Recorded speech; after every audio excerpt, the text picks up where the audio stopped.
revised number that is being confirmed by the authorities is about 11. Now, there is a caveat in the 11th number is that one of those people is in fact the perpetrator who has shot himself and killed himself by committing suicide after this dastardly attack that was carried out in a high school in Graz, which is the second largest city in Austria. Now, what we are getting at the moment is that special forces were sent in and the police was also called in. The call was received at about 10 a.m. Austria time, which is about 1 p.m. in the afternoon here in India, and the operation lasted for about 90 minutes. So more or so what we know is that it has been about an hour and a half since the situation has been brought under control. The casualty count has been stuck at 11 at the moment. Now, the sources tell us that the person who perpetrated this entire attack was also perhaps a student. However, the identity has not yet been confirmed by the authorities. It is also yet to be ascertained on the identity of the 10 other casualties that have taken place in this very unfortunate and tragic shooting that has come out of Austria, which is a very unlikely scene that has taken place in the European nation. As we have seen in the past, unfortunately, the shooting incidences in high school is something of a common occurrence happening in the United States thanks to their gun policies. However, it is in a very rare occurrence that this has happened in Austria. The call was received, as I said earlier, at about 10 a.m. Austria time, which is about 1 p.m. in the afternoon here in India, and the operation lasted for about 90 minutes. As soon as the call was received by the police there, the Cobra team, the special forces team, was rushed to the high school there in Graz, and along with that, the police also had cordoned off the entire area. Then subsequently at about 11:30 a.m. local time, that is about 2:30 p.m. India time here, the information came in from the police saying that the operation now has been neutralized basically, and it has now come to a closure and the situation is normal.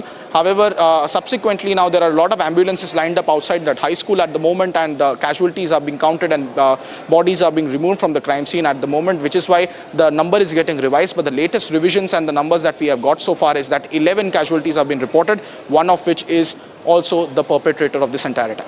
Right, Kruta, thank you so much for joining us with those details coming in on that story. We'll keep a close eye on the developments and updates on the same, viewers. Now we have some more breaking news coming in. Sources tell Republic TV that local authorities have been urged to step up coastal surveillance and prepare nearby communities for potential navigational or shoreline hazards following the cargo ship fire off the Kerala coast. Now, as fears of oil spill and drifting debris grow, officials are on high alert to mitigate any threat to marine life and coastal safety.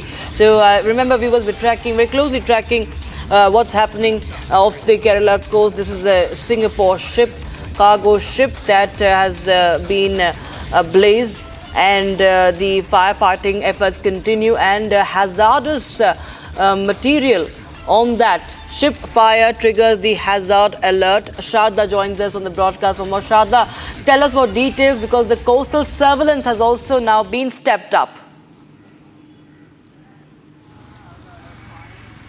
Well, apart from the Kerala coast, now the eastern coast is also stepped up. We're getting information that the Coast Guard, along with the Navy, has been helping the Kerala officials along with the others in the coast of Kerala, with the ship that came from Sri Lanka to Mumbai. Also, we are getting information that the Indian authorities have asked for the Van Hy, the shipment company, to give us the information based on what the shipment package was. While most of it was oil, it is expected that the explosion happened because of some other reason. And the Van Hy officials from Chennai are also reaching out to the main offices to check if the shipment had anything that was explosive contained in it. However, we haven't got any information on that. We'll also soon be speaking with the logistics people carrying the Van Hy shipment, and if they know any details about this, is what we are waiting for right now. Also, what we've picked up from the Navy officials and the Coast Guard from Chennai is that to check if there are any oil spills or any damage that would be causing to the eastern coast, and if the accident that has happened in the western coast would be a problem to the eastern side. Right, just to stay on with us, Sharda, because we are trying to tell our viewers that there are more details that we have in fact accessed. Republic has accessed Singapore ship's manifest that confirms the Singapore flagged vessel of Kerala was carrying highly inflammable hazardous materials, and massive fire broke out on board yesterday, and the visuals show the explosions near the midships and containers falling into the sea. And the Coast Guard ships are battling this blaze, while as the salvage teams are rushing in from Kochi. And the Inquis has issued an alert for possible oil spill and debris as well. India has asked the Taiwanese shipping company to disclose the cargo details because we suspect that because what is suspected is that there is hazardous or illegal material that triggered this fire. So the ship manifest accessed by publicity. Ship manifest means the documents, the cargo documents, which are very crucial to the authorities, crucial for the customs as well. And they do provide a list of the vessel's cargo, the passengers and the crew as well. And this is what we understand, Sharda, that there could be hazardous materials on board the Singapore ship. And this also becomes a matter of great investigation because there is oil spill and threat of more hazardous event. Well, we're getting information that it had oils that was being transferred to Mumbai from Sri Lanka. However, the final information on what exactly exploded and that caused the fire is yet to be identified. It's also become an issue to check if there would be an oil spill, also the spillage of debris and more that would be causing damage to the sea environment there. The Navy officials and the Coast Guard have now taken a step to make sure that even if they make sure that about 20 kilometers of radius, no fishing would be done for the next few more days.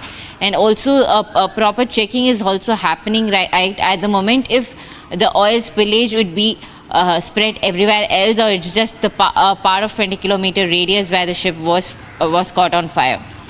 Right, Shada. Viewers, we are just showing you this entire understanding how the ship, where the ship was and where was the ship heading to. So you can see this route from Colombo in Sri Lanka to the port in Mumbai. And the location we showed you earlier, where the ship was earlier, off the coast of Manipur in Kerala. So that burning ship's current location, this is the current location. You can see it's quite near the Kerala coast. It's just off the coast of Kerala where the visuals of that burning ship we showed you, that is on the map. This is the location of that burning ship. And officials are on high alert to mitigate any threat to marine life, given that there could be hazardous material on board this ship.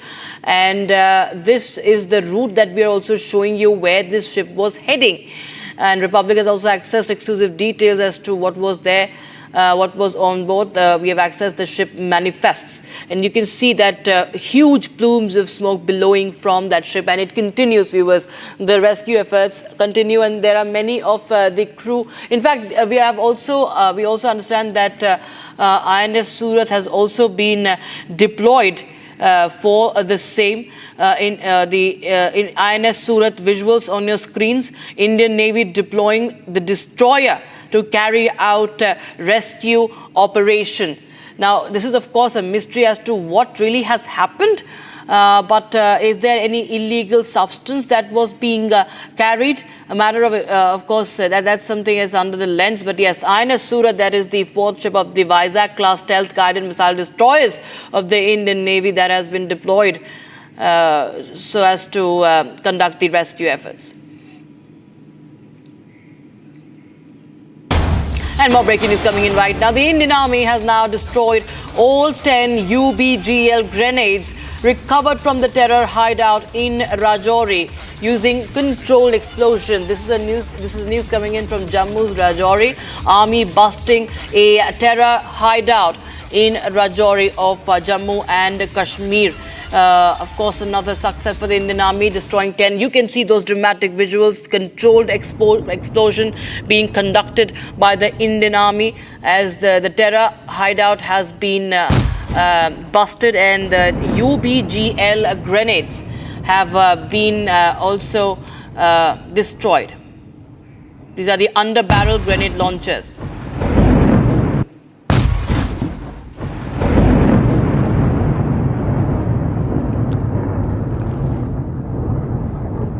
All right, Gursimran Singh joins us live on the broadcast. For more, Gursimran, these are the grenade launchers, UBGL grenades that have been recovered from this terror hideout in Rajouri. They have been now destroyed. Tell us more, what links are emerging?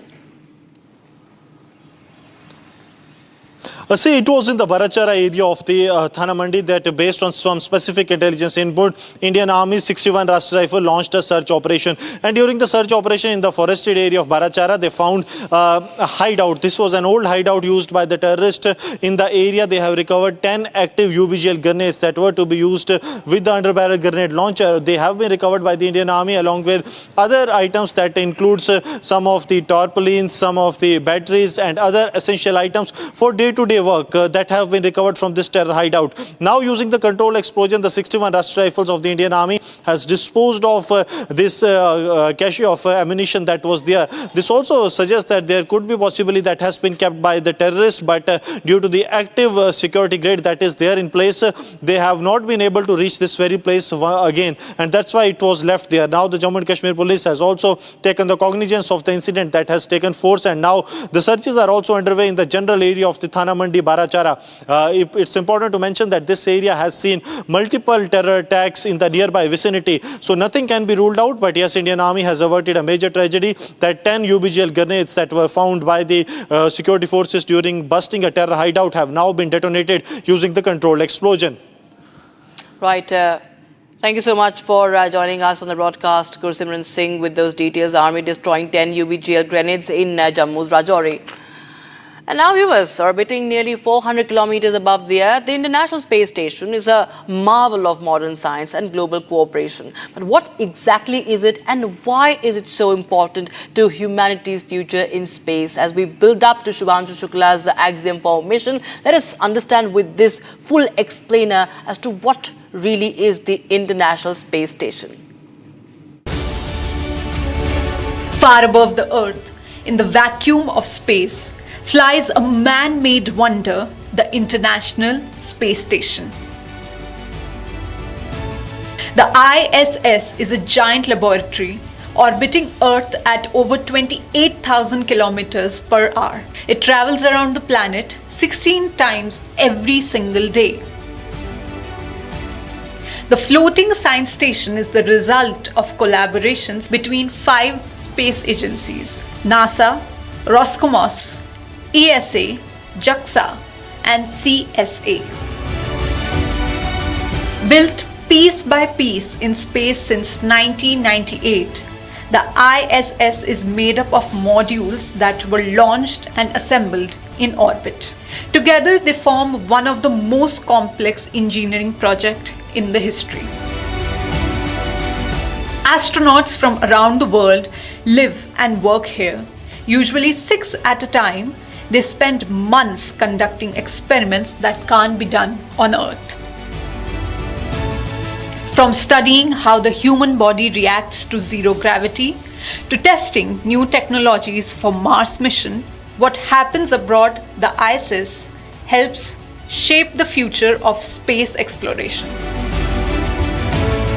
The ISS also serves as a unique symbol of what humanity can achieve when nations work together above borders, beyond politics, and in pursuit of knowledge.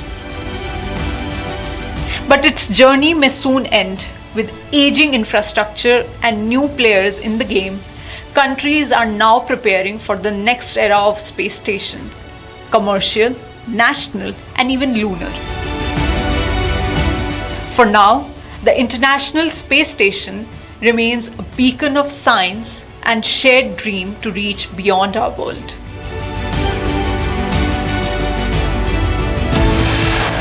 But we get you the latest updates coming in from the national capital as the operation pushback is in full swing. 5 illegal Bangladeshi infiltrators apprehended in Delhi. Operation pushback in action. Chief of the Air Staff and all air warriors of the Air Force wish Group Captain Shubhanshu Shukla as he prepares to embark on Axiom 4 space mission tomorrow.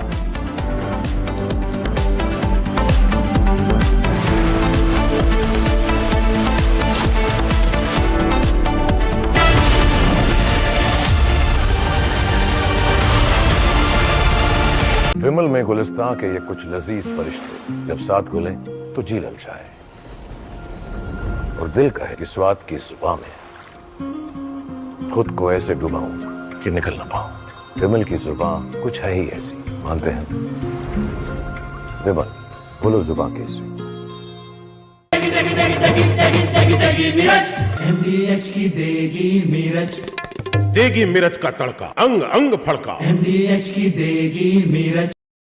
From the Indian Space Research Organization, AX-4 pilot Shubhanshu Shukla. Namaste. I am Group Captain Shubhanshu Shukla. It's not core, and now consequently be here. The way this worked out for me was that probably a week before we arrived at Axiom,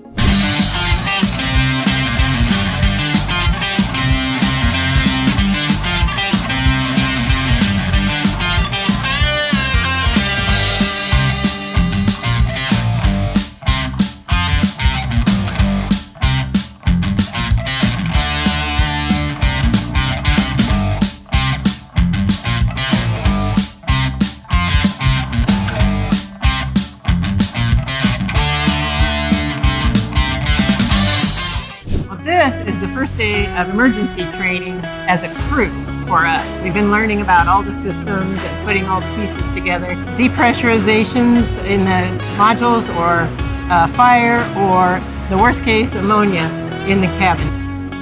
We learned so much in the past 2 weeks basically. Every time when we started any scenarios, we kind of knew what to do. What I learned the most, how to keep your senses when things are going wrong and not to let it overwhelm you. After a few episodes of initial exposure to these situations, I think we got a lot better by the end. The motto, slow is fast, and I think every single time we calmed down and reconnected and basically discussed how to coordinate the further steps of the instruction, we got better. I have a huge amount of technical expertise here standing next to me, so I feel really lucky about that. The thing that I feel responsible for is trying to bring this together as a crew and integrating us so that we can react to everything and to perform as a team. We got some wicked smart people. Today was a food tasting session. So as you see, we have a long list of food items that we had to try and give scores, whether we like it, not like it. And based on the feedback that we give today, the food items would be packed and they will be sent to the station for us to consume during our mission. Food is really important for us. Astronauts work in quite difficult conditions on the station, in confined space, far from home. Food brings a bit of a comfort. This was a super great experience. It felt super special when we were all together and Peggy was explaining her tips and tricks how to consume these stuff and how to open stuff. So this was great.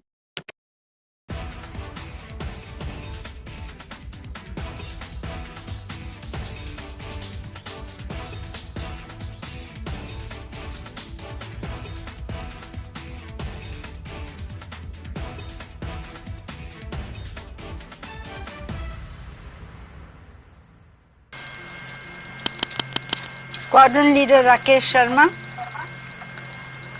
सारे राष्ट्र का ध्यान आपके तरफ है। भारत के नागरिक होने के नाते आपको धन्यवाद देता हूं और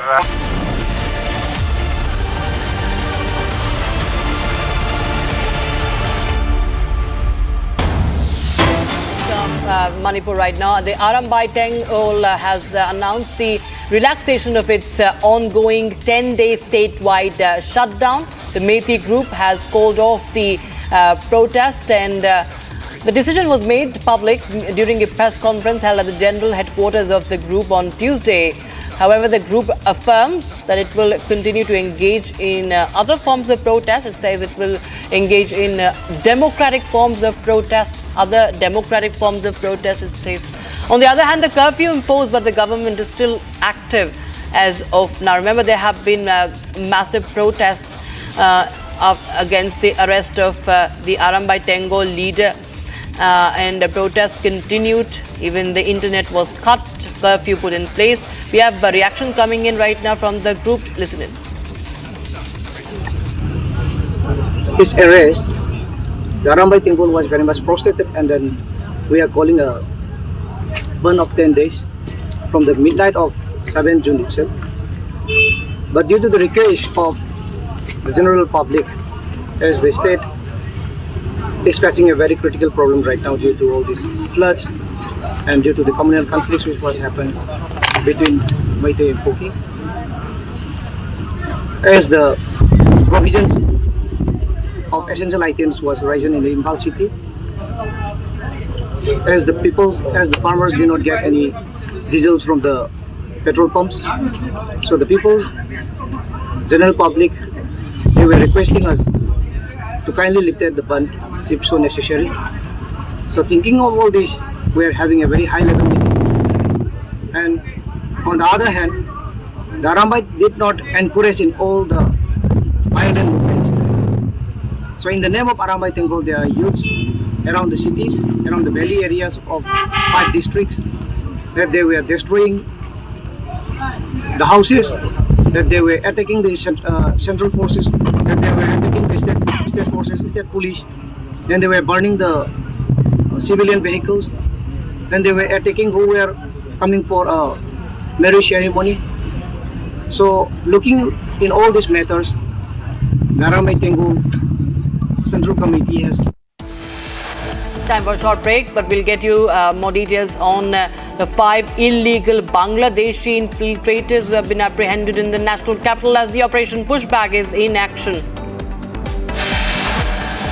Chief of the Air Staff and all air warriors of IAF wish Group Captain Shubhanshu Shukla as he prepares to embark on Axiom 4 space mission tomorrow.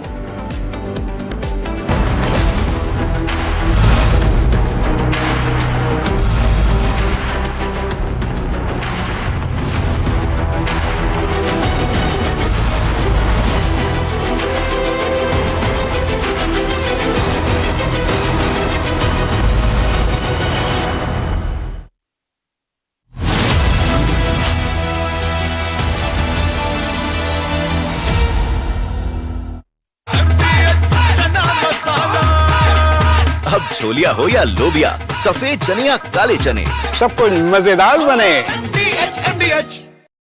From the Indian Space Research Organization, AX4 pilot Shubhanshu Shukla. Namaste.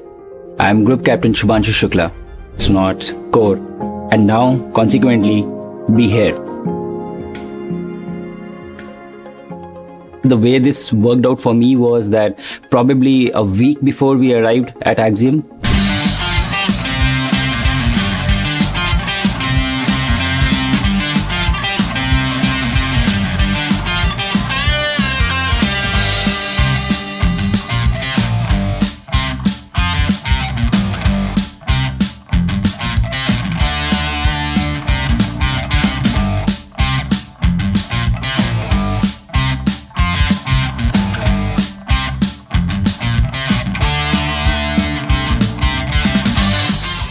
This is the first day of emergency training as a crew for us. We've been learning about all the systems and putting all the pieces together. Depressurizations in the modules, or fire, or the worst case, ammonia in the cabin.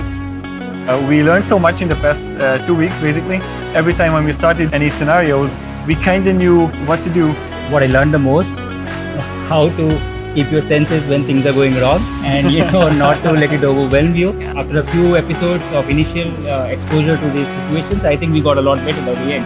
Our motto, slow is fast, and I think every single time we calmed down and reconnected and basically discussed how to coordinate the further steps of the instruction, we got better.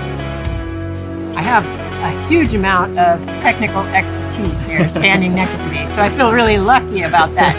The thing that I feel responsible for is trying to bring this together as a crew and integrating us so that we can react to everything and to perform as a team. We got some wicked smart people. Today was a food tasting session. So as you see, we have a long list of food items that we had to try and give scores, whether we like it, not like it.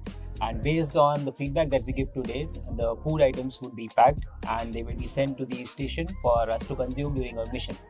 Food is really important for us. Astronauts work in quite difficult conditions on the station, in confined space, far from home. Food brings a bit of a comfort. This was a super great experience. It felt super special when we were all together and Peggy was explaining her tips and tricks, how to consume these stuff and how to open stuff. So this was great. Squadron leader Rakesh Sharma,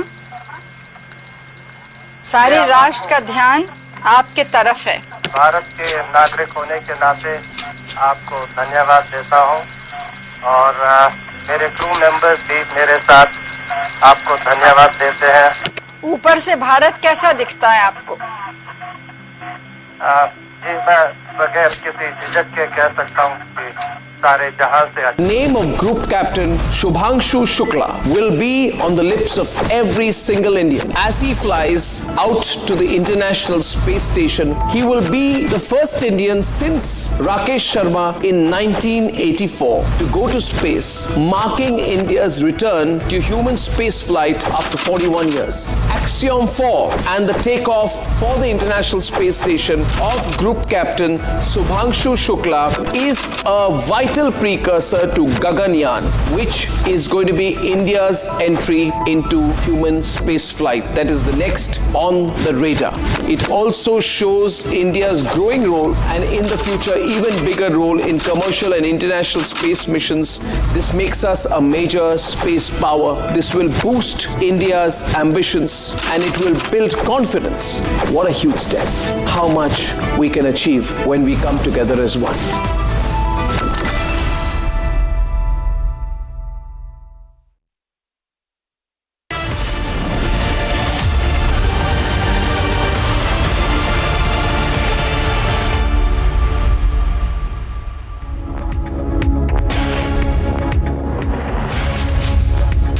It's 4:30 and you're watching live and breaking with me, Shavansan. Our full focus on whether at all the Singapore-based cargo vessel was carrying banned items.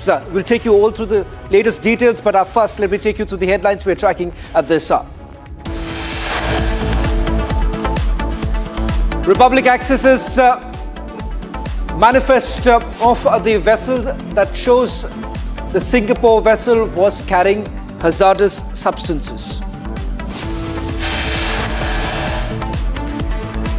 The Indian National Centre for Ocean Information Services has issued an alert for the coast of Kerala due to a potential oil spill and debris from the ship.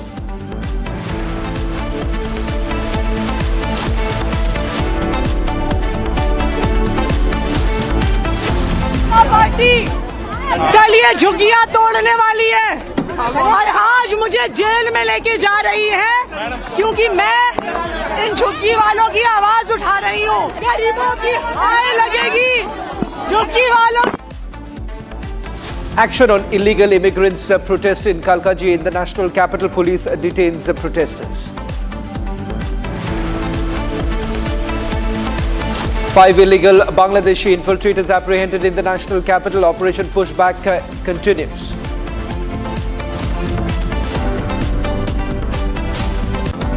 Chief of the Air Staff and all air warriors of the Indian Air Force wish Group Captain Shubhangshu Shukla as he prepares to embark on Axiom 4 space mission tomorrow.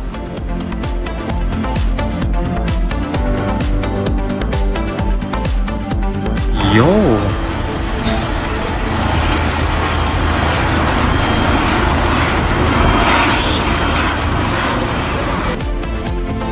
At least 8 people were killed and several others injured in a shooting at a school in the Austrian city of Graz.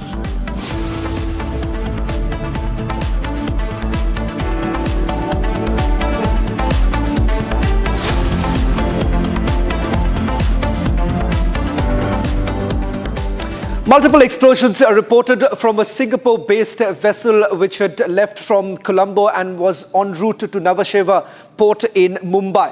The first set of explosions were reported on Monday around 9:30 in the morning. But even as we speak right now, the firefighting operation still continues. The question that comes up right now, whether at all there are banned substances that were basically being carried by the vessel. Now, the latest details that we are getting in. Wanhai's dangerous cargo raises concerns. 157 containers were carrying dangerous goods. Now, that's the latest confirmation now coming in. Wanhai happens to be a Taiwan-based company. That's the parent company. This vessel is from the subsidiary company based out of Singapore, and it was taking the containers from Colombo to Nhava port in Mumbai, where we are given to understand that off the coast of Bepur in Kerala is when the first call actually was received by the Indian Coast Guard for the firefighting operations.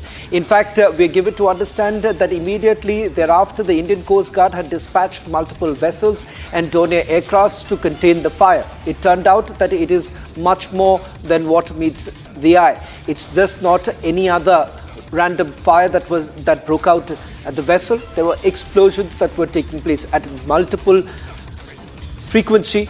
We are given to understand the explosions were taking place. In fact, let me also get you a report coming in from Kerala, where my colleague Ashwin is actually also joined by the Kerala State Disaster Response Force, getting us the latest details, because there is a fear of oil spill actually taking place off the coast of Bepur in Kerala. Over to you, Ashwin, for more details coming in right now as to how exactly is the administration really tracking the situation.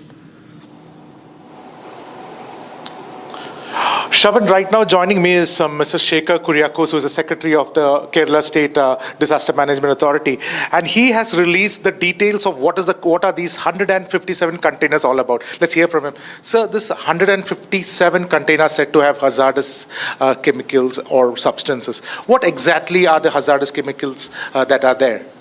We have many kinds. It's not just limited to one type.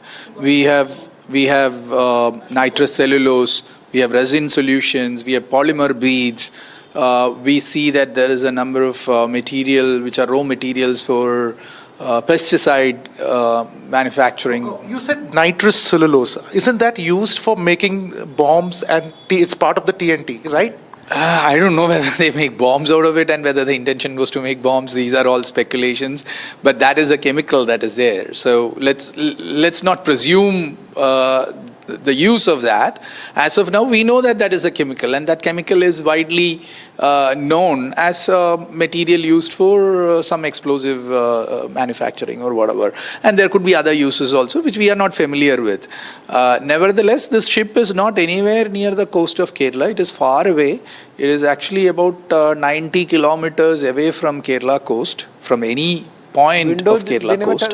So, as far as we are concerned, if we have a clear and present threatening disaster situation out of it, that is when we will step in. We released it in public domain, the data that we received in public domain, out of good interest, good intention, so that out there people were speculating and fake newses were all going around saying that there is something very dubious about all these chemicals. These are chemicals that keeps getting transported with ships, and therefore people should know what is there, and that's why we released it. So as part of the Disaster Management Authority, now when you know that such explosive chemicals, for instance combustible, highly inflammable chemicals are there, and very dangerous chemicals that too, like the compound, nitrous compound that you said, essentially used for making in part of the TNT. Now how do we have seen containers coming afloat in the previous incident again. So do you think this is a danger to the people living in the coast of Kerala?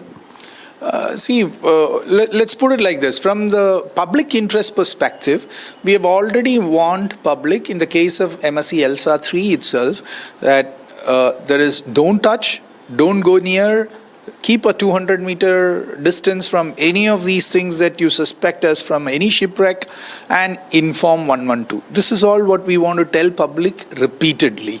Now, with respect to the technical aspects of handling these, we have agencies which are qualified for doing that. So one more thing. Could you also give us a number, the total number of containers, how many hazardous, the details of that?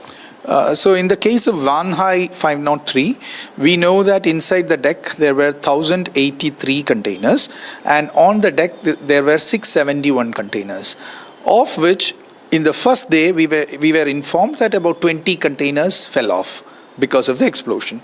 And today we have been told that another 15 to 16 containers would have also gone into the sea. All right. So what is the next plan of action? Is there anything else that the common man needs to be aware about it? Common man should... In the coast, yeah. Common man shouldn't touch. Common man shouldn't go anywhere near it. I am a common man. I would dare not. And go what about near the it. fishermen community? Is there any blanket ban on fishing in this area? No, as of now we have trawling ban, so people will not be going that far. If you look at the distance, it's about 90 kilometers. Our artisanal fishermen who are in smaller boats generally doesn't cruise that long, and they are all aware now. It's all everywhere in public domain that please don't go near it. Thank you so much for speaking to the public. That is Mr. Kuriakos from the Kerala State Disaster Management Authority, confirming that there are very explosive compounds, including the nitrous compounds like cellulose, which are used for bombs. Well, in fact, Sure. there is a confirmation now coming in from the manifest that has been accessed, Ashwin, with regards to whether at all they had declared that these items were being carried. We're given to understand that at least 157 such items were being carried by this particular vessel. I'm also going to go across to my colleagues Sharda and Akil. Both are joining us from outside the WHL's office in the national capital. It's in Jasola, and joining us from Chennai is Sharda, getting us the latest from their office in Chennai. So there are multiple subsidiaries of this very company operating in India. Surprisingly, not a single word really coming in from anyone. First to you, Akil, if you can just give us a sense of, did you actually try speaking to anyone there in the office? And if so, what is it that they are saying? And also show us the office. Well, absolutely, Shawan. If you see, I would like to move a little bit forward and show you the visual of Van Hai office in southeast Delhi's Jasola area. This is the headquarters over here in the national capital of Van Hai. On the 5th and 6th floor, there we went inside the very headquarters, and I basically requested some of the senior officials to come out and speak to us regarding the very incident, but they were very reluctant to speak on camera. But one thing they have confirmed this to us, that there were approximately 157 vessels which have got fire, and after that they have also confirmed this one more breaking update, which include that class 3 which is of flammable liquids, and apart from class 3, if you see class 4.1 which is of flammable solid as well, and substances which are liable to a spontaneous combustion, which comes under class 4.2, that was also there. Apart from that, if you see, Shavan, toxic substances which include class 6 were also there, in which what we have got to know from the sources in the Van Hai, that nitrous cellulose materials were also there, and other combustible items were also there. And one more interesting fact that we got to know from the Van Hai senior official who is a part of the management committee in this very headquarters, he has said that as of now 40% of fire douse work has been completed in the last 26 to 28 hours, and still the fire dousing process of fire is still going on. And in that process, what we have got to learn, that that team which has been dedicated to douse the fire has been in constant touch with the senior authorities in Van Hai office in the national capital. Back to you. Well, in fact, there's also one more breaking news now coming in. If we can put this out, in fact, Republic TV has reached out to each of their offices in Kolkata, in Chennai, as well as in the national capital. But not a single response has come in from the owners of this vessel. In fact, it turns out that despite details like 157 containers carrying dangerous items, we are given to understand that nothing much has been done so far, and there is no response coming in from the vessel as to the cause of the fire itself. In fact, my colleague Aditya had spoken to the WHL's office in Kolkata, and they say that they still have no idea. Let me go across to my colleague Sharda, who has also reached out to the officers in the Chennai office. Sharda, if you can just move around and also show us what's really happening. What did they tell you when you actually reached out to them? And in fact, can we also play out that conversation that Sharda had with the manager a short while back? Well, Shravan, so when we reached the Van Hai offices, they said that they had no idea about what the shipment was or what the logistics included in it, and the Van Hai officials very rude to the Republic officials, stating that they had no clue because it was Kerala. They said that the Chennai office did not even have an idea about the explosion that happened in the Kerala coast. And we have the visuals that VJ Nanda took a few minutes back just outside Van Hai office in Chennai, and the office visuals show that they are situated in the peak of the main road of the Chennai. But however, the logistics office there is saying that they only know about the shipments that go and come out of Chennai and are not aware of this particular cargo that was sent from Colombo to Mumbai. Also speaking to us, the logistics leader there through a phone conversation, which we'll be hearing in a few minutes, said that he was unaware of the explosion that happened on the Kerala coast. What sounds very interesting is that not even one official from the VANI, let it be Chennai, Kolkata, Mumbai or Delhi, everybody denies that they are unaware of this particular explosion that happened. Sharda, I'll just request you to stay on with us. We are also getting in another breaking news. It turns out that the Indian Navy as well as the Indian Coast Guard is also relying on private operators to ensure that the salvage operation is carried out. In fact, my colleague Ashwin getting us the other big breaking news coming in. Ashwin, what's the latest you're picking up in terms of the companies that have been reached out by the Indian Navy as well as the Indian Coast Guard, and why so? Why exactly are these private operators being called in? In fact, Shravan, the company which owns the ship also has sending its people, and now what we get to know is that Vishwakarma Salvage Private Limited, which is very well known for ship breaking out ship in the Gujarat yard, it's now is on its way to assist the salvage operation. Remember, this ship burning and dousing the fire is just first stage of it, but these 1,083 containers, Shravan, 1,083 containers, everything has to be secured, and that includes the need for experts like them. So Vishwakarma Salvage Private Limited, this Gujarat-based company, will be going there. We are also getting yet another confirmation that Smith Salvage, another major player in similar kind of marine salvage, this company is also sent its ship and other assets to ensure that this whatever these containers are there, it is secured, it is salvaged, and no further damages are done to the coast as well as to the marine life and as well as the ecology in this place as well. So two breaking confirmation is that Vishwakarma Salvage Private Limited as well as Smith Salvage, these two companies are now will be engaged in the salvage operations in the times to come. Shravan. Ashwin, just stay on with us. We are also now putting out the latest images coming in of the destroyer that has been brought in by the Indian Navy. That's the INS Surat that has carried out the rescue operation. 22 crew members who were present in the ship, at least most of the crew members had already abandoned the vessel the moment the explosions actually began. We are given to understand that 18 of the crew members have already been rescued and they have been taken to Mangalore. Can we also put out the breaking news now coming in that the 18 crew members who have been rescued have now been taken to Mangalore for further treatment. At least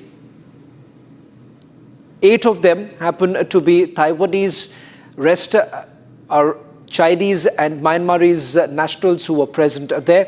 4 of the crew members are still missing is what we are picking up from our sources in the Coast Guard. On your screens right now, this is the bird's eye view of the vessel when the explosions took place and it caught fire.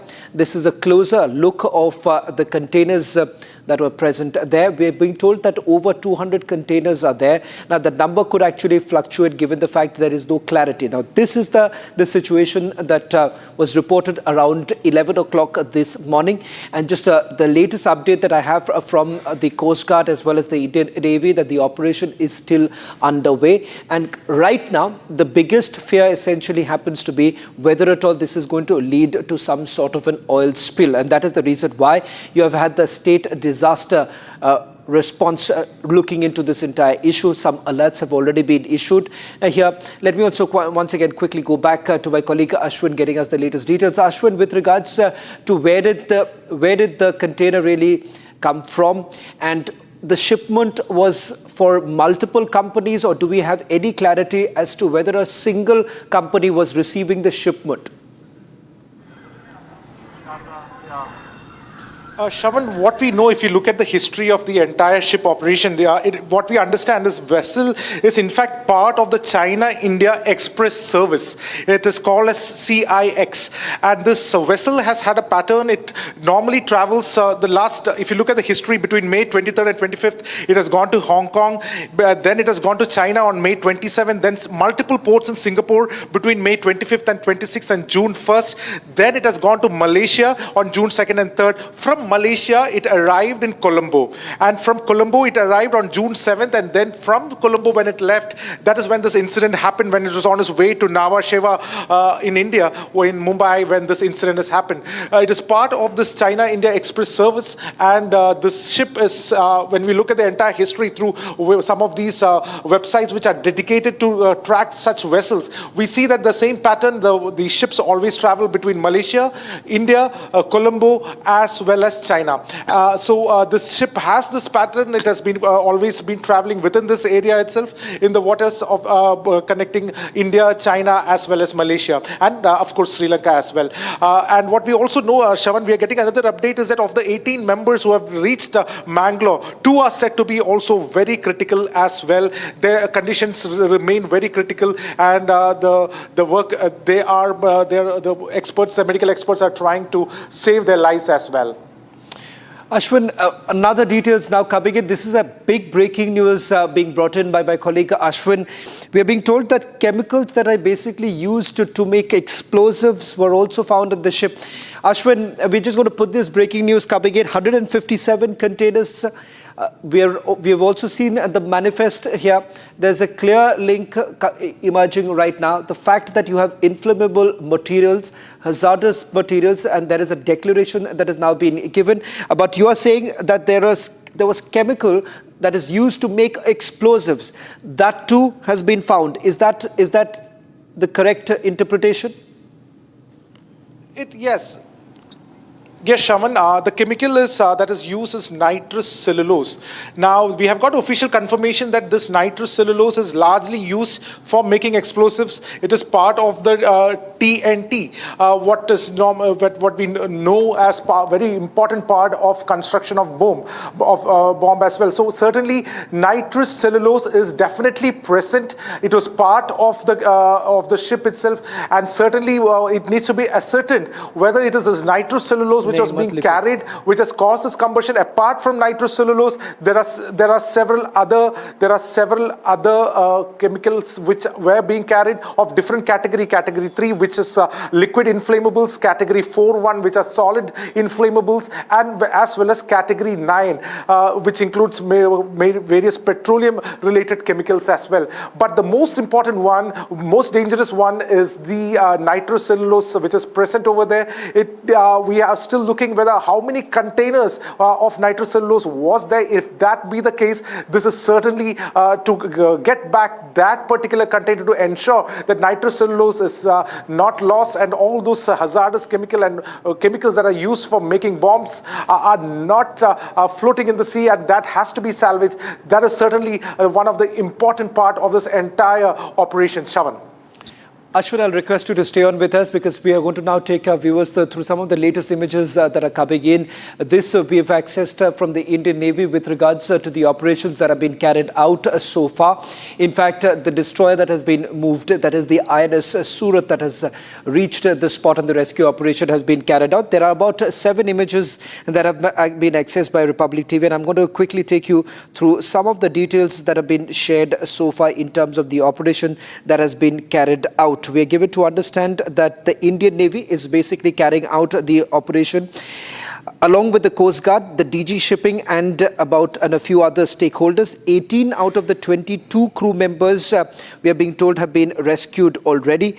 And there's also a confirmation coming in that from the Indian Ocean region, around 9:30 on the 9th of June is when they had first received the information. INS Surat as well as Dornier aircraft have been deployed by the Indian Navy to carry out the necessary assistance, and first aid has already been provided to the injured crew members, and the ship is presently proceeding to New Mangalore for disembarkation and further medical management. So you have INS Surat taking them to the Mangalore.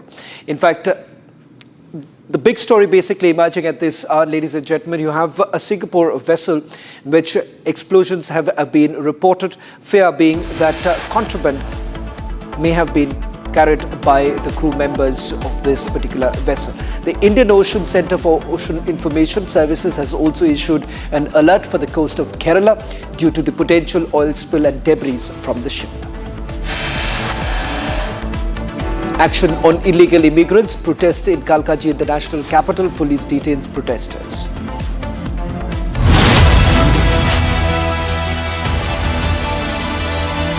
बिबल में गुलिस्तां की ये कुछ लजीज फरिश्ते जब साथ घुले तो जी ललचाए और दिल कहे कि स्वाद की इस जुबान में खुद को ऐसा डुबाऊं कि निकल ना पाऊं। बिमल की जुबान कुछ है ही ऐसी, मानते हैं ना? बिमल, बोलो जुबान केसरी। आधे बाउल दही में 4 चम्मच MDH चटनी पुदीना मसाला डाला, स्टर करो, पुदीना चटनी तैयार। MDH चटनी पुदीना मसाला।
इसको घर पे लगाओगे तो शादी का तो पता नहीं, पर घर पक्का नहीं टूटेगा।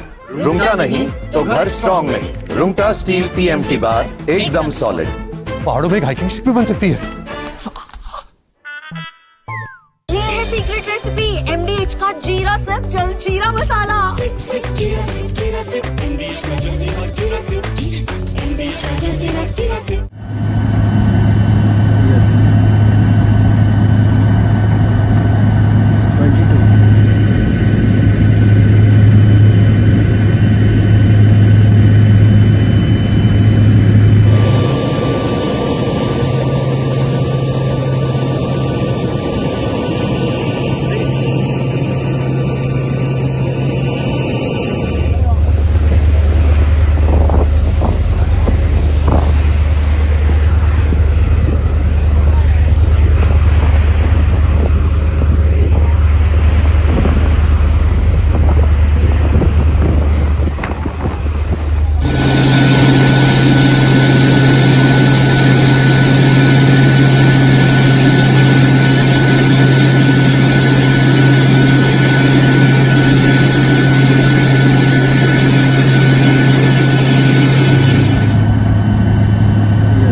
Asia's largest news headquarters,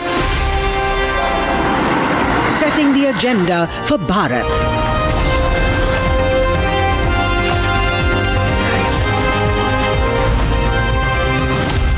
You're watching Republic.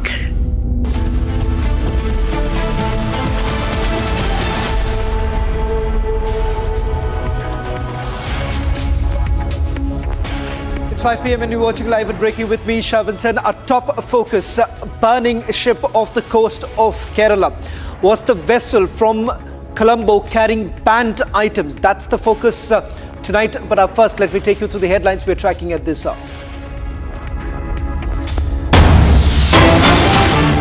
Ladies and gentlemen, let me straight away take you through the details now coming in. Republic TV gets the first big response coming in from the Indian Coast Guard. Remember, the Indian Coast Guard happens to be the first responder of the fire that broke out in the Singapore-based vessel. In fact, we have Deputy Inspector General Ashish Mehrotra, who is also the commander of the Coast Guard, joining us. Mr. Ashish Mehrotra, Commander, thank you very much for joining us on Republic TV. Let me straight away begin by asking you, what's the situation like right now? The vessel is still on fire. The fire has considerably reduced than what it was yesterday night, and the vessel continues to be afloat as of now. Commander Mehrotra, if I can ask you with regards to what do we know so far in terms of the contents of the container, because I have also gone through the manifest of the container. It appears that they were carrying about 157 hazardous items. Is that the reason why there have been multiple explosions? And is there anything unusual that you suspect at this point in time?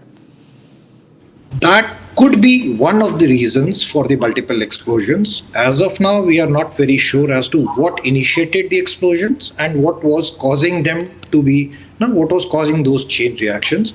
But the likelihood is high that the cause of explosion is the dangerous goods and cargo that the vessel was carrying.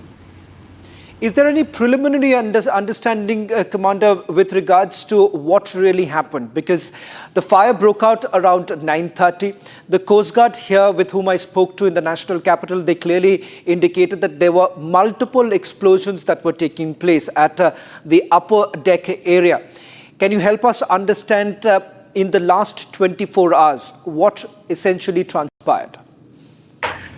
Basically, what we have been facing, there were multiple explosions on the vessel, which led to abandoning of the vessel by the crew. There were 22 crew, 18 have been rescued, 4 are still missing. And since then, there has been a lookout operation for the crew, for the 4 missing crew. That is our priority 1. Priority 2 is addressing the fire on board, so that once we extinguish the fire, we'll be able to tow the ship to safety. As of now, the fire is still on. We have got some considerable achievements in lowering the intensity of the fire, and we hope so that since it is a long drawn process, it's a chemical fire on board, we are trying our level best to extinguish it clearly. Once it is extinguished and the vessel is safe to board, the vessel can then be towed to safety. Commander Mehrotra, I find this extremely suspicious that 4 of the crew members are still missing. Does that indicate anything? Because the rest of them have been already rescued. These 4 crew members, do we know their nationality as to who they are and why exactly perhaps they may have abandoned the vessel? Exactly why they are missing is not known, but what we have heard from the rescued crew is that these were the crew who were engaged in first aid firefighting, after which an explosion happened. And since the explosion, they have been missing. So they haven't abandoned. They were not in the amongst the people who deboarded the ship. That's what I can say. So you're saying that these were 4 members who were still present when the firefighting operation was being carried out, and that could be one of the reasons why they're still missing? That's affirmative. That's what we presume as of now. I want to also put back the focus on this because we're talking about a very crucial, significant maritime route that has been taken. The ship, we are being told, had moved out, headed out of Colombo and was headed towards Nhava Mumbai port. Is there any idea as to who exactly does this consignment belong to, or are there multiple companies? Is there any clarity as to who exactly is the real owner here? See, wherever a ship goes, it carries cargo which belongs to multiple companies and multiple consignees. We are in the process of getting a list from the ship owners and operators, and also from the customs, as to who all the cargo was originating from and who all were the consignees. But as of now, the primary concerns remains to extinguish the fire. That will be a later part of inquiry which is going to be conducted by DG Shipping as to what was exactly the cause of fire, where the containers came from, where they were going. So all this will be part of the inquiry that would be constituted later. Commander Mehrotra, with regards to the current situation, you are saying that the firefighting operations are still underway. Can you tell us whether you all have been able to contain the fire? Because this morning when I spoke to the headquarters here of the Coast Guard, they said that the front area, the front bay area was contained. Perhaps it's the middle area where the explosions were still being reported. Is there any confirmation as to whether at all the explosions are still taking place, and also the nature of the firefighting operation? Okay. We were trying to fight fire by putting foam. So the primary aim is to maintain the structural integrity of the ship. So boundary coaling and firefighting, extinguishing the fire by using foam, as you can see in the visuals also, that is being carried out. There were explosions which were happening till today morning. Since today morning, there has been reduction in the intensity of the explosions and also in the intensity of the fire, which we presumably think is due to our firefighting efforts, one, and also because the burning fuel is probably running out. Commander Mehrotra, because you have a vast experience, and I want to understand from you, because a lot of people are extremely curious at this stage. Is it extremely unusual, because this kind of an operation hasn't been carried out in the past, at least I can't remember. Is there anything unusual that you are witnessing, or is the Coast Guard really witnessing while carrying out this firefighting operation? I must admit, every operation is unique. So is this operation in its own way, because here we are dealing with multiple chemicals, 157 dangerous cargo containers. So yes, this is unique, but this is not something new that we are doing it for the first time. We have done it previously also, Express Pearl also. We have extinguished many fires. But yes, in a way, these containers are unique because the mix of cargoes that we are talking about is 157. Also, there is another information coming in, Commander Mehrotra, that is, of the 157, there are chemicals that are present in the ship which are essentially used in the making of explosives, TNT being one such. Now, that's the information coming in. Is there any clarity further with regards to the nature of these chemicals that are present inside the container?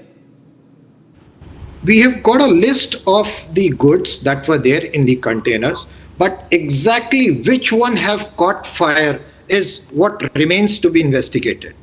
So to say at this moment as to what was the exact cause of fire is highly unlikely. Means this could only come after a detailed and a thorough investigation and the interview of the master. Then he'll be only able to tell. One final question, Commander, before I let you go, because I understand that this is an important time right now as the firefighting operations still continues.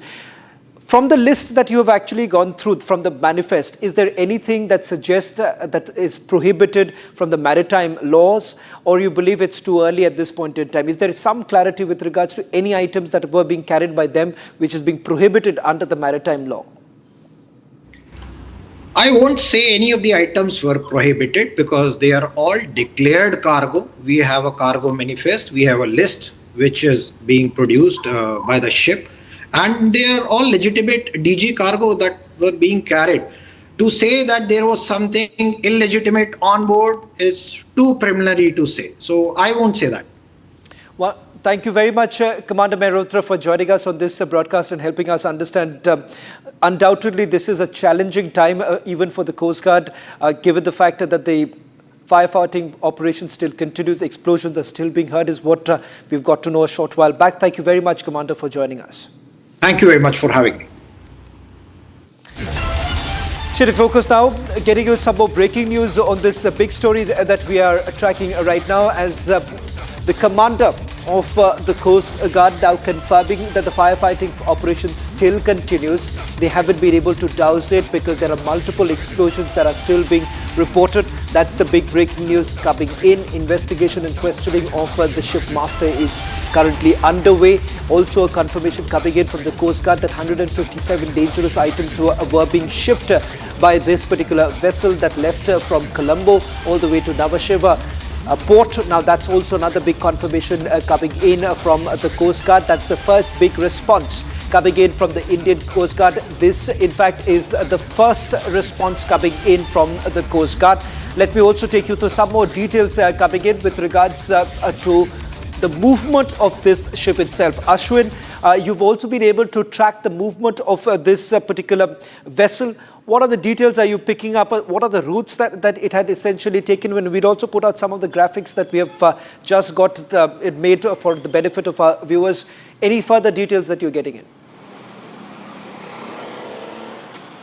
Shravan, this particular vessel, in fact, is part of the China-India Express Service, or CIX it's called. And it is, if you look at the entire route, the history of it, you can see that between May 23rd to 24th, it was 25th, it was in Hong Kong. And then it went to Sheko in China on May 27th. From there, it moved to Singapore. Multiple ports in Singapore is 25th and 26th and June 1st. And then it moved to Port Klang, which is in Malaysia, which was on June 2nd and 3rd, followed by Colombo, which reached Colombo on June 7th. Now, from June 7th, after it reached Colombo, it then went to Nhava Sheva in Mumbai. Now, Shravan, we have got official confirmation that nitrocellulose is been there, and now the document which Republic has access, I hope that this document is out. The particular details are also there in this document, and which says that 11,216 kgs 11,216 kgs of nitrocellulose. Now it has been called under category 4.12. Now, which essentially there is different classes to it, which essentially means that it is in solid form. 4.1 is solid inflammable items, and nitrocellulose with alcohol, not less than 25% alcohol. This is the official document which has given out this information. So what we can definitely confirm is that 11,216 kgs of nitrocellulose, which were in 360 boxes, were being carried in the ship, and that is a potentially highly inflammable substance which also been used for making bombs and explosives. And certainly more details, as earlier pointed out, more details are awaited, whether this has been salvaged and whether this has been retrieved by the two private companies. Now, we also got confirmation there's two private companies, one based in Gujarat and the other a Dutch-based company called as Smith. Both of them have arrived in this particular spot for salvage operations as well. And these two companies are specialized in retrieving these different kinds of chemicals which has fallen due to such a similar kind of ship mishaps that happen, similar accidents that happen. And the Gujarat-based company is definitely there, has reached. This has been confirmed to us by our sources here, and they've also confirmed that a Dutch-based company called as Smith Salvage. In fact, Smith Salvage is a premier salvaging operations company. They've also reached the spot, is what we get to understand. And this particular point in where the ship is 90 kilometers away from the coast of Kerala, 73 nautical miles from Bepur. This operations is still continuing, headed by the Indian Coast Guard and the Indian Navy, along with the Smith Salvage and the Gujarat-based company. Shravan. Well, in fact, it's quite suspicious in the manner that the company is actually also operated. My colleague Akhil has spoken to a senior manager. In fact, he's spoken to Vijay Kohli, who happens to be the senior operations head of the Van High. Let's have that big breaking news now coming in. Now, this is the first response coming in from the company itself. So we have the Coast Guard making it very clear that the rescue operation still continues. The firefighting operations are still on. And now listen to what the company has to say. Vijay Kohli, so you are the senior operations manager in Van High. Correct. So I just wanted to know, out of 22, 18 members have been rescued and 4 are still missing, right? Correct, yes. What's the current update on that? They are still found missing. The search operation is going on. Right. And the inputs we have received that there were some hazardous materials as well on that vessel. So what were those? See, there were total 143 hazardous containers on board. Okay, there are various content of the cargo in the container. Okay, the emission of the fire is still unknown. Which container has got blast? Right. So how many total containers were there? 143. 143. No. You mean the total container number of the DG cargo or on board? You mean to say? On board. No, on board the total number of containers are 1754. 1754. And the DG cargos? DG out of that is 143. Okay. And how many of them have got? Yes, please carry on. Tell me a question. Yeah, what I was saying that how many of them have got fire? That is, I cannot predict on that actually. Right, the information you must have some received on that part. No. Because fire is still not doused totally. Okay, and the information that we have also received that there were flammable liquids of class 3 and flammable solid as well of class 4.1. So what are those materials of 4.1 section and class 3? No, 4.1 is nitrocellulose. Okay, and class 3, I need to check. Just a moment. Yeah, I just wanted to know that flammable liquids were also there. That has been classified as class 3. So what is the class 3? It's a resin solution. There are various commodities, for class 3 as well. Right. Which include? Resin solution flammables. Another ones are the various cargo, strand, mono stabilizer. Then others are 1-methoxy, 2-propanol. Right. Then diacetone alcohol. Right. Methyl chloride, monomer stabilize. Okay. Right. Various actually. Okay, and what about the class 4.2, which has got substances liable to spontaneous combustion? It contains nitrocellulose alcohol. Right. Then one of the container it contains paraformaldehyd. Okay. And another is naphthalene crude or naphthalene refined. Right. Then another is flammable solids. Right. I can hear you. Please carry on. Yeah. So, and again the naphthalene. Right. Yeah. Mr. Kohli, there were also some toxic substances which comes under the category of class 6. What were those? Just a moment. Class 6. Class 6.1. Okay.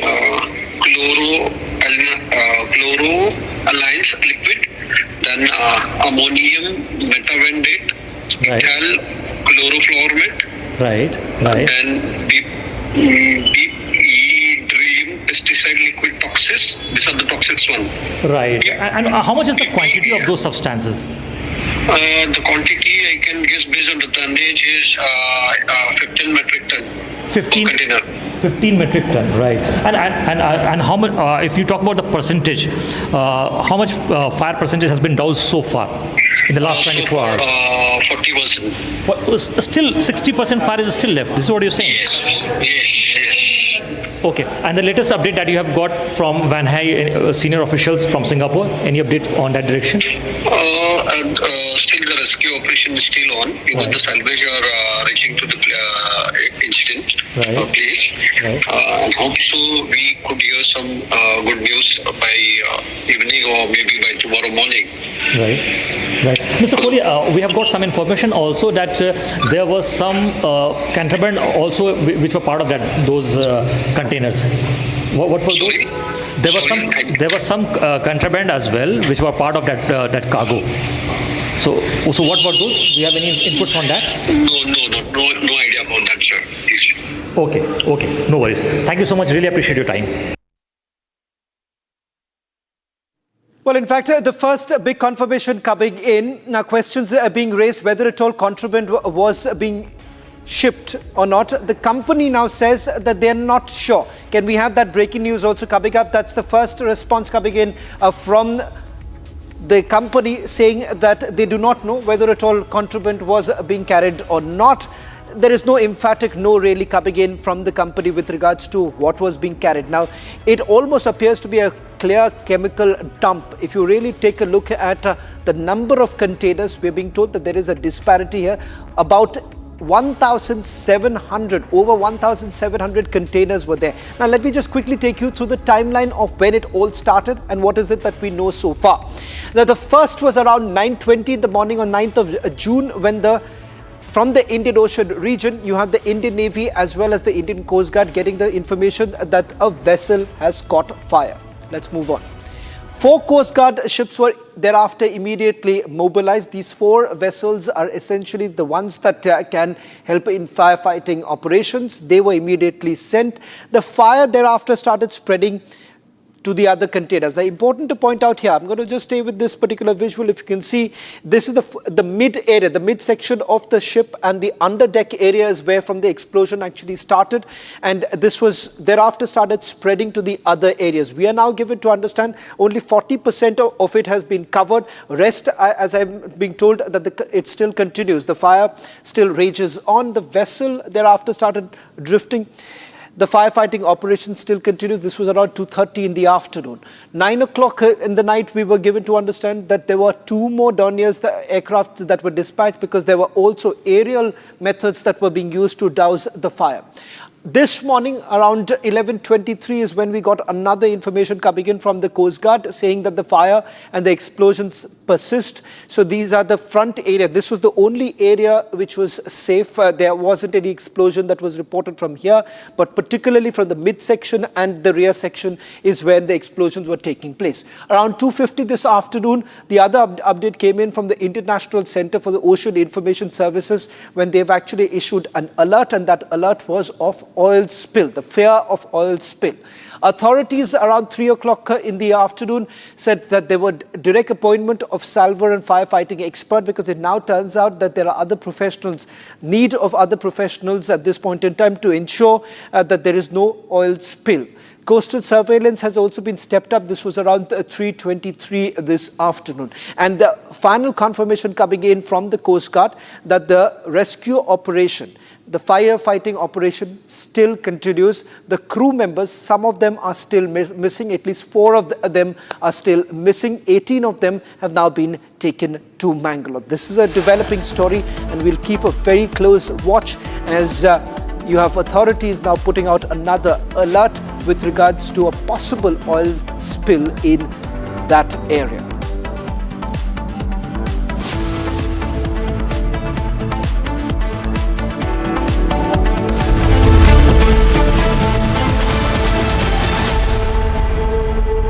Hi, this is Chef Ranveer Brar. Guarantee you brilliance on behalf of IIHM. Mahi sir, how much do you love your fans? Honestly, I love my new fans. पुराने वाले बेकार में शोर करते Sir, fans है शोर तो करेंगे ही ना? नए वाले नहीं करते.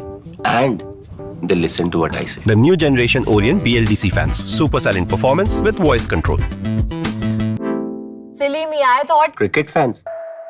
ये है सीक्रेट रेसिपी MDH का जीरा सिप जल जीरा मसाला सिप सिप जीरा सिप MDH का जल जीरा सिप MDH का जल जीरा सिप सोनम राजा मामले में बड़े बड़े खुलासे हो रहे हैं। राजा रघुवंशी के बीच वाले भाई विपिन रघुवंशी हमारे साथ एक्सक्लूसिव है बातचीत के लिए।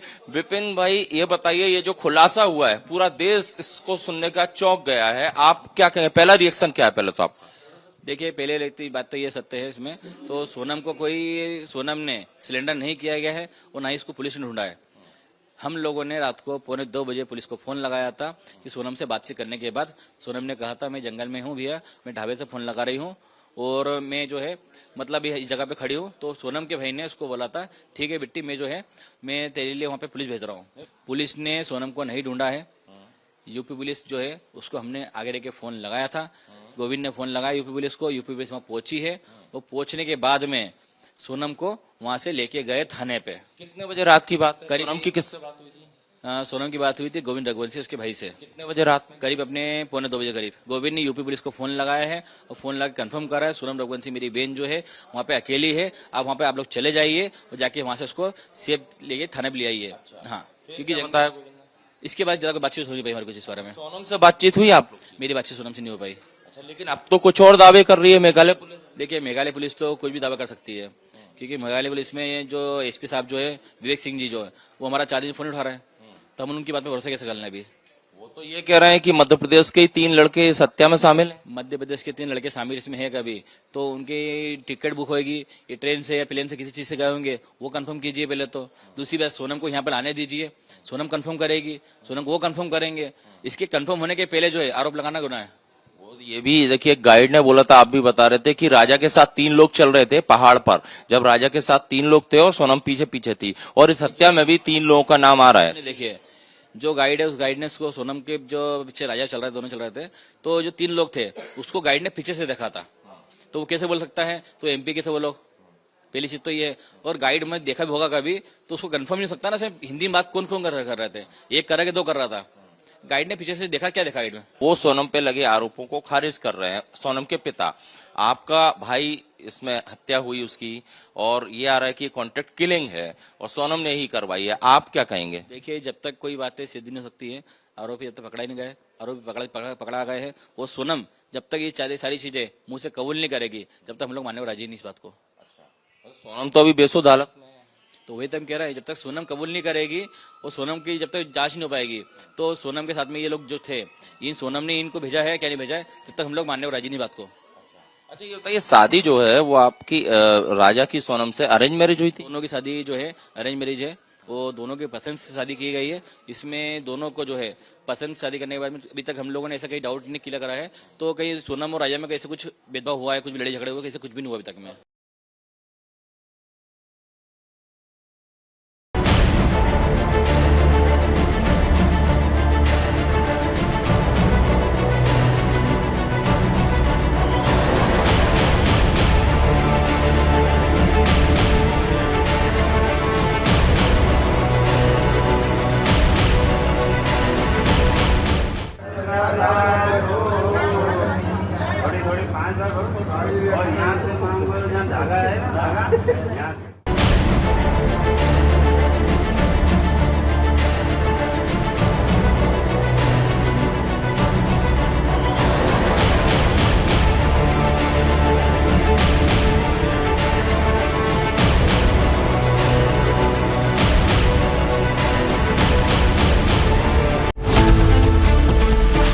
ISRO NASA's historic launch set for tomorrow.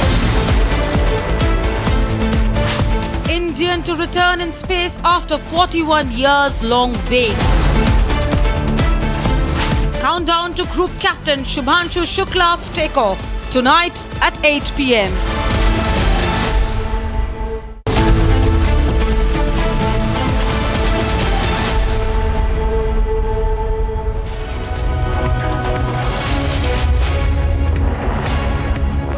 Hi there, good evening and welcome to this Tuesday edition of 5:30 p.m. Live and Breaking, where we focus on illegal Bangladeshis being pushed out of India as part of a campaign, as part of an operation, and this time, perhaps for the first time, even Bangladesh admitting that yes, these are our people and had illegally gotten into India. All that and more. Let's begin with the headlines.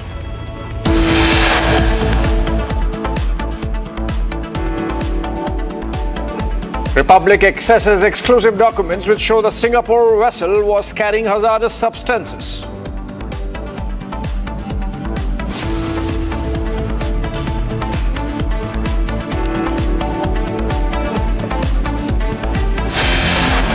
Four crew members of the Singapore cargo vessel still missing, whereas two are critically injured.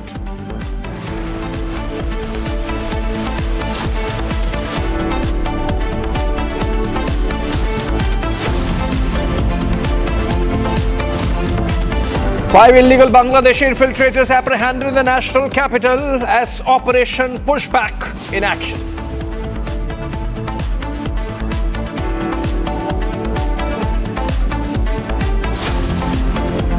Chief of Air Staff and all air warriors of the IAF wish Group Captain Shubhanshu Shukla he prepares to embark on Axiom 4 space mission tomorrow.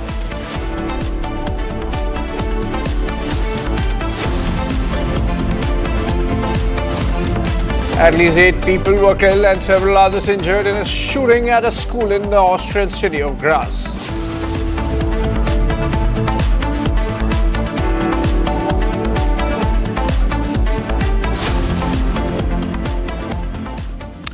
Welcome friends. Our focus this bulletin, Bangladesh detained 20 individuals early today after they were pushed into the country by India's border security force through borders in Thakurgaon's Pirganj Upazila and Dinajpur's Birol Upazila. Now Bangladesh has effectively admitted to illegals being sent back.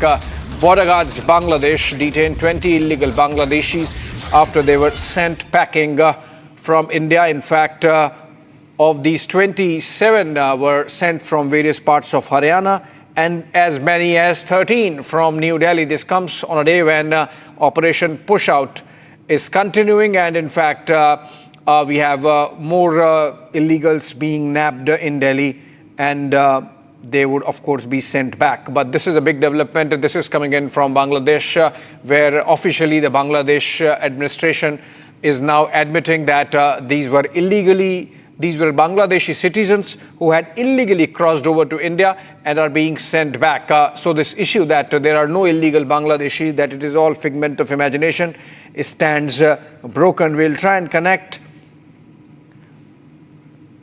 All right, staying with this, but another breaking news development on this, which is that in a focused operation which is ongoing as part of a special drive to identify and act against illegal immigrants, the Eastern District or East District of Delhi Police has successfully apprehended 5 Bangladeshi nationals residing illegally in the national capital, and those individuals, including 3 minors who had entered unlawfully into India through unauthorized riverine routes near the Indo-Bangladesh border, have been apprehended. Remember, while on the one hand we have Bangladesh now admitting that yes, many of their citizens have illegally entered India, parallelly authorities in India are persisting with its pushback operation to send these illegals packing. I'm told Piyush Ohri joins us live from the field in New Delhi. And Piyush, what more can you share about this drive under which 5 more illegal Bangladeshis have been nabbed? This is an ongoing operation that is being carried out by Delhi Police. In fact, several units of the Delhi Police that belongs from north, south, east and west are into identifying the Bangladeshis who are residing first illegally in the city and thereby, if possible, deporting them to the country. In this latest action which has been initiated by the Delhi Police Eastern Unit, 5 Bangladeshis that include 3 minors and 2 majors were identified, and the process of deporting them through FRRO route has been undertaken. It is important to note over here that this ongoing operation is being carried out at a much larger scale by the Delhi Police. Yesterday, there was an official statement that was released by the Delhi Police Northwest Unit, which has been active for the last few days, in which they had identified and got hold of 66 Bangladeshis that were residing illegally in the city. It is also important to note over here, Abhishek, that these Bangladeshis that were apprehended by the Delhi Police Northwestern units yesterday had used IMO app in their phones. Now, this IMO app is easily available in Google Play Store, and through this, they can get in touch with their family relatives in Bangladesh. There is also now investigation which is being done by the Delhi police of how these Bangladeshis are also through Hawala routes also taking money from this country to their country. So yes, as the process of Operation Push Out, as the process of identifying these Bangladeshis who are residing illegally in the city and also across the country continues, there is also an investigation of how these Bangladeshis is trying to play with the system through by robbing the money through Hawala routes and also in a way by creation of government documents through Aadhaar card, through fake credentials are also availing government benefits to a substantial number. Back in the studio. Okay. Thank you so much, Piyush Ori, with their more details about how the Delhi police is going after its Operation Push Out and the manner in which these Bangladeshis are coming in through a safe network that they have built over a period of time. Moving on for now and on to India's space ambitions that are soaring to new heights. Okay, we are in fact staying with this because this is a major development and a massive crackdown happening in Delhi against illegals, while demolition drives are being carried out. In one picture, we see Atishi, the former Delhi Chief Minister, in an altercation, in a physical altercation with the Delhi police from a spot where this demolition drive against illegals was being carried out. On the other, we have Delhi police arresting 5 illegal Bangladeshis, 3 of them minors. And in another window, you see Bangladesh acknowledging that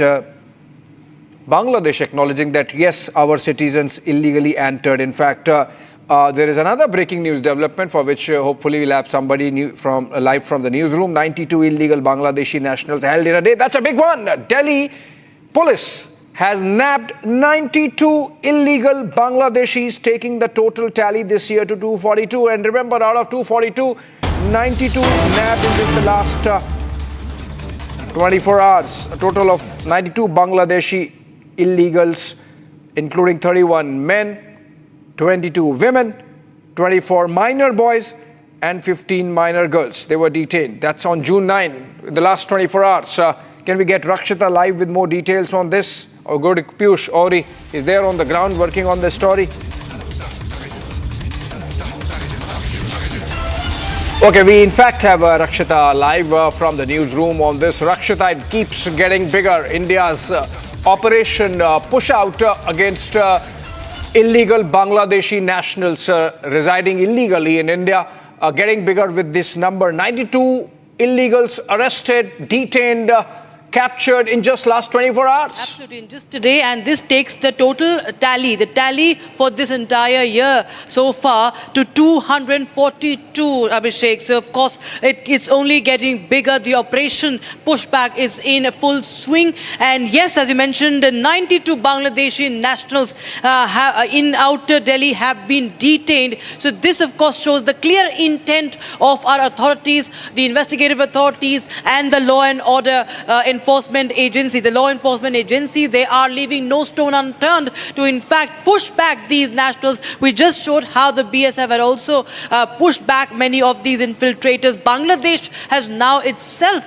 also admitted to that. So there is no place for illegal immigrants in the country. That is the message that is being sent out loud and clear from New Delhi. A total of 92 Bangladeshi nationals. Let me give you the details. 31 men, 22 women and 24 minor boys, 15 minor girls are part of these 92 apprehended in a day from outer Delhi, and they were detained on the 9th of June in a special operation that was near the Mangolpuri railway line. So the operation has also been followed after specific intel was in fact received by the agencies, by the authorities, and there of course we have seen the crackdown that has been underway. The illegal immigrants that were preparing to leave the area, they were trying trying to flee, but they have been caught now. They have been detained, and there has been massive crackdown on the accommodation and the occupied areas as well in Delhi. We've seen that there have been a lot of protests also in the national capital regarding this same. But yes, the message is loud and clear. The authorities are now not, they are in full, full action mode right now. What we are seeing for the past 1 month across the country, especially in North India, you've seen crackdown happening in Uttar Pradesh and crackdown happening in many other states as well, Abhishek. And yes, we are vigilant on the borders. The first line of defense, that is the border security force, is also fully alert, and they are not letting even a single of these Bangladeshis to infiltrate into the country. And those who are already present, they are found out, they are searched for, they are found out, and they are detained, and they will be deported as soon as possible. Of course, they would be they have been detained, and they should be pushed back as soon as possible, which they would be. And the fact that acknowledgement is coming in from the Bangladeshi side, with the border guards Bangladesh accepting those 20 pushed back from India by the BSF, moving on for now. And but we keep close track of these developments. This is a very significant move by New Delhi, and making sure with this operation pushback that all the illegals, or as many as we can, apprehend them and send them back over to their respective countries, mostly to Bangladesh. Moving on, India's space ambitions are soaring to new heights with the Axiom 4 mission. ISRO is all set to conduct groundbreaking experiments, and Group Captain Shubhanshu Shukla is poised to make history as the second Indian in space. Let's dive into the details of this remarkable mission and what it means for India's space program. India's space ambitions are taking a bold step forward. The Indian Space Research Organization, ISRO, has lined up 10 experiments for its latest space mission. These include studies on how microgravity affects muscle function and how prolonged exposure to computer screens could impact astronauts' physical and cognitive health. Another key experiment will focus on agriculture beyond Earth, testing how 6 different varieties of crop seeds respond to space-like conditions. The findings could pave the way for future food production in space. Joining the journey are some of the Earth's toughest microscopic travelers, tardigrades. Also known as the water bears, these resilient creatures can survive extreme temperatures, radiation, and even the vacuum of space. ISRO hopes to learn how life might persist in extraterrestrial environments. These experiments were originally planned for India's first human spaceflight mission, Gaganyaan. But with the opportunity to collaborate on the Axiom 4 mission, ISRO can now build on this early research and redefine more advanced experiments for future independent missions. And now, in a historic milestone, 41 years after Rakesh Sharma became the first Indian in space, Group Captain Shubhanshu Shukla is set to become the second Indian in space and the first to set foot on the International Space Station. Currently in the final phase of the pre-launch quarantine at NASA's Kennedy Space Center, Shukla's experience is expected to provide crucial insights for India's future astronauts. Announced in 2018, Gaganyaan is India's maiden crewed spaceflight mission. Initially scheduled for launch in 2022, the project is now expected to lift off in early 2027. A successful Gaganyaan would place India in an elite club, alongside the United States, Russia, and China, as one of the few nations to independently send humans into space.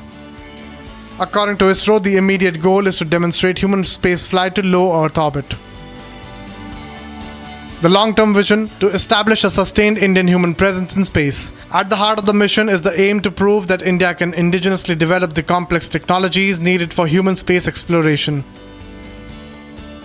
ISRO's trusted workhorse, the LVM-3 rocket, will carry them into space, formerly known as the GSLV Mk3rd. The LVM-3 is ISRO's most powerful launch vehicle. The LVM-3 rocket is a 3-staged vehicle consisting of a solid stage, a liquid stage, and a cryogenic upper stage. The solid stage uses the 2 strap-on motors. The liquid stage is the core stage. Meanwhile, the cryogenic upper stage features a high-thrust cryogenic engine.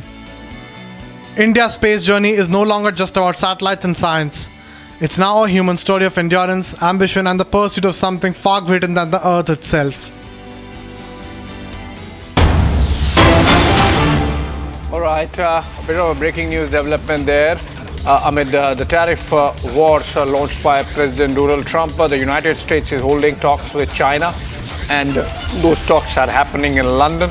The US Commerce Secretary has in fact said that those talks are going well as the two sides meet for a second day in London, seeking a breakthrough on export controls that have threatened a fresh rupture between the superpowers. The US and Chinese officials are trying to get back on track after Washington accused Beijing of blocking exports of rare earth minerals that are critical to its economy, straining ties after they struck a deal. Pictures there of, they're not from talks, but the talks essentially happening in London, a neutral venue. All right, moving on for now, still in a short break, coming back on the other side. Chief of Air Staff and all air warriors of the IAF Wish Group Captain Shubhanshu Shukla as he prepares to embark on Axiom Force space mission tomorrow. Also, at least 8 people were killed and several others injured in a shooting at a school in the Austrian city of Graz, coming on the other side.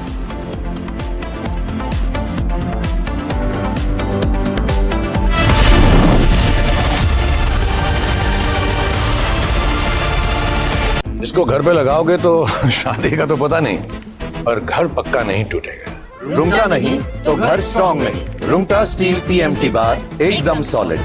पहाड़ों में एक hiking ship भी बन सकती है। दादी के हाथों का जादू और खुशबू से महकता घर, माँ की मुस्कुराहट और खाने की सुगंध। MDH गरम मसाला, क्योंकि हर रिश्ता है स्वाद से जुड़ा।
विमल में गुलिस्तां के ये कुछ लजीज फरिश्ते जब साथ घुले तो जी ललचाए और दिल कहे कि स्वाद की जुबान में खुद को ऐसे डुबाऊं कि निकल ना पाऊं। विमल की जुबान कुछ है ही ऐसी, मानते हैं?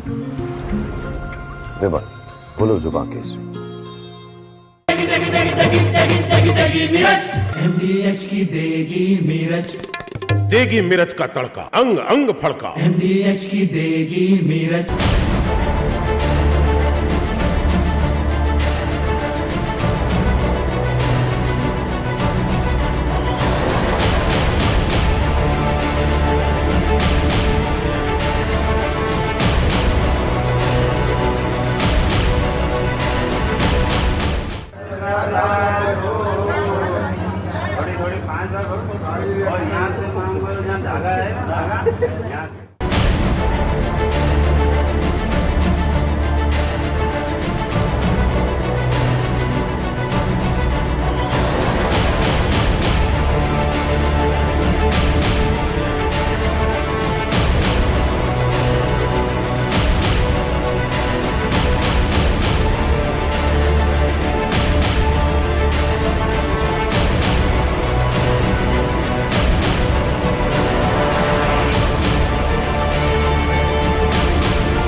खुद पहुंची हुई है वहाँ पे, ढाबे के ऊपर पहुंची है। ढाबे वाले से लेके फोन उसने बच्ची ने उसके भाई के लिए लगाया, गोविंद के लिए। गोविंद की बातचीत उनसे हुई तो वो रो रही थी उस पीरियड में, बहुत ही ज्यादा रो रही थी बच्ची मेरी।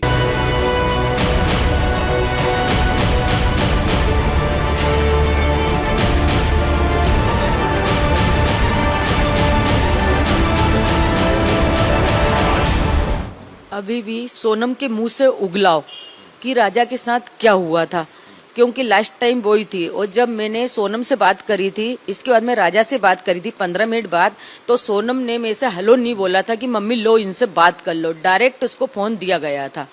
तो सोनम ही बता पाएगी कि क्या हुआ राजा के साथ। मैं सोनम के मुंह से ही सुनना चाहती हूँ।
Hi, this is Chef Ranveer Brar. Guarantee you brilliance on behalf of IIHM.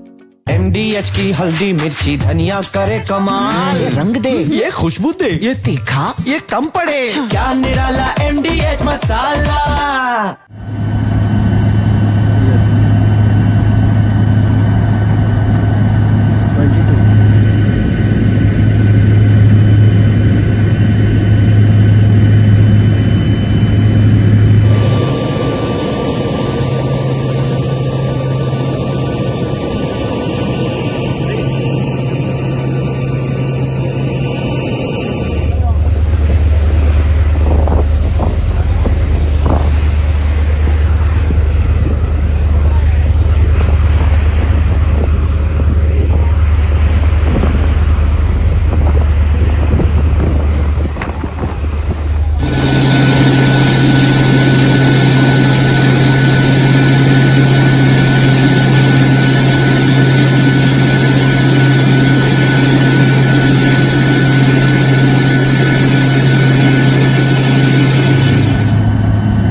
Sonam राजा मामले में बड़े बड़े खुलासे हो रहे हैं। राजा रघुवंशी के बीच वाले भाई विपिन रघुवंशी हमारे साथ एक्सक्लूसिव है बातचीत के लिए।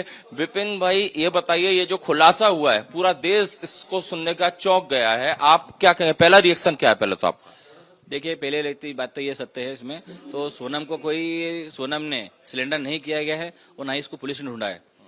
हम लोगों ने रात को 1:45 बजे पुलिस को फोन लगाया था कि सोनम से बातचीत करने के बाद सोनम ने कहा था मैं जंगल में हूँ भैया, मैं ढाबे से फोन लगा रही हूँ और मैं जो है मतलब इस जगह पे खड़ी हूँ। तो सोनम के भाई ने उसको बोला था ठीक है बिट्टी, मैं तेरे लिए वहाँ पे पुलिस भेज रहा हूँ। पुलिस ने सोनम को नहीं ढूंढा है। यूपी पुलिस जो है उसको हमने आगे रह के फोन लगाया था, गोविंद ने फोन लगाया यूपी पुलिस को, यूपी पुलिस वहाँ पहुंची है। वो पहुंचने के बाद में सोनम को वहां से लेके गए थाने पे। कितने बजे रात की बात? करीब सोनम की किससे बात हुई थी? सोनम की बात हुई थी गोविंद रघुवंशी, उसके भाई से। कितने बजे रात में? करीब अपने 1:45 बजे करीब। गोविंद ने यूपी पुलिस को फोन लगाया है और फोन लगा कंफर्म कर रहा है सोनम रघुवंशी मेरी बहन जो है वहाँ पे अकेली है, आप वहाँ पे आप लोग चले जाइए और जाके वहाँ से उसको सेफ लेके थाने पे ले आइए। हाँ, क्योंकि इसके बाद ज्यादा बातचीत हो नहीं पाई हमारे कुछ इस बारे में। सोनम से बातचीत हुई आप? मेरी बातचीत सोनम से नहीं हो पाई। अच्छा, लेकिन अब तो कुछ और दावे कर रही है मेघालय पुलिस। देखिए, मेघालय पुलिस तो कुछ भी दावा कर सकती है, क्योंकि मेघालय पुलिस में जो एसपी साहब जो है विवेक सिंह जी जो है वो हमारा 4 दिन फोन उठा रहा है, तो हम उनकी बात में भरोसा कैसे करना है? अभी वो तो ये कह रहे हैं कि मध्य प्रदेश के 3 लड़के इस हत्या में शामिल हैं। मध्य प्रदेश के 3 लड़के शामिल इसमें है कभी, तो उनकी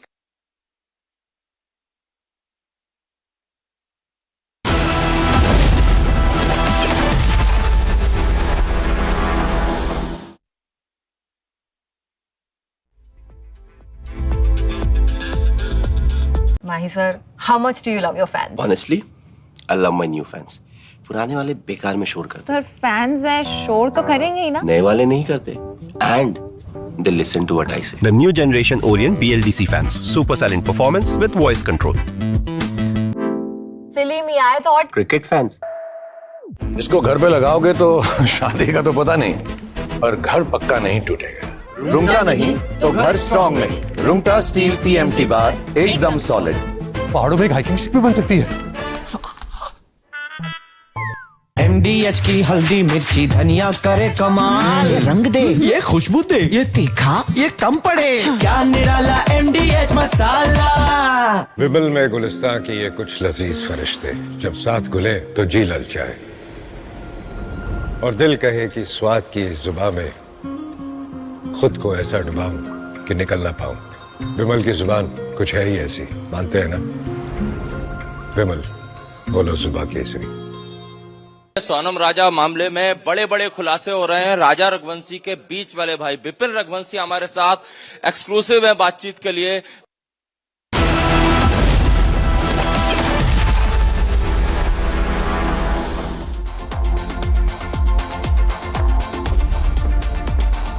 Hello and welcome. You're watching 6 Stories at 6 with me, Tanisha Awasthi. Let's quickly take you through the 6 agenda stories that we will be talking about in this edition. The mystery around the explosion at the cargo ship is unraveling. The big question remains if the ship was carrying the banned items on board, and how did the explosion actually take place? Now, the second story that we'll be telling you about is how India is all set to create history yet again. With its journey to the International Space Station, we will get you the inside videos of what went behind the historic journey. The third story that we will be tracking in this edition is from Chhattisgarh, where an IED has been recovered and defused from Sukma, the same attack site that was targeted by the Maoists yesterday.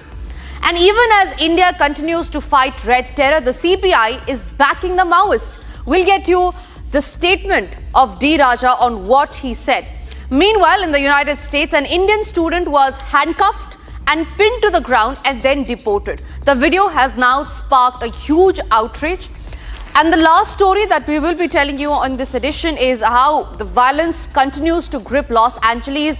There are large-scale vandalism that has taken place, and it is still continuing even at day 4. So these are the 6 stories that we have lined up for you, starting first up with the top story. Now, the biggest story of the day is the Singapore cargo ship that had an explosion on board yesterday, and this was off the Kerala coast. Now, the incident, remember, occurred at around 10:30 a.m. and this was on June 9, that is yesterday, when an underdeck explosion was reported by the Maritime Operations Center, and this was in Mumbai. and this was relayed to their Kochi counterparts. Now, soon after, the Navy immediately diverted INS Surat, which was scheduled to dock in Kochi to render emergency assistance.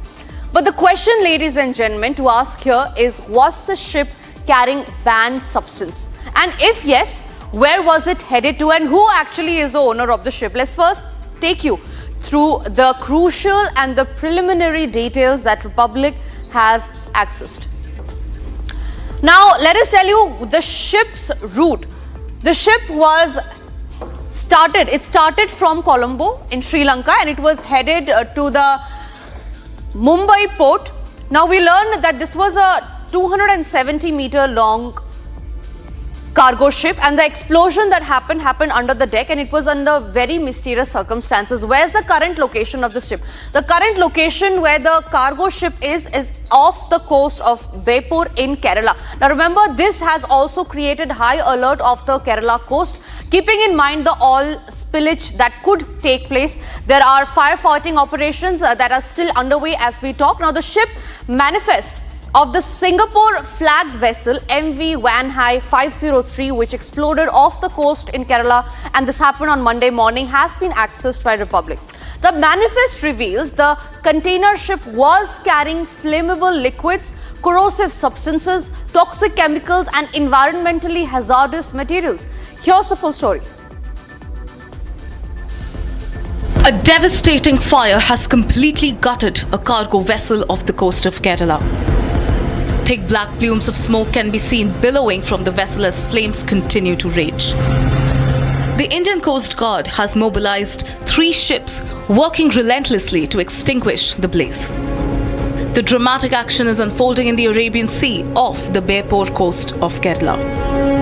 The burning vessel is the MV Vanhai 503, and early this morning, fresh explosions were reported on board. You are the senior operations manager in Vanhai. Correct. So I just wanted to know, out of 22, 18 members have been rescued, and 4 are still missing, right? Correct, yes. What's the current update on that? They are still found missing. The search operation is going on.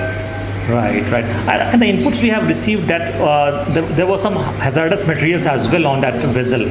So what were those? See, there were total 143 hazardous containers on board. Okay, there are various content of the cargo in the container. Okay, the emission of the fire is still unknown. Which container has got blast? Right. So how many total containers were there? 143. 143. Okay. The ICG has deployed additional reinforcements to assess the evolving situation. The Singapore-flagged cargo vessel, which was en route to Mumbai from Colombo, Sri Lanka, suffered an internal container explosion yesterday, leading to a massive fire on board.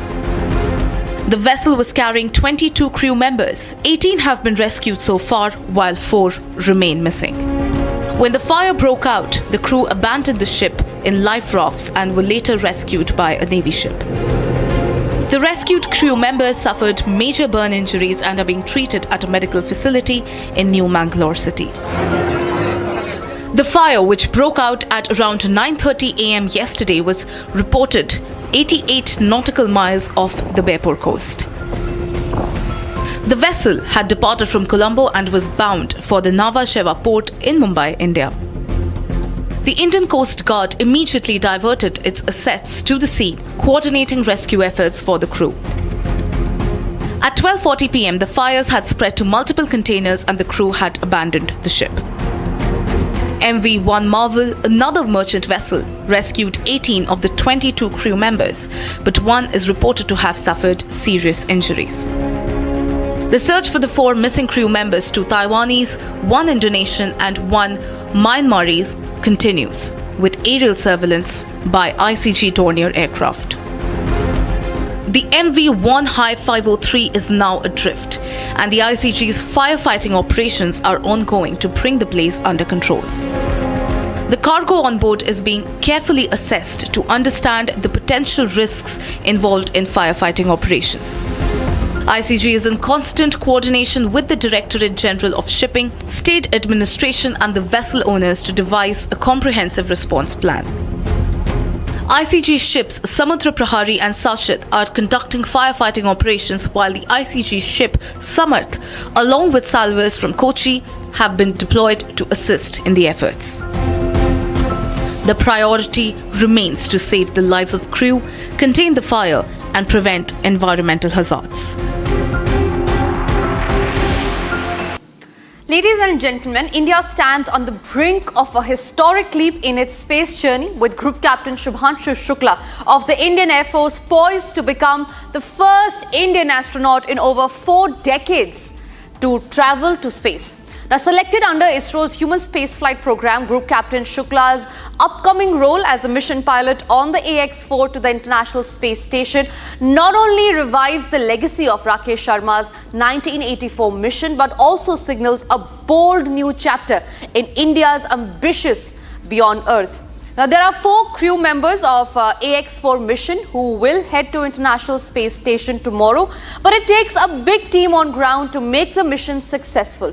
Watch this onboarding video that we have accessed from August last year, where the crew takes a tour of the facilities and meets the other members of the team playing crucial role in the mission.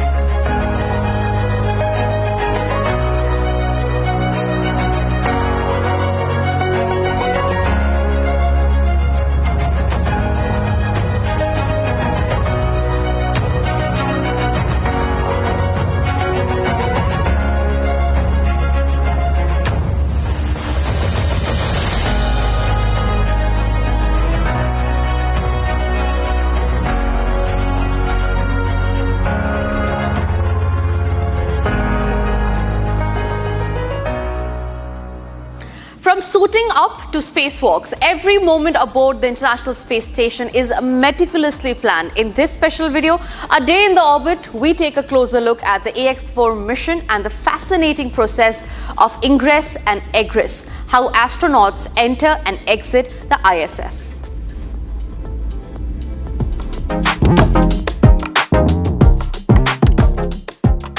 Right now we are at the Space Vehicle Mock-up facility at NASA. This is Building 9.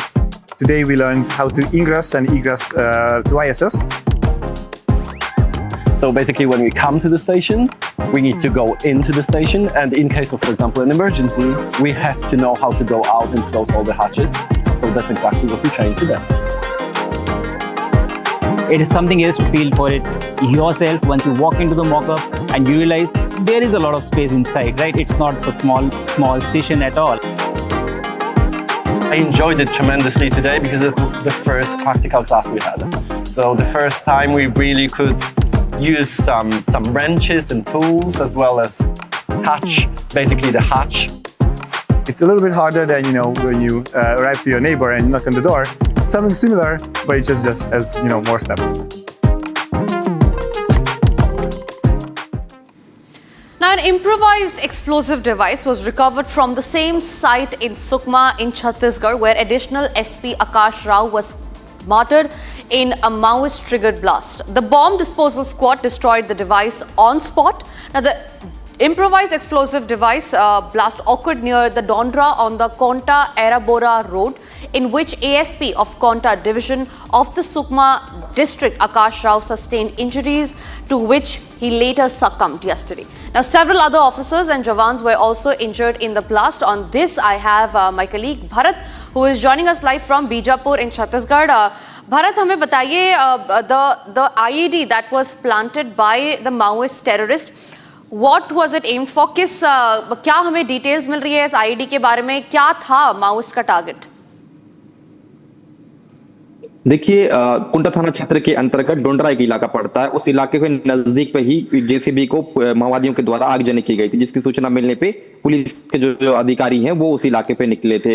Additional SP जो है, additional SP के साथ जो DSP है, SDOP है और TI उनके द्वारा कार्रवाई के लिए उस इलाके पे निकले। जब वहां पे वो पहुंचे, क्योंकि कुछ दिन के बाद 10 तारीख के माओवादियों ने बंद का भी आह्वान किया था, जिसके तर्ज पे पूरी कार्रवाई को लेकर उस इलाके पे निकले थे, तो आईडी जो है वो ब्लास्ट हो जाता है। आईडी जैसे ब्लास्ट होता है तो उसी दरमियान जो एडिशनल एसपी है वो बुरी तरीके से जख्मी हो जाते हैं, जिनका बेहतर इलाज के लिए कोंटा स्वास्थ्य केंद्र उनको ले जाया जाता है। लेकिन वहीं पे पहुंचते ही उन्होंने दम वो जो है, उसके बाद दो जो अधिकारी थे टीआई और एसडीओपी, उनका जो उपचार है वहां चल रहा था, लेकिन बेहतर उपचार के राजधानी रायपुर रेफर किया गया। उसके बाद घटनास्थल की अगर बात की जाए, घटनास्थल पे जो आईडी है और भी सीरियल आईडी भी वहां पे लगाया गया था, जिसको दूसरे दिन वहां पे अधिकारी पहुंच के, बीडीएस की टीम पहुंच के, जो फॉरेंसिक की टीम पहुंच के उस जो आईडी है उसको डिस्प्यूज किया गया, डिस्क्री किया गया। ऐसे में उस पूरे इलाके की अगर बात की जाए, भौगोलिक परिस्थिति की अगर बात की जाए, तो पूरा इलाका माओवादियों का ग्रस्त वाला इलाका है। ऐसे माओवादियों की मौजूदगी होती रहती है, इसलिए पुलिस कार्रवाई के लिए उस पूरे इलाके पे निकलती है। लेकिन जिस तरीके से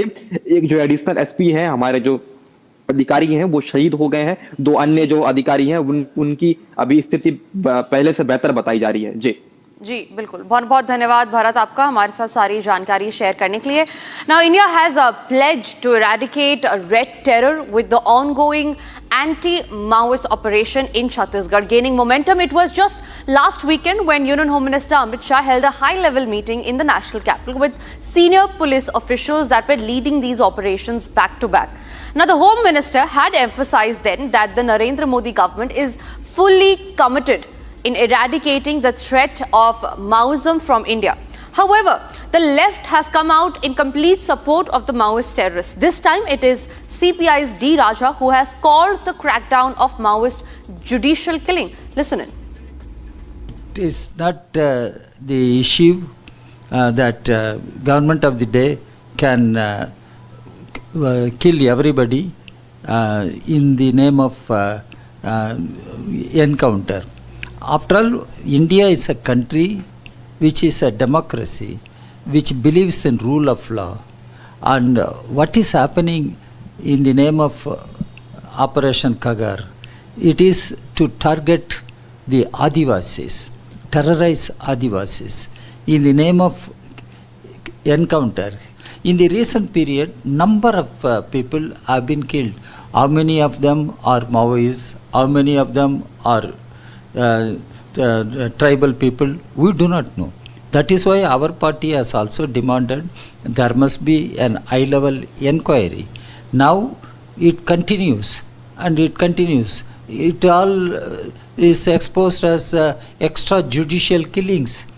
If you have anybody under your watch, bring them, ask them to stand before law of the land and let law take its course. Instead of that, killing just like that, this is what we find extrajudicial killings. Another thing, let me point out, the Maoists themselves have proposed for ceasefire. Let us not enter into encounter like this. In a video that has sparked outrage among every Indian today is a story that deserves national attention. An Indian student was handcuffed, pinned to the ground at an airport in the United States and then deported back to India. Now, this is a claim that was made by the social media user who shared videos and pictures from the incident. According to this user, Kunal Jain, the student was speaking in Haryanvi, insisting that he wasn't crazy, but the authorities were trying to make him look that way. The Indian consulate in New York took cognizance of the matter based on the social media post and assured that they are in touch with the local authorities. However, the United States Embassy in India, in a post on X, said that the United States continues to welcome legitimate travelers to our country. However, there is no right to visit the United States illegally, and we will not tolerate illegal entry, abuse of visas, or the violation of United States laws. Watch what happened. A disturbing video from the Newark airport has gone viral, showing an Indian student handcuffed and pinned down to the floor by multiple officers before being deported. The student is visibly distressed crying out for help as he pleads with the authorities while being forcibly restrained. The video shows the emotional appeals highlight the trauma and desperation he experienced during the incident. The video was shared on social media by Indian-American entrepreneur Kunal Jain, who condemned the treatment and said the young man was made to feel like a criminal. Jain highlighted that this is not an isolated case. Several Indian students have reportedly faced similar deportations in recent weeks. Students have also faced harsh action for failing to explain their stay in the country. The incident has prompted strong reactions from the Indian community and calls for accountability from US authorities. Video, what I put, it's only 20% of what I saw. And I noticed this was a bizarre incident in my view, because you cannot treat a young 21, 22-year-old student like this in front of the public. Whatever may be the case, he got a legal visa probably, that's why he was there. And then he could not explain probably the reason at the port of entry. Now this kid probably had some kind of mental disorientation, he got distressed, and he started yelling. He started saying, मैं पागल नहीं हूँ, तुम लोगों ने मुझे पागल समझ रखा है, मैं पागल नहीं हूँ, वो बार बार यही बोले जा रहा था. तो उन्होंने उसको, जब वो, he was like hitting his head on the wall, they pinned him down. And then when he started speaking, they called some more police personnel. So if you see the later part of this video or the other videos which I have put, that about 7-8 personnel came and they literally tied his hands like this and legs and made him a chicken. And they were trying to pull him forcefully into the aeroplane. And then the pilot came and pilot says, we cannot allow a forceful operations like this. The Indian consulate in New York has taken note of the incident and is in touch with the US authorities. The Indian community is urging for a thorough investigation and better protection for Indian nationals traveling abroad. Los Angeles, one of the world's most well-known cities, has been marred by unrelenting and violent street protests. It all started after Donald Trump administration ordered immigration raids. Now, people of Los Angeles hit the streets in protest. Here's what happened on day 4. Police chasing down protesters with batons. Protesters pushing back. Los Angeles is witnessing dramatic protests on the streets. The protests, which have entered day 4, are intensifying with each passing minute. Latest visuals coming in show a group of protesters locked in a tense standoff with police in Los Angeles' Little Tokyo area. Several visuals showed vehicles engulfed in flames lighting up the streets of LA. The city continues to tremble as fires light up the night sky, freeways blocked, and injuries to both the police and protesters. President Trump defended federalizing the military on Saturday, insisting it was necessary to address the lawlessness in California. But the move has drawn fierce criticism from state and city officials.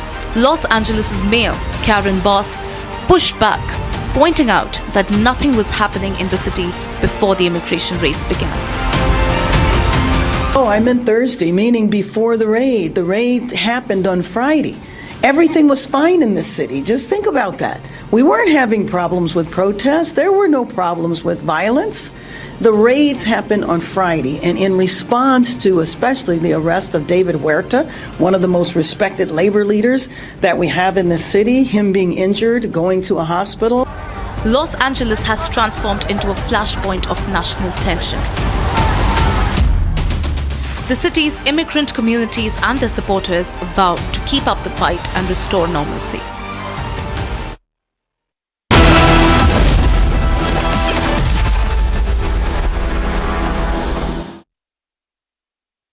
Hi, this is Chef Ranveer Brar. Guarantee you brilliance on behalf of IIHM. मेरी नई Hyundai Exter तुमने भी तो कल नई car ली है ना, उसमें भी तो होगा ना ये वॉइस इनेबल सनरूफ है ना अंकल, सिंगर इनेबल सनरूफ। और बेनिफिट्स ये तो मिले होंगे ना। ये मिला। हाँ, हुंडई कार्स पर मिल रही है अमेजिंग डील्स। वैसे लोगे तो आप हुंडई ही, चाहे दिल की सुनो या डील्स की। Mahi sir, how much do you love your fans? Honestly, I love my new fans. पुराने वाले बेकार में शोर करते, सर फैंस है, शोर तो करेंगे ही ना। नए वाले नहीं करते, and they listen to what I say. The new generation Orient BLDC fans, super silent performance with voice control. Silly me, I thought Cricket fans. आधे बाउल दही में 4 चम्मच MDH चटनी पुदीना मसाला डाला, स्टर करो, पुदीना चटनी तैयार। MDH चटनी पुदीना मसाला। सोनम राजा मामले में बड़े बड़े खुलासे हो रहे हैं। राजा रघुवंशी के बीच वाले भाई विपिन रघुवंशी हमारे साथ एक्सक्लूसिव है बातचीत के लिए। विपिन भाई, ये बताइए, ये जो खुलासा हुआ है पूरा देश इसको सुनने का चौंक गया है, आप क्या कहें? पहला रिएक्शन क्या है पहले तो आप? देखिए, पहले लगती बात तो ये सत्य है इसमें, तो सोनम ने सिलेंडर नहीं किया गया है और ना ही इसको पुलिस ने ढूंढा है। हम लोगों ने रात को 1:45 बजे पुलिस को फोन लगाया था कि सोनम से बातचीत करने के बाद सोनम ने कहा था मैं जंगल में हूँ भैया, मैं ढाबे से फोन लगा रही हूँ और मैं जो है मतलब इस जगह पे खड़ी हूँ। तो सोनम के भाई ने उसको बोला था ठीक है बिट्टी, मैं जो है मैं तेरे लिए वहाँ पे पुलिस भेज रहा हूँ। पुलिस ने सोनम को नहीं ढूंढा है। यूपी पुलिस जो है उसको हमने आगे रह के फोन लगाया था, गोविंद ने फोन लगाया यूपी पुलिस को, यूपी पुलिस वहाँ पहुंची है। वो पहुंचने के बाद में सोनम को वहां से लेके गए थाने पे। कितने बजे रात की बात? करीब सोनम की किससे बात हुई थी? सोनम की बात हुई थी गोविंद रघुवंशी उसके भाई से। कितने बजे रात में? करीब अपने 1:45 बजे करीब। गोविंद ने यूपी पुलिस को फोन लगाया है और फोन लगा कंफर्म करा है सोनम रघुवंशी मेरी बहन जो है वहाँ पे अकेली है, आप वहाँ पे आप लोग चले जाइए और जाके वहाँ से उसको सेफ लेके थाने पे ले आइए। हाँ, क्योंकि इसके बाद ज्यादा बातचीत हो नहीं पाई हमारे कुछ इस बारे में। सोनम से बातचीत हुई आप? मेरी बातचीत सोनम से नहीं हो पाई। अच्छा, लेकिन अब तो कुछ और दावे कर रही है मेघालय पुलिस। देखिए, मेघालय पुलिस तो कुछ भी दावा कर सकती है, क्योंकि मेघालय पुलिस में जो एसपी साहब जो है विवेक सिंह जी जो है वो हमारा 4 दिन फोन उठा रहे हैं, तो हम उनकी बात में भरोसा कैसे करना है अभी? वो तो ये कह रहे हैं कि मध्य प्रदेश के 3 लड़के इस हत्या में शामिल हैं। मध्य प्रदेश के 3 लड़के शामिल इसमें है कभी, तो उनकी टिकट बुक होगी, ये ट्रेन से या प्लेन से किसी चीज से गए होंगे, वो कंफर्म कीजिए पहले तो। दूसरी बात, सोनम को यहाँ पर आने दीजिए, सोनम कंफर्म करेगी, सोनम को वो कंफर्म करेंगे। इसके कंफर्म होने के पहले जो है आरोप लगाना गुनाह है। ये भी देखिए, गाइड ने बोला था, आप भी बता रहे थे कि राजा के साथ 3 लोग चल रहे थे पहाड़ पर, जब राजा के साथ 3 लोग थे और सोनम पीछे पीछे थी, और इस हत्या में भी 3 लोगों का नाम आ रहा है। देखिए, जो गाइड है उस गाइड ने उसको सोनम के जो पीछे राजा चल रहे दोनों चल रहे थे, तो जो 3 लोग थे उसको गाइड ने पीछे से देखा था, तो वो कैसे बोल सकता है? तो एमपी के थे वो लोग, पहली चीज तो ये है। और गाइड में देखा भी होगा कभी, तो उसको कंफर्म नहीं हो सकता ना सिर्फ हिंदी में बात कौन कौन कर रहे थे, एक कर रहा कि 2 कर रहा था। गाइड ने पीछे से देखा, क्या देखा गाइड में? वो सोनम पे लगे आरोपों को खारिज कर रहे हैं। सोनम के पिता, आपका भाई इसमें हत्या हुई उसकी, और ये आ रहा है कि कॉन्ट्रैक्ट किलिंग है और सोनम ने ही करवाई है, आप क्या कहेंगे? देखिए, जब तक कोई बातें सिद्ध नहीं हो सकती है, आरोपी जब तक पकड़ा ही नहीं गए, आरोपी पकड़ा गए हैं, वो सोनम जब तक ये सारी चीजें मुंह से कबूल नहीं करेगी, जब तक हम लोग मानने को राजी नहीं इस बात को। अच्छा, सोनम तो अभी बेसुध हालत में, तो वही तो हम कह रहे हैं, जब तक सोनम कबूल नहीं करेगी और सोनम की जब तक जांच नहीं हो पाएगी, तो सोनम के साथ में ये लोग जो थे, इन सोनम ने इनको भेजा है क्या नहीं भेजा है, जब तक हम लोग मानने को राजी नहीं बात को। अच्छा, ये बताइए, शादी जो है वो आपकी राजा की सोनम से अरेंज मैरिज हुई थी? दोनों की शादी जो है अरेंज मैरिज है, वो दोनों के पसंद से शादी की गई है। इसमें दोनों को जो है पसंद शादी करने के बाद में अभी तक हम लोगों ने ऐसा कहीं डाउट नहीं क्लियर करा है, तो कहीं सोनम और राजा में कैसे कुछ भेदभाव हुआ है, कुछ भी लड़ाई झगड़े हुए, कैसे कुछ भी नहीं हुआ अभी तक में।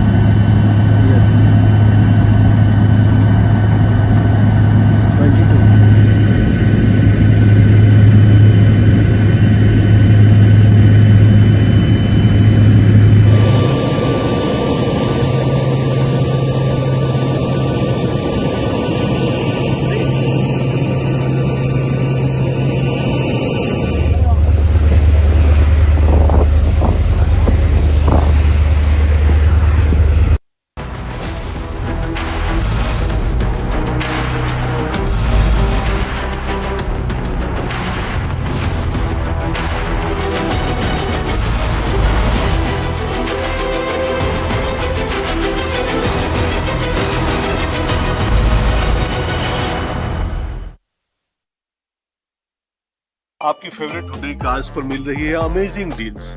वैसे लोगे तो आप हुंडई ही, चाहे दिल की सुनो या डील्स की। तो जल्दी चले आओ हुंडई शोरूम। अब छोलिया हो या लोबिया, सफेद चने या काले चने, सब कुछ मजेदार बने। विमल में गुलिस्तां के ये कुछ लजीज फरिश्ते जब साथ घुले तो जी ललचाए और दिल कहे कि स्वाद की सुबह में खुद को ऐसे डुबाऊं कि निकल ना पाऊं। विमल की जुबान कुछ है ही ऐसी, मानते हैं? विमल, बोलो जुबान कैसी? दादी के हाथों का जादू और खुशबू से महकता घर, माँ की मुस्कुराहट और खाने की सुगंध। MDH गरम मसाला, क्योंकि हर रिश्ता है स्वाद से जुड़ा।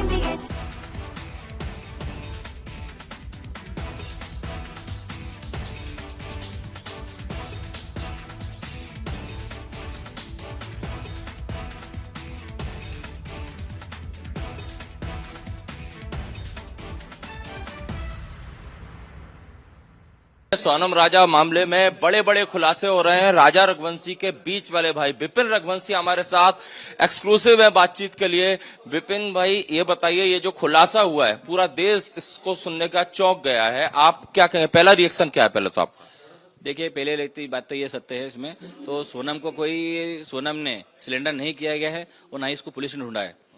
हम लोगों ने रात को 1:45 बजे पुलिस को फोन लगाया था कि सोनम से बातचीत करने के बाद सोनम ने कहा था मैं जंगल में हूँ भैया, मैं ढाबे से फोन लगा रही हूँ और मैं जो है मतलब इस जगह पे खड़ी हूँ। तो सोनम के भाई ने उसको बोला था ठीक है बिट्टी, मैं तेरे लिए वहाँ पे पुलिस भेज रहा हूँ। पुलिस ने सोनम को नहीं ढूंढा है। यूपी पुलिस जो है उसको हमने आगे रह के फोन लगाया था, गोविंद ने फोन लगाया यूपी पुलिस को, यूपी पुलिस वहाँ पहुंची है। वो पहुंचने के बाद में सोनम को वहां से लेके गए थाने पे। कितने बजे रात की बात है? सोनम की किससे बात हुई थी? सोनम की बात हुई थी गोविंद रघुवंशी उसके भाई से। कितने बजे रात में? करीब अपने 1:45 बजे करीब। गोविंद ने यूपी पुलिस को फोन लगाया है और फोन लगा कंफर्म करा है सोनम रघुवंशी मेरी बहन जो है वहाँ पे अकेली है, आप वहाँ पे आप लोग चले जाइए और जाके वहाँ से उसको सेफ लेके थाने पे ले आइए। हाँ, क्योंकि इसके बाद ज्यादा बातचीत हो नहीं पाई हमारे कुछ इस बारे में। सोनम से बातचीत हुई आप लोग? मेरी बातचीत सोनम से नहीं हो पाई। अच्छा, लेकिन अब तो कुछ और दावे कर रही है मेघालय पुलिस। देखिए, मेघालय पुलिस तो कुछ भी दावा कर सकती है, क्योंकि मेघालय पुलिस में जो SP साहब जो है विवेक सिंह जी जो है वो हमारा 4 दिन फोन उठा रहे हैं, तो हम उनकी बात में भरोसा कैसे करना है? अभी वो तो ये कह रहे हैं कि मध्य प्रदेश के 3 लड़के इस हत्या में शामिल हैं। मध्य प्रदेश के 3 लड़के शामिल इसमें है कभी, तो उनकी टिकट बुक होगी, ये ट्रेन से या प्लेन से किसी चीज से गए होंगे, वो कंफर्म कीजिए पहले तो। दूसरी बात, सोनम को यहाँ पर आने दीजिए, सोनम कंफर्म करेगी, सोनम को वो कंफर्म करेंगे। इसके कंफर्म होने के पहले जो है आरोप लगाना गुनाह है। ये भी देखिए, गाइड ने बोला था, आप भी बता रहे थे कि राजा के साथ 3 लोग चल रहे थे पहाड़ पर, जब राजा के साथ 3 लोग थे और सोनम पीछे पीछे थी, और इस हत्या में भी 3 लोगों का नाम आ रहा है। देखिए, जो गाइड है उस गाइड ने उसको सोनम के जो पीछे राजा चल रहे दोनों चल रहे थे, तो जो 3 लोग थे उसको गाइड ने पीछे से देखा था, तो वो कैसे बोल सकता है? तो MP के थे वो लोग, पहली चीज तो ये है। और गाइड में देखा भी होगा कभी तो उसको कंफर्म नहीं हो सकता ना, सिर्फ हिंदी में बात कौन कर रहे थे, एक कर रहा कि 2 कर रहा था। गाइड ने पीछे से देखा, क्या देखा गाइड में? वो सोनम पे लगे आरोपों को खारिज कर रहे हैं। सोनम के पिता, आपका भाई इसमें हत्या हुई उसकी, और ये आ रहा है कि कॉन्ट्रैक्ट किलिंग है और सोनम ने ही करवाई है, आप क्या कहेंगे? देखिए, जब तक कोई बातें सिद्ध नहीं हो सकती है, आरोपी जब तक पकड़ा नहीं गए, आरोपी पकड़ा गए हैं, वो सोनम जब तक ये सारी चीजें मुंह से कबूल नहीं करेगी, जब तक हम लोग मानने को राजी नहीं इस बात को। अच्छा, सोनम तो अभी बेसुध हालत में, तो वही तो हम कह रहे हैं, जब तक सोनम कबूल नहीं करेगी और सोनम की जब तक जांच नहीं हो पाएगी, तो सोनम के साथ में ये लोग जो थे, सोनम ने इनको भेजा है क्या नहीं भेजा है, जब तक हम लोग मानने को राजी नहीं बात को। अच्छा, ये बताइए, शादी जो है वो आपकी राजा की सोनम से अरेंज मैरिज हुई थी? दोनों की शादी जो है अरेंज मैरिज है, वो दोनों के पसंद से शादी की गई है। इसमें दोनों को जो है पसंद से शादी करने के बाद में अभी तक हम लोगों ने ऐसा कहीं डाउट नहीं क्लियर करा है, तो कहीं सोनम और राजा में कैसे कुछ भेदभाव हुआ है, कुछ भी लड़ाई झगड़े हुए, कैसे कुछ भी नहीं हुआ अभी तक में।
Republic accessed the exclusive documents which show that the Singapore vessel was carrying hazardous substances for crew members still missing.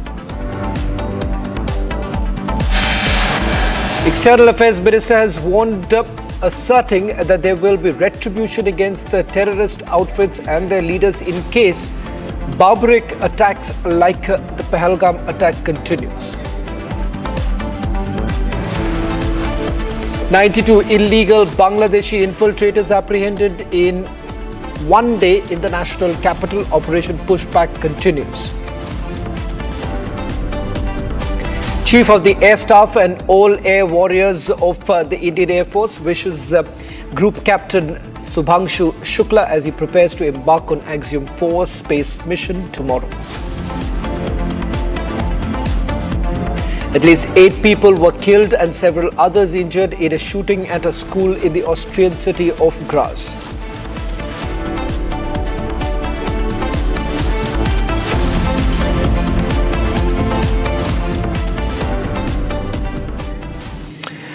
A latest furor over this entire issue of deportation of Indian student. As per sources within the Ministry of External Affairs, we are given to understand the ministry has formally raised the matter with the US Embassy in the national capital regarding the mistreatment of the Indian student at Newark Airport.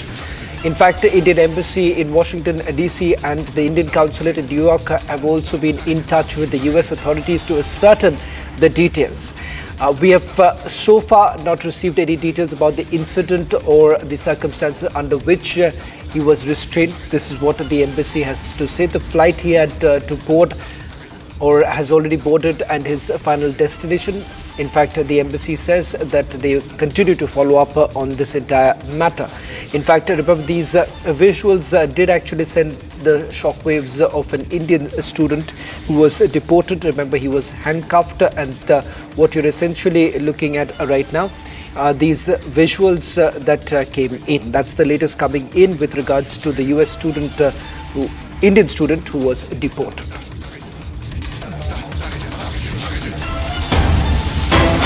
Shifted focus now to the other breaking news now coming in. Firefighting and search operations continue on board the Singapore registered container vessel Wang Hai 503.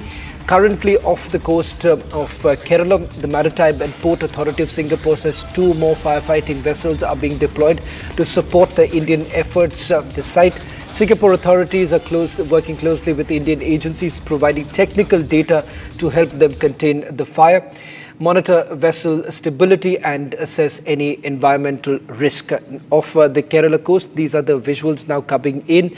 In fact, this visual that you see came in earlier today of the vessel that has caught fire after multiple explosions were basically reported. In fact, the breaking news now coming in, 2 additional vessels have also been sent to the spot to carry out the firefighting options. In fact, my colleague Ashwin is also joining us on this broadcast. Ashwin, any further details that you're picking up? The latest coming in that 2 more additional vessels have been sent to contain the fire.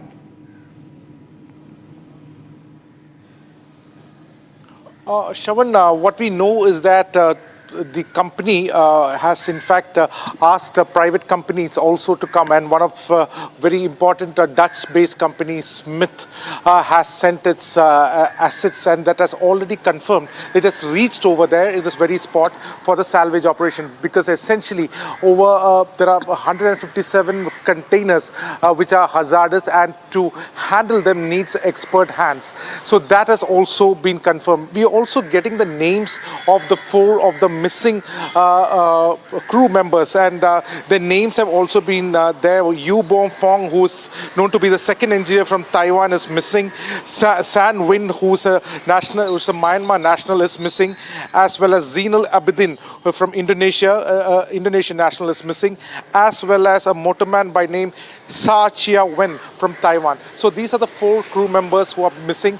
Of the total number of crew members, 18 of them are in Mangalore. 6 of them are being treated in AG Hospital in Mangalore, and 12 of them are staying in a hotel in Mangalore, awaiting the company management to arrive in Mangalore, hopefully tomorrow. And we are expecting that the company management will also speak to the media tomorrow once they reach Mangalore, and maybe the crew members will also speak to the media as well. But what we know so far is that on one side, along with the Indian Navy and the Indian Coast Guard, the private, the salvage operation companies, which are private entities, have also reached the spot to ensure that the cargo which is there do not spill into the ocean too much, and whatever can be salvaged and protect the natural environment can be done by these companies as well. Shavan.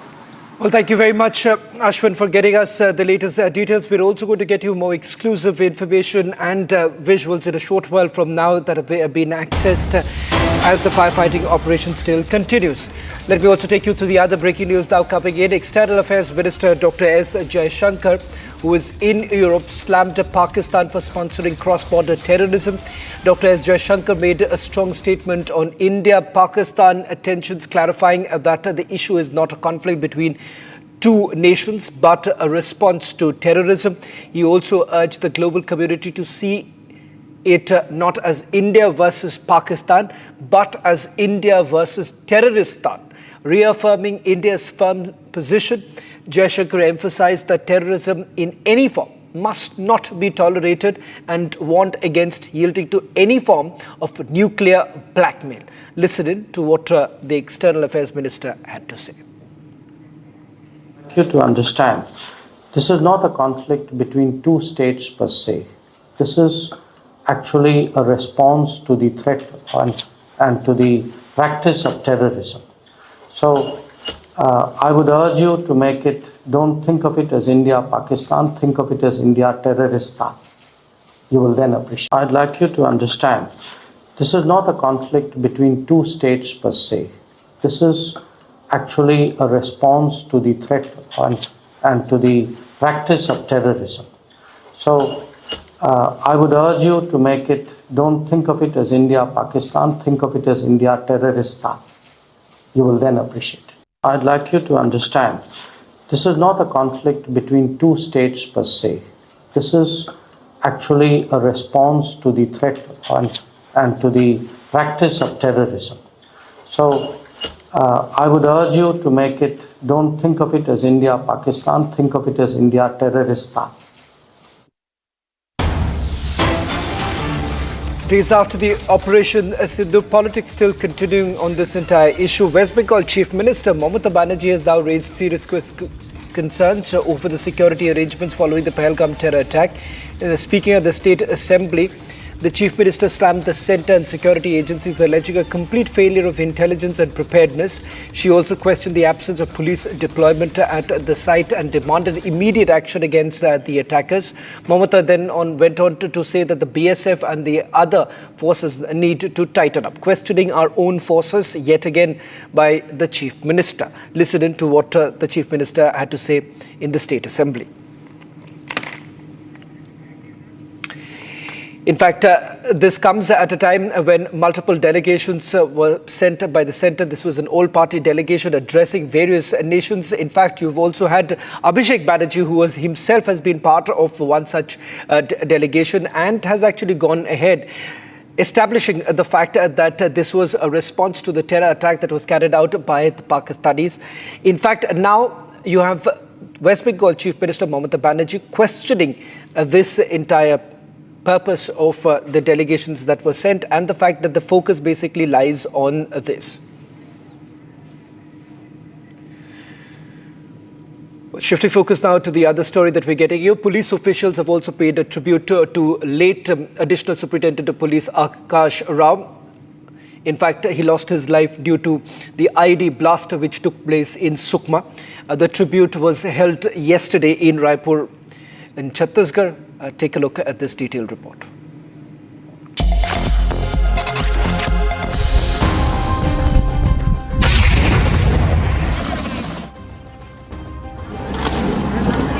A tribute was paid to ASP Akash Rao Giripunje, who lost his life on June 9 in an IED blast carried out by Maoists in Sukma's Konta.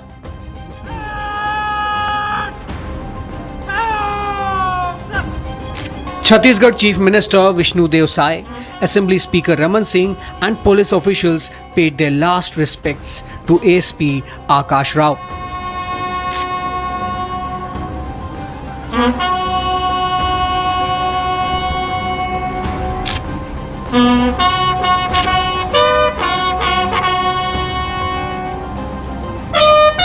The 42-year-old ASP was a gallantry medal winner. एक ID blast pressure bomb के चपेट में आकर अतिरिक्त police अधीक्षक श्री आकाश राव गिरपुंजे जी शहीद हो गए। हम उनके शहादत को नमन करते हैं और आज उनको श्रद्धांजलि देने के लिए यहाँ पर आए हुए थे। आकाश राव का शहादत बेकार नहीं जाएगा।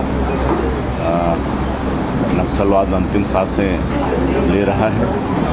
निश्चित रूप से नक्सलवाद का खात्मा होकर रहेगा।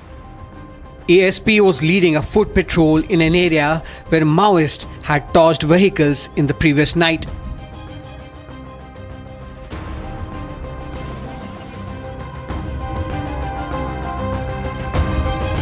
The 42-year-old officer took the brunt of the blast while two other officials were injured after being hit by the shrapnel.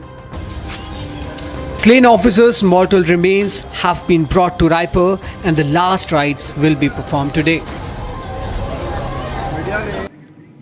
After 41 years, India's tricolour is set to soar back into the space aboard the International Space Station. We bring you the story of Group Captain Shubhangshu Shukla, from the skies to the stars. Shubhangshu Shukla's journey is a testament to India's growing prowess in space exploration.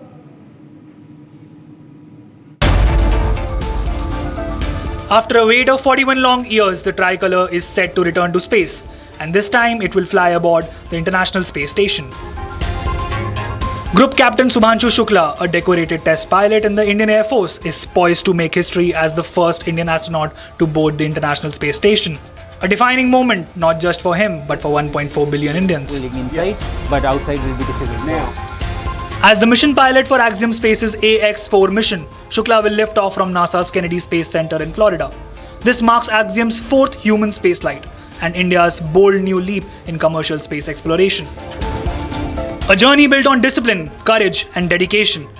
Shubhangshu Shukla's path to space began in cockpits of Indian fighter jets. Now the seasoned group captain takes his experience from the skies to the stars. At NASA's Johnson Space Center, the AX-4 crew has undergone months of rigorous preparation. From survival drills to zero-gravity simulations, every step is designed to ensure mission readiness in the unforgiving environment of space. Even meals in space are engineered for performance. The crew spend time tasting and selecting from NASA's array of carefully crafted food options, a small but crucial part in the life aboard the ISS. 4 decades ago, Rakesh Sharma became the first Indian in space. Now Shubhangshu Shukla carries forward the legacy, not just revisiting it but redefining it, with India represented in orbit once again. From Hindustan to the heavens, this is more than just a mission. It's a message that India is here, in space, to stay, and for the next generation of dreamers, the countdown has already begun. Now, orbiting nearly 400 kilometers above Earth, the International Space Station is a marvel of modern science and global cooperation. But what exactly is it, and why is it so very important to humanity's future in space? Here's a full explainer. Far above the Earth, in the vacuum of space, flies a man-made wonder, the International Space Station. The ISS is a giant laboratory orbiting Earth at over 28,000 kilometers per hour. It travels around the planet 16 times every single day. The floating science station is the result of collaborations between 5 space agencies: NASA, Roscosmos, ESA, JAXA, and CSA. Built piece by piece in space since 1998, the ISS is made up of modules that were launched and assembled in orbit. Together, they form one of the most complex engineering projects in the history. Astronauts from around the world live and work here, usually 6 at a time. They spend months conducting experiments that can't be done on Earth. From studying how the human body reacts to zero gravity, to testing new technologies for Mars mission, what happens aboard the ISS helps shape the future of space exploration. The ISS also serves as a unique symbol of what humanity can achieve when nations work together above borders, beyond politics, and in pursuit of knowledge. But its journey may soon end. With aging infrastructure and new players in the game, countries are now preparing for the next era of space stations: commercial, national, and even lunar. For now, the International Space Station remains a beacon of science and shared dream to reach beyond our world.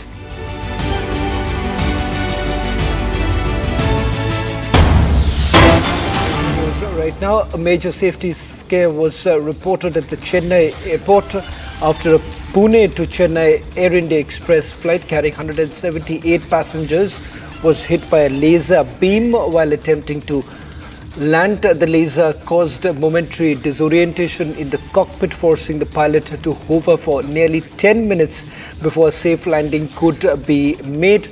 This is the second such incident that has been reported in the last 2 weeks near Chennai airport. While no FIR has been registered as yet, an investigation is currently underway. Authorities are also treating the matter extremely seriously, given the fact that this could have actually led to a potential risk to flight safety and passenger lives. The laser targets Pune as well as Chennai Air India Express flight. That's the latest coming in of the flight scare reported over Chennai airport.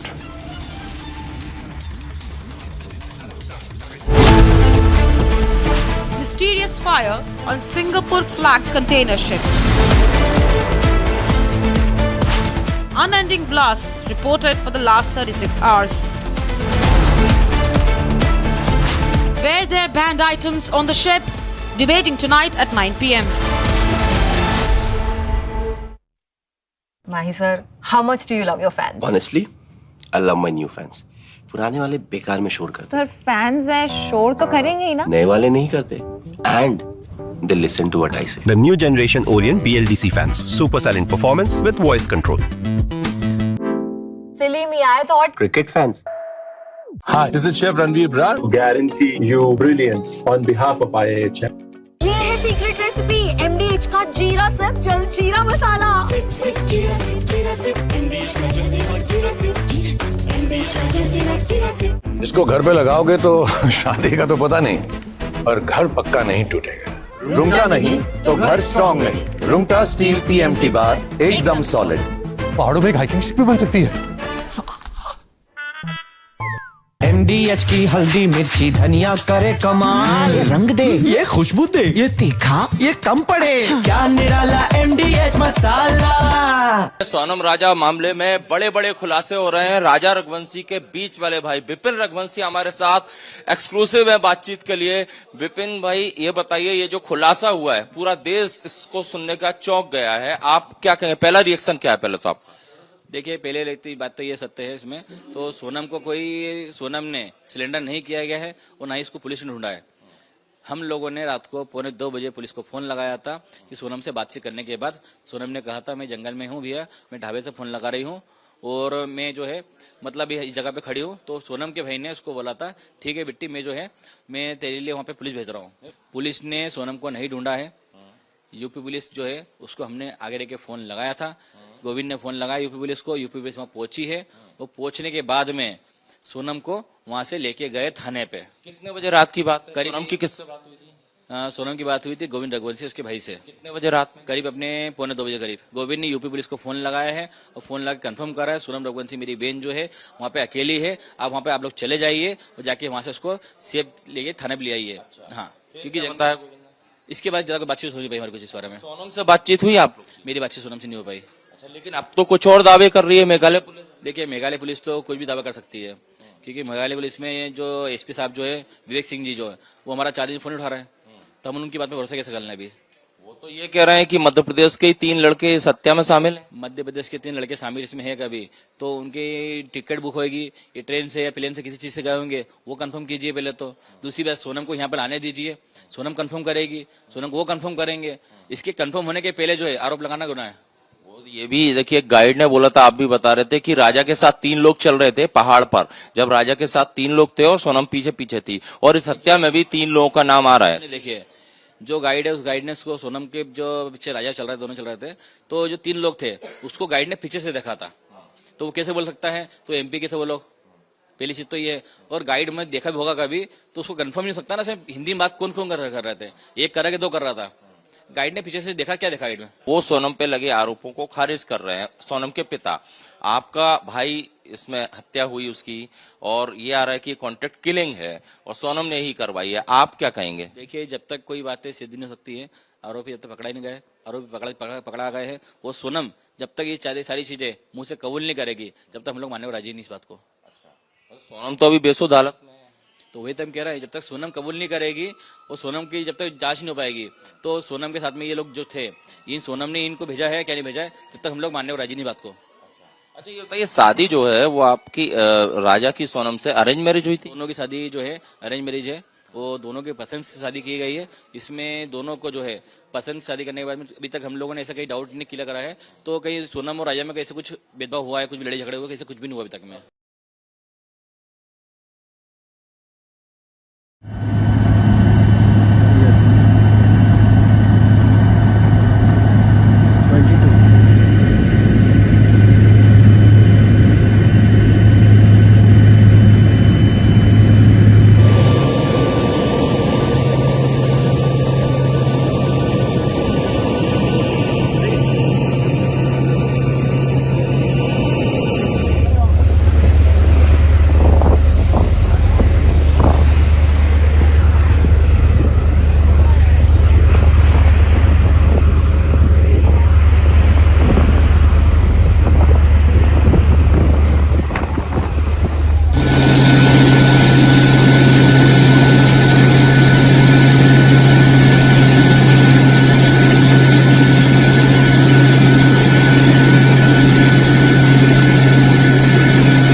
Powered by Century Ply Club Prime.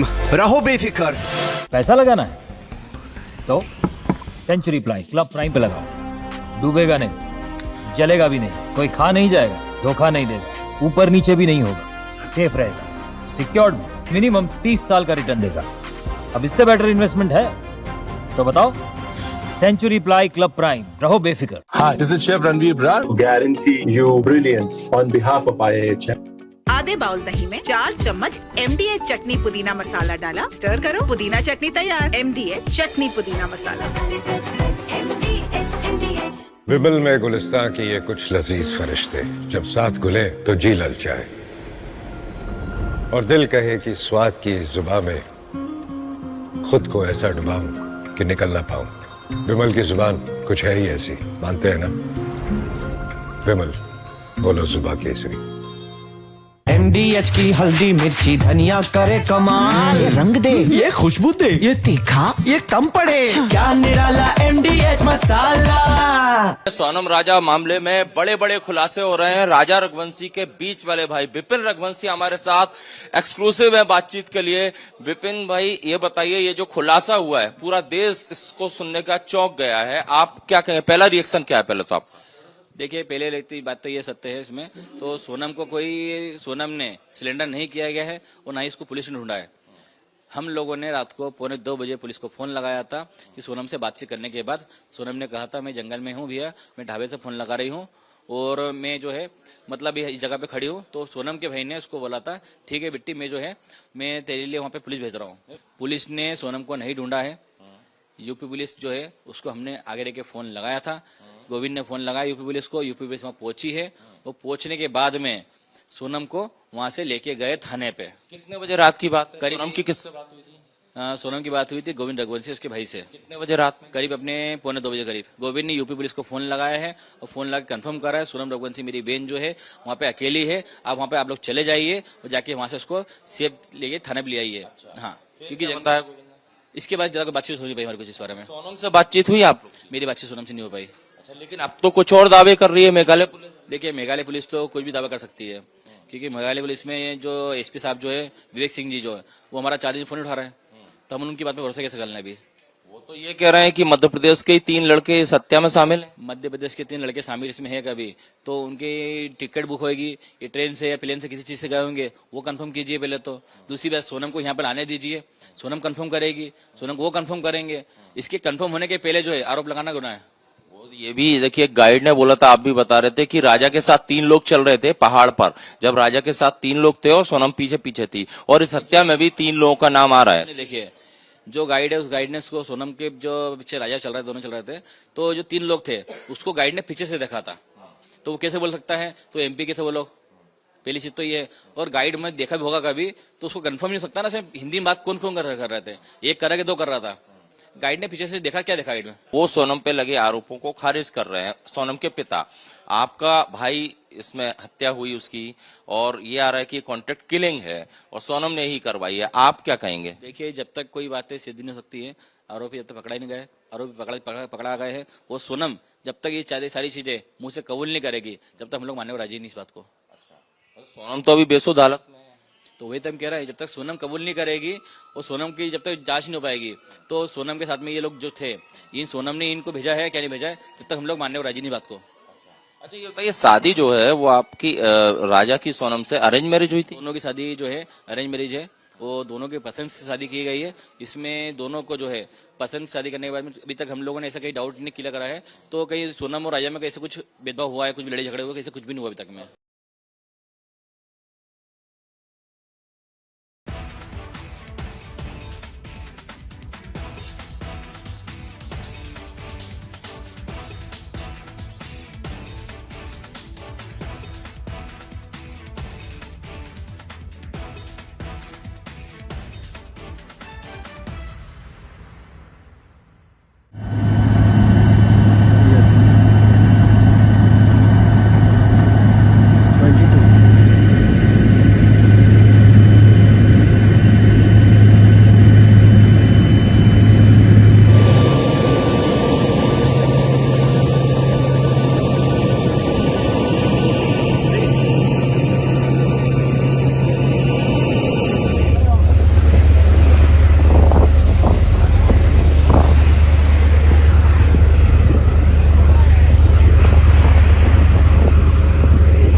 Asia's largest news headquarters, setting the agenda for Bharat.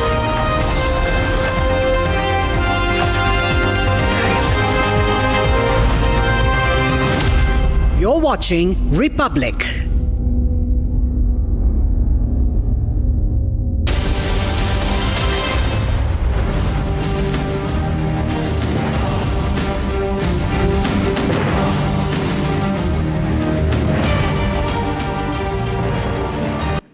Hello and welcome. You're watching the Tuesday edition of This Is Exclusive with me, Shavin Sen. 1,708 containers on a Singapore-based vessel.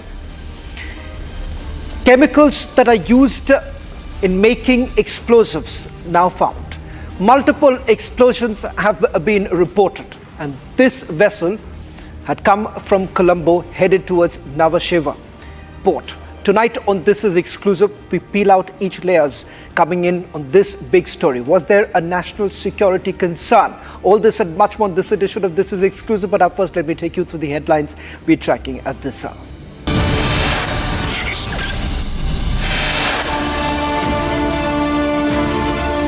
Sources say the Singapore cargo vessel had 157 containers carrying hazardous material. Coast Guard confirms material could be a possible reason for explosion.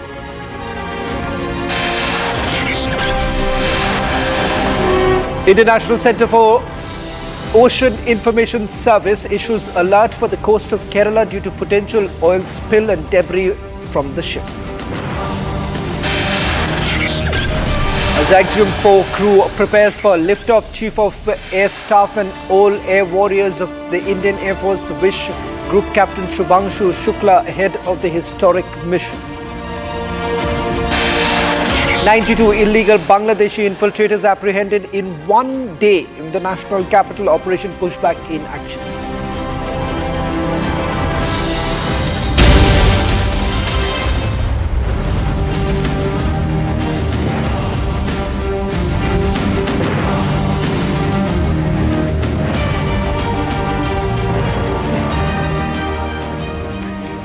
Ladies and gentlemen, we're starting with the day's biggest story, but it is now turning out to be one of the biggest national security concern. We're talking about the Singapore vessel that caught fire on 9th of June around 9:30 in the morning. But even now, as we speak, the fire is yet to be doused. In fact, I'm going to start with the latest visuals that have been captured from the Dornier aircraft of the Indian Coast Guard. These are the latest visuals of the firefighting operations, which show that only 40% of the fire has been doused after over 24 hours. Now, this is the latest visual that we have just got. I'm going to play out that entire sequence of what has been caught by the Dornier aircraft. In fact, that will just give you, I'll just give you a sneak peek into how the operations are being carried out and why it is turning out to be the biggest challenge. I'm also going to tell you in details as to what they have found so far. Take a look.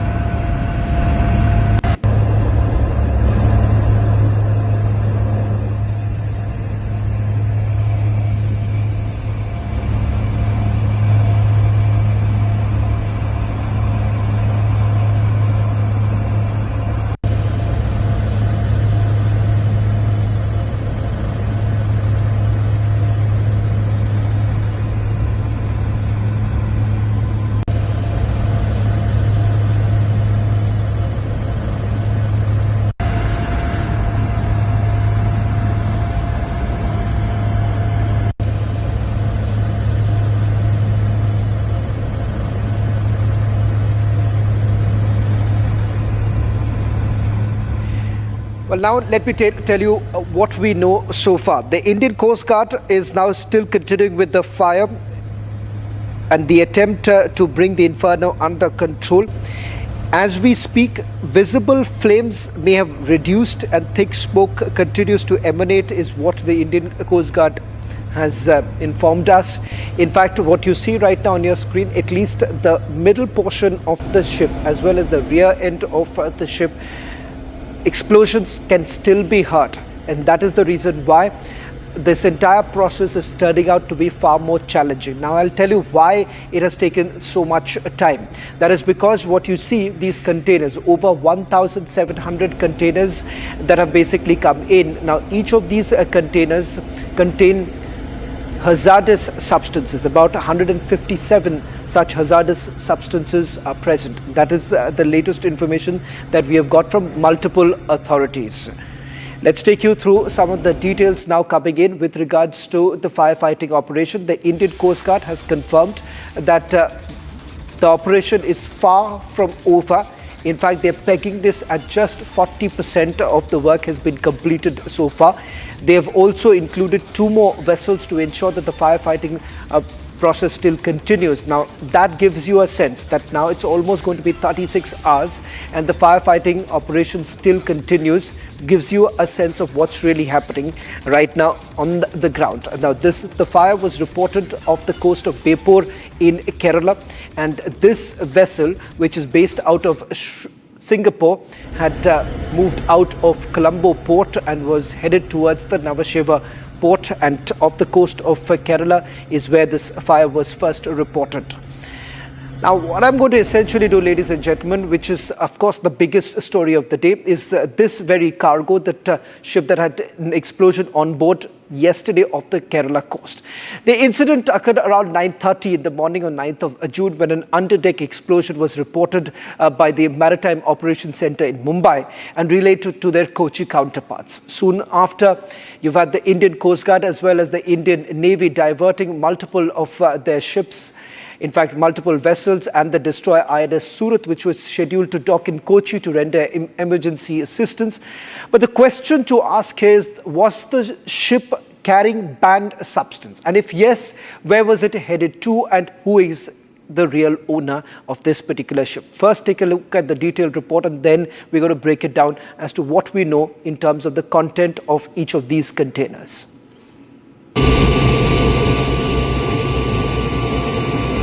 A devastating fire has completely gutted a cargo vessel off the coast of Kerala.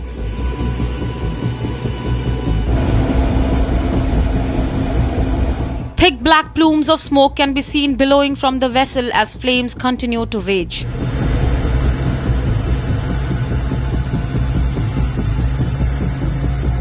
The Indian Coast Guard has mobilized 3 ships, working relentlessly to extinguish the blaze.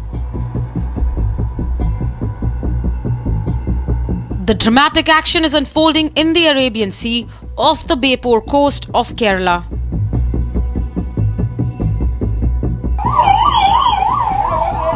There were 22 crew members on board at the time of the fire. Of them, 18 are reported to have jumped into the sea to escape the flames. Rescue teams have managed to locate them and are working to bring them to safety. 4 remain missing. The Indian Navy responded quickly by diverting the warship INS Surat to the site of the fire. The Singapore-flagged cargo vessel, which is en route to Mumbai from Colombo, Sri Lanka, suffered an internal container explosion yesterday, leading to a massive fire on board. The ship Manifest of the Singapore-flagged vessel, which exploded off the coast of Kerala, has been accessed by Republic. The manifest reveals the container ship was carrying highly inflammable and hazardous substances. The cargo on board is being carefully assessed to understand the potential risks involved in the firefighting operations. The ICG is in constant coordination with the Directorate General of Shipping State Administration and the vessel owners to devise a comprehensive response plan. There were multiple explosions on the vessel, which led to abandoning of the vessel by the crew. There were 22 crew, 18 have been rescued, 4 are still missing. And since then, there has been a lookout operation for the crew, for the 4 missing crew. That is our priority 1. Priority 2 is addressing the fire on board, so that once we extinguish the fire, we'll be able to tow the ship to safety. As of now, the fire is still on. We have got some considerable achievements in lowering the intensity of the fire, and we hope so that since it is a long drawn process, it's a chemical fire on board, we are trying our level best to extinguish it clearly. ICG ships Samudra Prahari and Sachet are conducting firefighting operations, while the ICG ship Samarth, along with salvors from Kochi, has been deployed to assist in the efforts. The priority remains to save the lives of the crew, contain the fire, and prevent environmental hazards.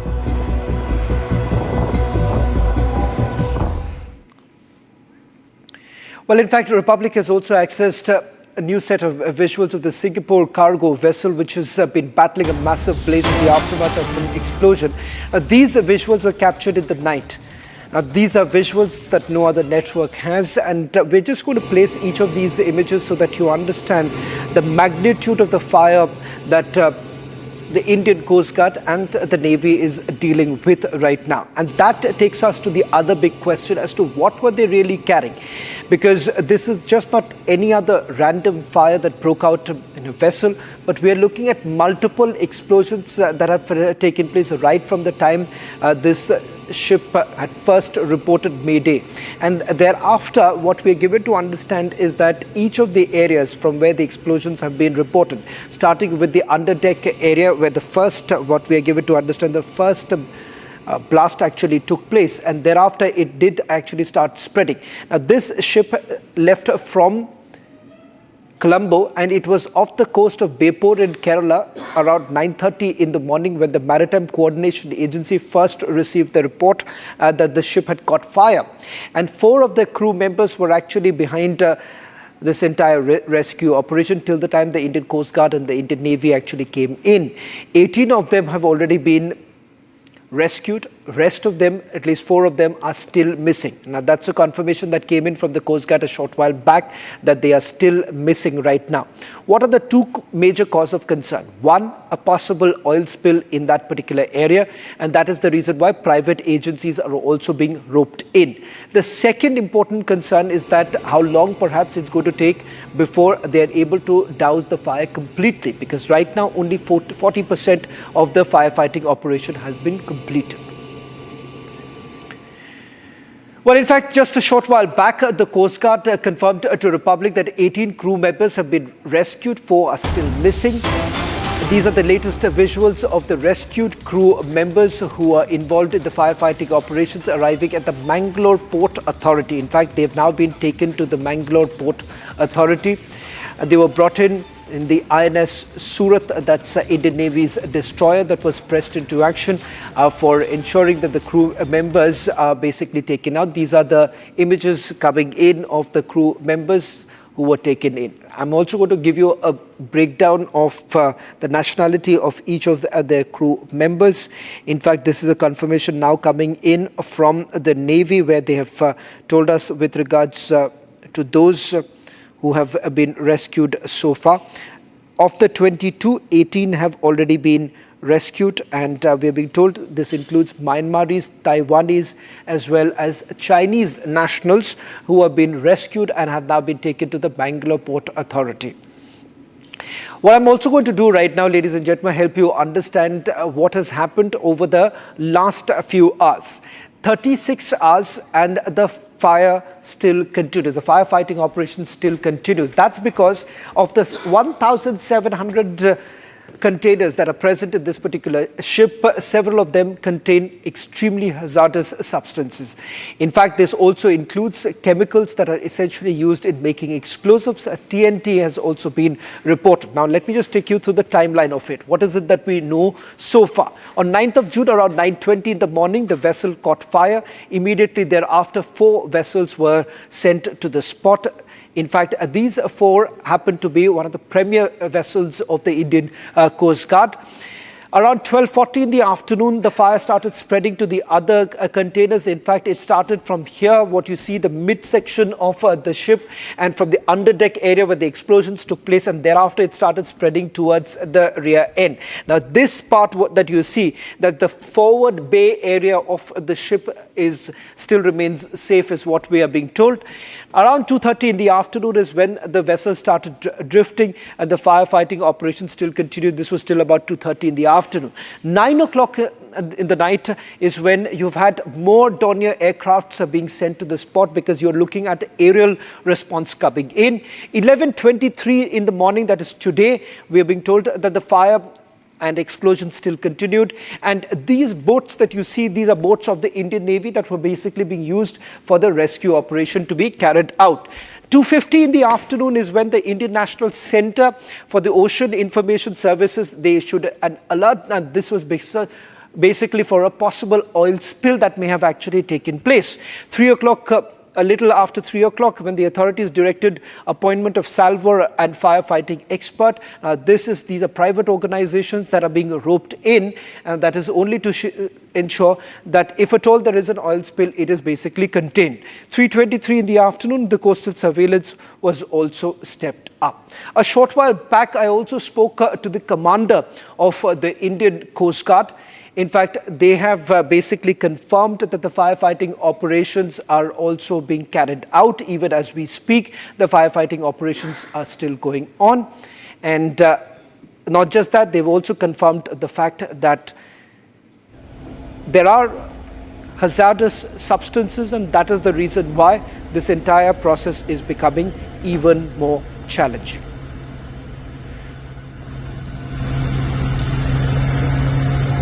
Well, in fact, these are the latest audio visuals that we have accessed a short while back that continues to show us the current situation on the ground. As you can see, multiple of these vessels have also been brought in, and these multiple vessels are basically targeting the rear end of the ship. In fact, that's where the bulk of the operation is being carried out.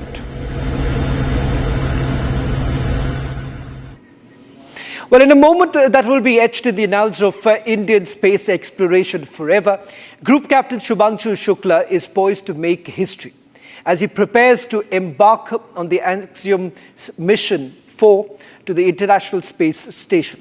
This extraordinary journey is not just a testament to Shukla's unwavering dedication and unrelenting passion, but also a shining example of India's growing prowess in the space.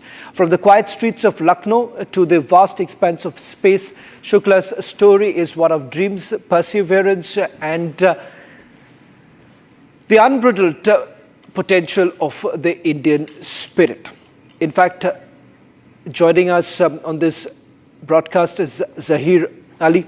In fact, he's been part of various projects of NASA. He's a former NASA official. Mr. Ali, thank you very much for joining us on this broadcast. I want to begin by asking you, you've been part of several of these missions that have been carried out, particularly by the NASA. What makes the Axiom mission so very different? ISRO and NASA coming together and carrying out this exploration just before the Gaganyaan operation to be carried out, the Gaganyaan mission to be carried out. How do you really look at this entire mission, and what does it essentially mean for space exploration? Axiom 4 is a shining example of how the collaboration between industry and government space programs can work, and particularly international collaboration.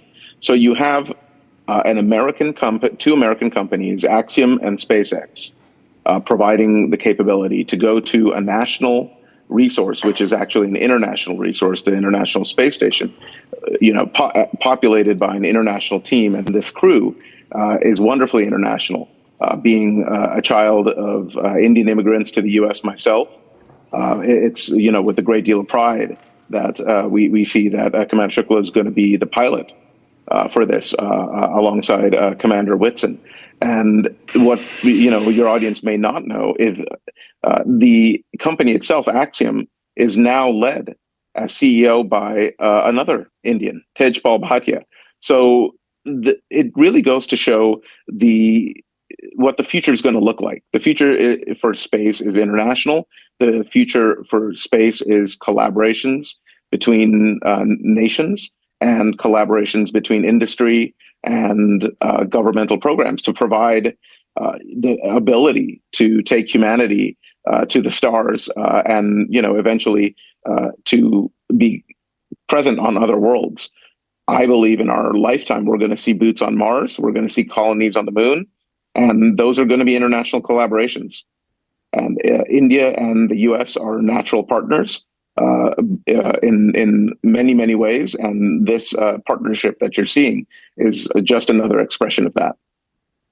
Well, thank you very much, Mr. Ali, for joining us on this broadcast. Zahir Ali, who has also been part of multiple missions of NASA, and talking about joint collaborations, which perhaps is now the way forward.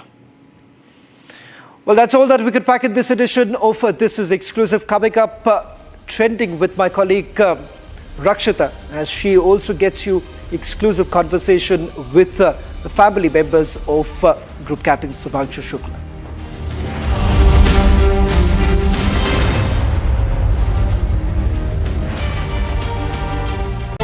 Powered by Century Ply Club Prime. Raho befikar. मेरी नई Hyundai extra तुमने भी तो कल नई car ली है ना, उसमें भी तो होगा ना ये वॉइस इनेबल सनरूफ है ना अंकल, सिंगर इनेबल सनरूफ। और बेनिफिट्स ये तो मिले होंगे ना। ये मिला। हाँ, हुंडई कार्स पर मिल रही है अमेजिंग डील्स। वैसे लोगे तो आप हुंडई ही, चाहे दिल की सुनो या डील्स की।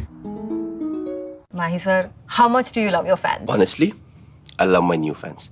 पुराने वाले बेकार में शोर करते। सर फैंस है, शोर तो करेंगे ही ना। नए वाले नहीं करते। And they listen to what I say. The new generation Orient BLDC fans. Super silent performance with voice control. Silly me, I thought. Cricket fans.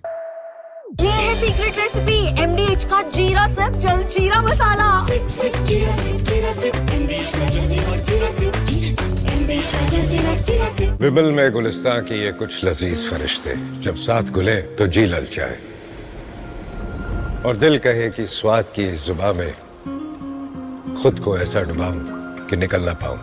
विमल की जुबान कुछ है ही ऐसी, मानते हैं ना? विमल, बोलो जुबान केसरी। अब छोलिया हो या लोबिया, सफेद चने या काले चने, सब कुछ मजेदार बने। Ladies and gentlemen, I want to begin with a comment on the murder of Raja Raghuvanshi, who was killed by his wife Sonam Raghuvanshi just 11 days after their wedding. And the first comment I wish to make in this matter is that people should stop referring to it as the Meghalaya murder mystery. That is so wrong. Meghalaya, a beautiful state, a wonderful state with peaceful and kind and generous people. Meghalaya has nothing to do with the quote-unquote murder mystery. This is a murder which could have happened anywhere in Uttar Pradesh or in Delhi. Meghalaya has nothing to do with it. And I want to begin by saying this, and as someone who has spent a lot of time in Meghalaya and has been a student of St. Edmunds, Shillong, I feel so terrible, and as someone from the Northeast myself, at the stereotyping that's been going on over the last few days, linking Meghalaya to the murder mystery. It's so wrong, ladies and gentlemen. We owe an apology to the people of Meghalaya. The fact of the matter is, if there is any one question which emerges as a result of the most tragic and brutal killing of Raja Raghuvanshi by his wife, then we need to be clear about what that question is. That question is about brutalities against men. What is never spoken about, where men are seen to be only the perpetrators of violence in a relationship or in marriage, but can never be seen to be the victims. And if there is anything we need to consider here, it is the fact that this is an arranged marriage, which means that Sonam Raghuvanshi agreed to marry Raja Raghuvanshi. Nobody forced her into it. She was absolutely pretending to be happy on the day of the wedding. She chose to go into an arranged marriage with the intention of killing this man, of killing her husband, which just shows how cold-blooded her thinking has been.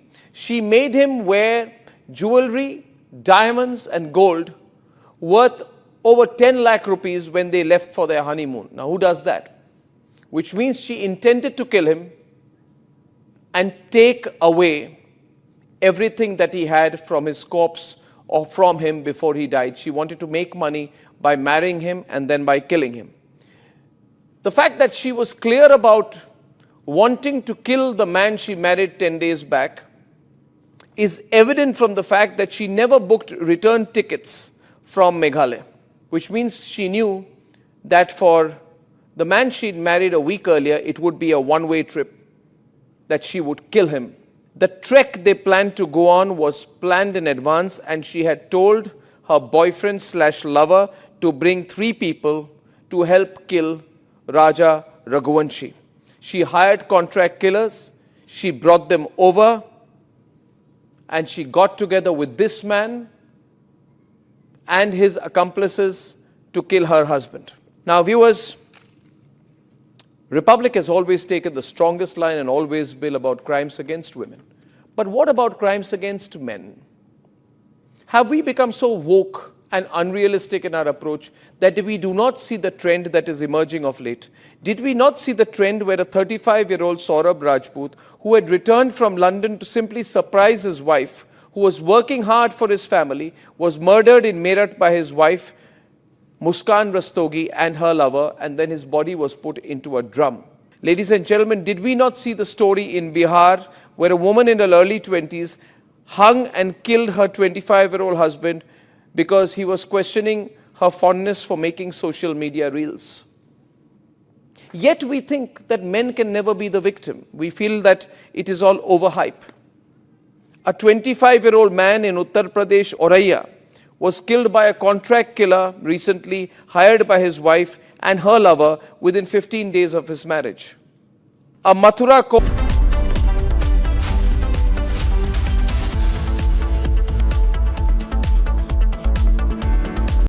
Powered by Century Ply Club Prime. रहो बेफिक्र. पैसा लगाना है तो century ply club prime पे लगाओ. डूबेगा नहीं, जलेगा भी नहीं, कोई खा नहीं जाएगा, धोखा नहीं देगा, ऊपर नीचे भी नहीं होगा, सेफ रहेगा, सिक्योर्ड, मिनिमम 30 साल का रिटर्न देगा. अब इससे बेटर इन्वेस्टमेंट है तो बताओ.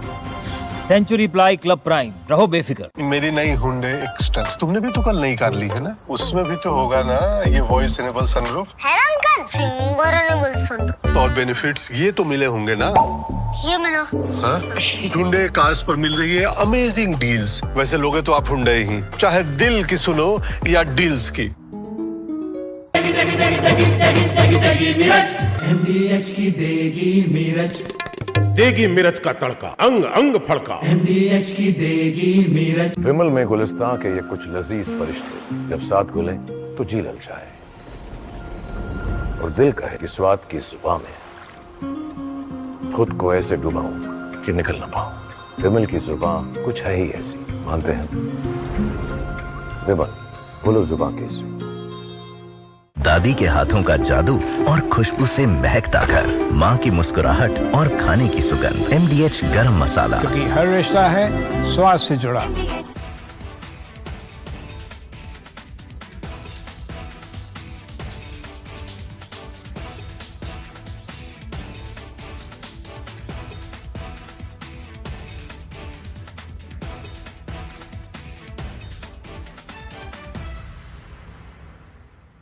Ladies and gentlemen, I want to begin with a comment on the murder of Raja Raghuvanshi, who was killed by his wife, Sonam Raghuvanshi, just 11 days after their wedding. And the first comment I wish to make in this matter is that people should stop referring to it as the Meghalaya murder mystery. That is so wrong. Meghalaya, a beautiful state, a wonderful state, with peaceful and kind and generous people. Meghalaya has nothing to do with the quote-unquote murder mystery. This is a murder which could have happened anywhere in Uttar Pradesh or in Delhi. Meghalaya has nothing to do with it. And I want to begin by saying this, and as someone who has spent a lot of time in Meghalaya and has been a student of St. Edmunds, Shillong, I feel so terrible, and as someone from the Northeast myself, at the stereotyping that's been going on over the last few days, linking Meghalaya to the murder mystery. It's so wrong, ladies and gentlemen. We owe an apology to the people of Meghalaya.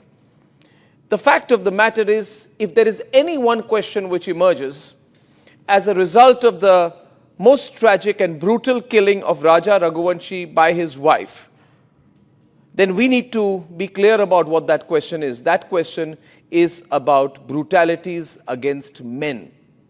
What is never spoken about, where men are seen to be only the perpetrators of violence.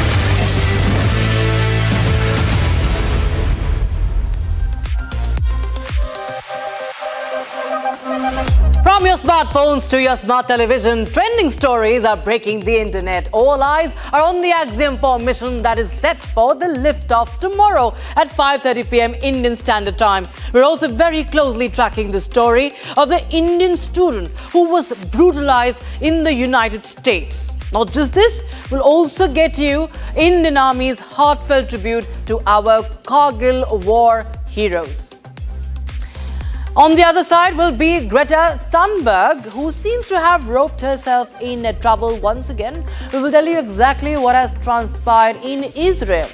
Not just this, in a win that's melting hearts across the nation, women's ice hockey team has skated their way to a historic bronze at the International Ice Hockey Federation's Women's Asia Cup in the UAE. So it's a power-packed show this evening. We are tracking this and a lot more. I am Rakshita and this is Trending Today.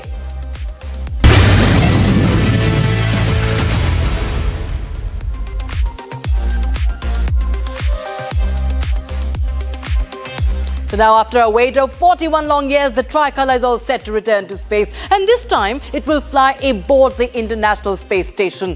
And this is, of course, a wait after Rakesh Sharma, who was there in space 41 years ago. Now, Group Captain Shubhanshu Shukla, a decorated test pilot in the Indian Air Force, is all poised to make history as the first Indian astronaut to board the International Space Station. A defining moment not just for him, but for 1.4 billion Indians. It's a journey that has been built on discipline, on courage and on dedication. And Shubhanshu Shukla's path to space began in the cockpits of Indian fighter jets. Now, the seasoned group captain takes his experience from the skies to the stars, higher and higher. As he now prepares to embark on the Axiom 4 space mission tomorrow, the Chief of the Air Staff and all air warriors of the Indian Air Force wished him and the entire crew of the Axiom 4 all the best for a safe and successful trip to the International Space Station. There you have Air Chief Marshal AP Singh, who was interacting today, wishing Group Captain Shukla the very best. Indian Air Force, in fact, had posted this on social media platform X.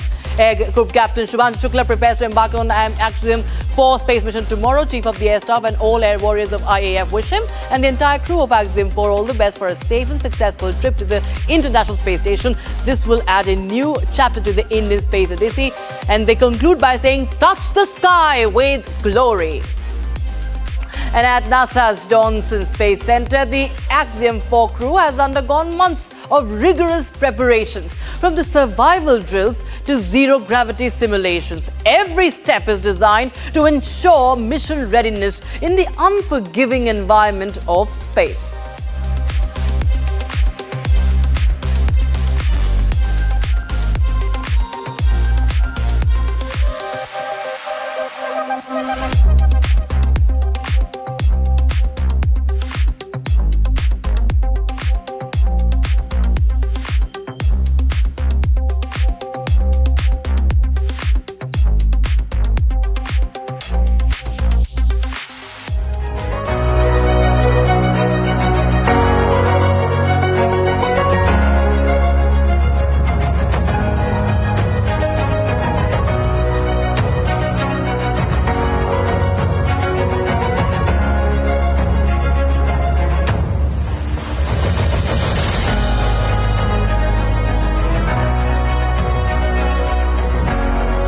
Learn the most, how to keep your senses when things are going wrong, and not to let it overwhelm you. After a few episodes of initial exposure to these situations, I think we got a lot better by the end.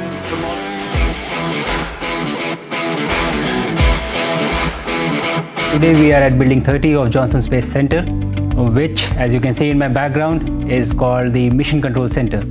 If you would have heard the famous article, Houston, we have a problem. This is the Houston they were talking about. So we have a full team back here on ground who are monitoring each and every of this system all the time. And in case there is a requirement for some kind of maintenance or some kind of intervention, these are the people who monitor this and they alarm the crew.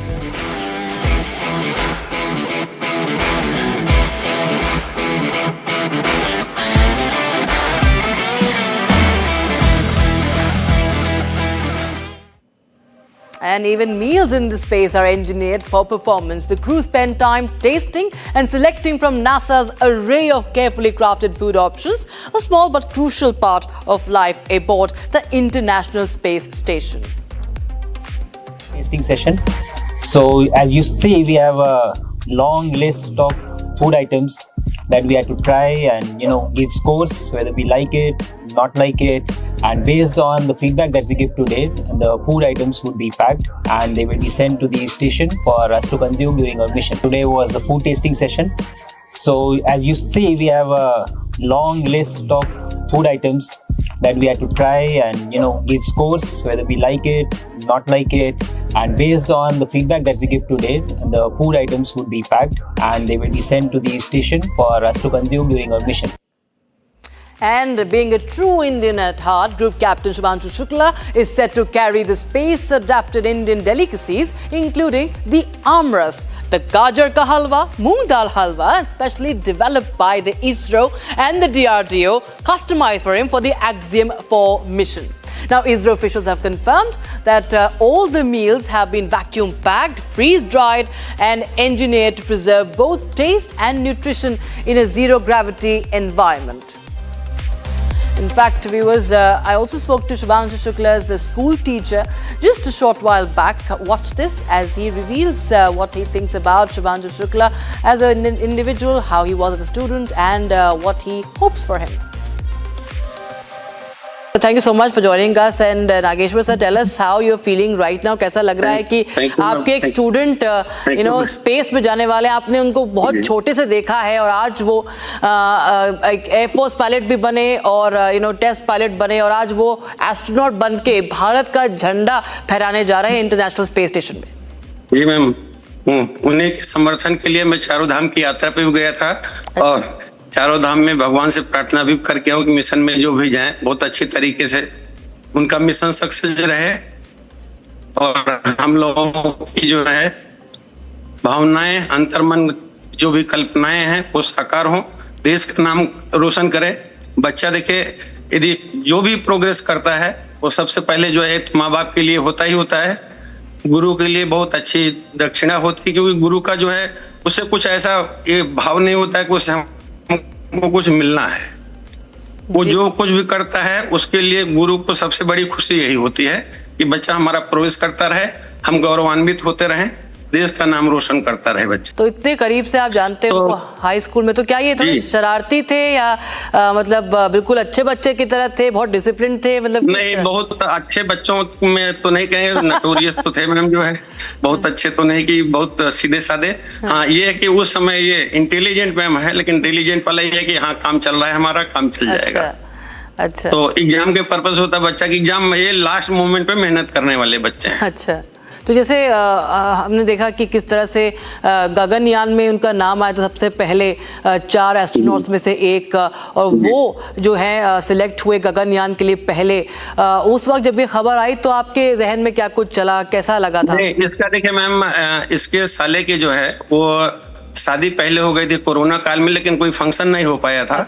इसके father in law ने get together किया था, उसमें इसके हमारी मुलाकात हुई थी। अच्छा, तो इसने हमसे बताया, कहा सर जो है हमारा सिलेक्शन लगभग हो गया है, अभी फाइनली जो है अनाउंसमेंट नहीं हुआ, लेकिन मैं इसको जो है डिक्लेयर नहीं कर सकता जब तक कि गवर्नमेंट की तरफ से अनाउंस ना हो। अच्छा, तो पहले तो मैम पता तो हमको था ही अंदर से, लेकिन एक जिस दिन माननीय प्रधानमंत्री जी ने जो है अनाउंस किया तो भाई हम फाइनल तो हम लोग अंदर तो जान ही रहे थे, लेकिन फाइनल मैम उसी दिन, और बाकी उस तरह तक क्यूरियोसिटी होती ही होती है कि जब तक गवर्नमेंट अनाउंस ना करे हम कुछ कह नहीं सकते किसी से। हाँ, वो तो बिल्कुल exactly, we have to wait for the official announcement. And तो जब अनाउंसमेंट हुआ तो आपने उसको क्या कहा, कैसा लगा आपको? नहीं मैम, मैं तो उस दिन एक्चुअली फोन किया तो फोन उसका पिकअप नहीं हुआ। नेक्स्ट डे हमारी बात हुई इसकी जो है। तो जो है 2-3 टीवी वाले इंटरव्यू के लिए भी आए थे, उसको भी हमने भेजा कि हाँ ठीक है, ये बोला सर आप देते रहिए। हम कह नहीं, कोई बात होगी तो भाई जो है हमको बता दीजिए कि इसमें कोई मिस्टेक होगी, क्योंकि मैम आपसे 2002 में पास आउट बच्चा है, आज जो है काफी दिन हो गया, तो कुछ चीजें मेमोरी तो पूरी है क्योंकि मिलते बराबर हैं। हम कहे मान लीजिए कोई मिस्टेक हमसे भी बताओ, उसको सुधार दीजिए भाई, हम भी उसको करेक्ट कर देंगे। बोला नहीं सर ठीक है सब जो है। तो वही मैं आपसे पूछना चाहती हूँ कि किस तरह आपका रिएक्शन क्या था जब उन्होंने बताया कि उनका सिलेक्शन हो गया है? मैम रिएक्शन, एक गुरु के लिए क्या रिएक्शन, इससे बड़ी बात क्या हो सकती है। मतलब बिल्कुल हृदय आप समझिए गदगद हो गया, कितना अंदर से जो है ये होता है हाँ हमारा पढ़ाया हुआ बच्चा। अच्छा, ये भी नहीं कहीं बाहर पढ़ा, क्लास 1 से लेकर के 12 तक मैम यहीं पढ़ा, स्कूल में ही। ठीक है, हम लोगों के मतलब हम लोगों के गाइडेंस में पढ़ा जो है, और सीधे एनडीए में सिलेक्शन होने के बाद यदि स्थिति में पहुंचा है तो इससे गौरव के क्षण और क्या हो सकते हैं। तो अभी एग्जिम मिशन में जब उनका नाम आया, पिछले कुछ टाइम से बहुत उनकी ट्रेनिंग चल रही लगातार, तो अभी आपको किस तरह से अभी अंदर से क्या महसूस हो रहा है? क्योंकि कहीं ना कहीं घबराहट भी होती है, कहीं ना कहीं एक्साइटमेंट भी होती है, बहुत कुछ चलता है। अभी आपके क्या चल रहा है मन में इसको लेकर, जो कि बस कुछ ही देर बाद? कोई नहीं, हम लोगों को बच्चे में देखिए इतना कॉन्फिडेंस है, बच्चे में इतना कॉन्फिडेंस, घबराहट वाली मैम कोई बात नहीं है। Everything will be fine. उस मामले में बहुत सारा बच्चा इस मामले में जो है कॉन्फिडेंस हो तो आया, पहले और अब में कॉन्फिडेंस गजब का अंतर है जो है। अच्छा, पहले भी जब भाई स्टूडेंट में देखा था, अब का कॉन्फिडेंस बहुत ज्यादा अंतर है। नागेश्वर जी, बहुत बहुत शुक्रिया हमारे साथ जुड़ने के लिए, और उम्मीद है कि हम सबको फिर से मौका मिलेगा जो सफलता होगी इस पूरी मिशन की, उस पर बातचीत करने के लिए। बहुत बहुत शुक्रिया। Now, viewers, an Indo-American social entrepreneur has shared a shocking video shared on X showing an Indian student being handcuffed and pinned to the floor. The incident took place at the USA's Newark airport before he was deported. The American entrepreneur, who is of Indian origin, mentions in his post that the student was treated like a criminal by the authorities. Watch this 20-second clip, which in fact just shows a part of that horrific incident.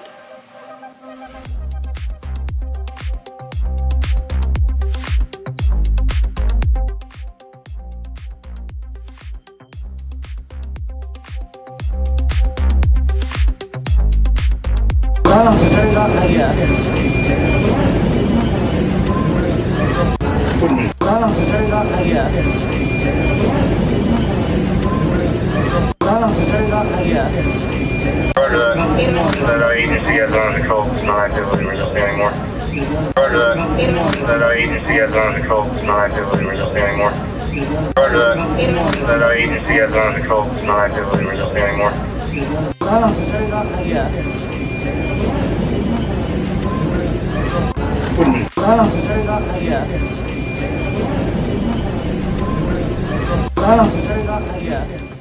So according to Kunal, the Indian student was supposed to board a flight last night, but he never did.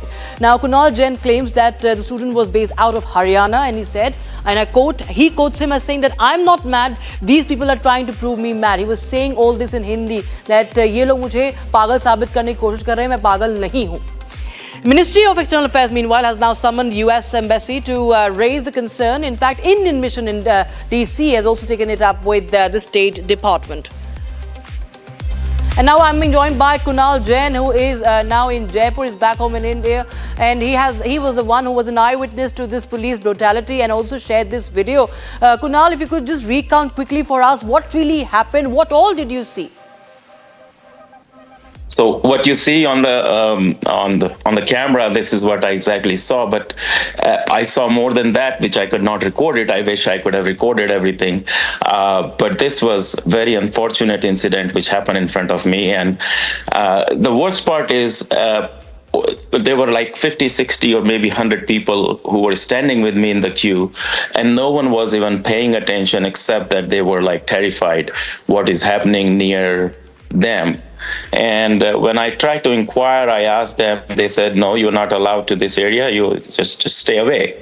So then I started recording it, and I said, this needs to be kind of, handled in a way where I can only express my views, my public views, what I saw. So I captured this video, and my intention was very simple, that if this guy is in distress, being Indian, he should either get some type of relief. Somebody should be able to reach out to him and understand why they are being so brutal to him, because he was not that violent. Like police would really pin him down. All he was doing is hitting his head with the wall, and he was saying, "मैं पागल नहीं हूँ, मुझे पागल मत बनाओ." That's the only thing. And I think that thing make me realize that probably he would have arrived in the United States in the morning, and at the time of port of entry, when his interview was happening, some immigration officer was against the purpose of his visit or his travel. So which happens all the time, that people land to United States after even having a legal visa, but at the port of entry, if they are not able to convince the authorities the purpose of their visit, they send them back. I remember the same incident happened with my sister even 10 years ago, and she had to come back. The only difference is she was not violent, so they just let her go peacefully, but they sent her into the same flight in the evening. So the only thing that surprises me now, in which you answer, now the Indian embassy is calling U.S. embassy that why they are not giving any details of this person. And that's what I was worried, because the pilot said they cannot board this young man because he was violent. They can't take the risk of life with the other passengers. Right. So they could not board this young man. So when they could not board this young man, I boarded the plane, so I was very worried and inquired inside the plane that why he is not kind of taken with us. And yes, so that's what worries me. But I think I don't know what they are doing right now as of this moment. We should have more updates from Indian embassy. Absolutely, we're waiting for that, and we just had that they've taken up the matter, of course. Thank you so much for the moment, Mr. Kunal Jain, for joining us, and in fact raising this issue as very important. Viewers, now we shift our focus to the other story. The Indian Army is paying a heartfelt tribute to the families of the Kargil War heroes, visiting their homes to honour their memory. On the 10th of June, today, that is, the Army marked the 26th anniversary. In fact, the commemoration has begun for the 26th anniversary of Kargil Vijay Divas by paying respects to Captain Vijayan Thapar's family in Noida. And officers and soldiers presented his parents, Colonel V.N. Thapar, and his mother, Tripta Thapar, with a commemorative memento. And in fact, I'm now being joined by Colonel V.N. Thapar himself, a proud father indeed. Thank you so much, Colonel Thapar, for joining us on Republic TV. And of course, every year we all remember our Kargil heroes. And Captain Thapar was a young man, 22-year-old, who laid down his life. We remember how he wrote that letter to you, the last letter, and he spoke about, you should come here and visit where he fought for the country. How do you remember him today as we once again pay tribute to the one who made the supreme sacrifice? No, you see, the point is that this memento that has been sent by GOC 8th Mountain Division is very beautiful, but it's not just a piece of decoration that has been sent. Behind it lies the love and the spirit of being a family member for the whole lot of troops who are fighting over there. They remember him, and that is a big thing for us, really speaking, because in the race for life, otherwise, people are likely to forget. But these are the kind of actions that always keep him in everybody's mind. So we are very happy. Absolutely, Colonel Thapar, we all remember him and the supreme sacrifice and his very inspiring story, of course, sir. And, it's very important when India continues to fight against the enemy. The sacrifices of our such courageous soldiers is important to remember that. But we have the limited time on this show. But thank you so much. We have to close in there. Colonel Thapar, thank you so much. And viewers, with that, it's a wrap on this edition of What's Trending Today. We'll be right back with the Super Prime Time debate with Arnab Goswami at 8 p.m.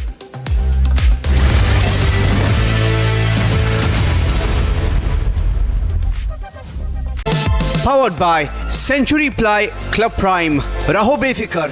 पैसा लगाना है तो century ply club prime पे लगाओ. डूबेगा नहीं, जलेगा भी नहीं, कोई खा नहीं जाएगा, धोखा नहीं देगा, ऊपर नीचे भी नहीं होगा, सेफ रहेगा, सिक्योर्ड में मिनिमम 30 साल का रिटर्न देगा. अब इससे बेटर इन्वेस्टमेंट है तो बताओ. Century Ply Club Prime. रहो बेफिक्र. Hi, this is Chef Ranveer Brar. Guarantee you brilliance on behalf of IIHM. दादी के हाथों का जादू और खुशबू से महकता घर, माँ की मुस्कुराहट और खाने की सुगंध. MDH गरम मसाला, क्योंकि हर रिश्ता है स्वाद से जुड़ा. विमल में गुलिस्तां की ये कुछ लजीज फरिश्ते जब साथ घुले तो जी ललचाए और दिल कहे कि स्वाद की इस जुबान में खुद को ऐसा डुबाऊं कि निकल ना पाऊं. विमल की जुबान कुछ है ही ऐसी, मानते हैं ना? विमल, बोलो जुबान Kesari. Mahi sir, how much do you love your fans? Honestly, I love my new fans. पुराने वाले बेकार में शोर करते सर फैंस हैं शोर तो करेंगे ही ना नए वाले नहीं करते and they listen to what I say. The new generation Orient BLDC fans. Super silent performance with voice control. सिली में आए तो और Cricket fans. MDH की हल्दी मिर्ची धनिया करे कमाल ये रंग दे ये खुशबू दे ये तीखा ये कम पड़े क्या निराला MDH masala. Ladies and gentlemen, I want to begin with a comment on the murder of Raja Raghuvanshi, who was killed by his wife, Sonam Raghuvanshi, just 11 days after their wedding. And the first comment I wish to make in this matter is that people should stop referring to it as the Meghalaya murder mystery. That is so wrong. Meghalaya, a beautiful state, a wonderful state with peaceful and kind and generous people.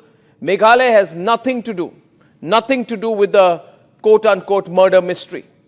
This is a murder which could have happened anywhere in Uttar Pradesh or in Delhi. Meghalaya has nothing to do with it. And I want to begin by saying this, and as someone who has spent a lot of time in Meghalaya and has been a student of St. Edmunds, Shillong, I feel so terrible, and as someone from the Northeast myself, at the stereotyping that's been going on over the last few days, linking Meghalaya to the murder mystery. It's so wrong, ladies and gentlemen. We owe an apology to the people of Meghalaya. The fact of the matter is, if there is any one question which emerges as a result of the most tragic and brutal killing of Raja Raghuvanshi by his wife, then we need to be clear about what that question is. That question is about brutalities against men. What is never spoken about, where men are seen to be only the perpetrators of violence in a relationship or in marriage, but can never be seen to be the victims. And if there is anything we need to consider here, it is the fact that this is an arranged marriage, which means that Sonam Raghuvanshi agreed to marry Raja Raghuvanshi. Nobody forced her into it. She was absolutely pretending to be happy on the day of the wedding. She chose to go into an arranged marriage with the intention of killing this man, of killing her husband, which just shows how cold-blooded her thinking has been. She made him wear jewelry, diamonds and gold worth over 10 lakh rupees when they left for their honeymoon. Now, who does that? Which means she intended to kill him and take away everything that he had from his corpse or from him before he died. She wanted to make money by marrying him and then by killing him. The fact that she was clear about wanting to kill the man she married 10 days back is evident from the fact that she never booked return tickets from Meghalaya, which means she knew that for the man she'd married a week earlier, it would be a one-way trip, that she would kill him. The trek they planned to go on was planned in advance, and she had told her boyfriend/lover to bring 3 people to help kill Raja Raghuvanshi. She hired contract killers, she brought them over, and she got together with this man and his accomplices to kill her husband. Now, viewers,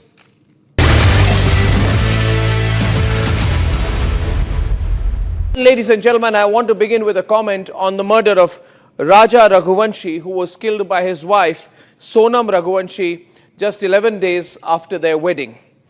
And the first comment I wish to make in this matter is that people should stop referring to it as the Meghalaya murder mystery. That is so wrong. Meghalaya, a beautiful state, a wonderful state with peaceful and kind and generous people. Meghalaya has nothing to do with the quote-unquote murder mystery.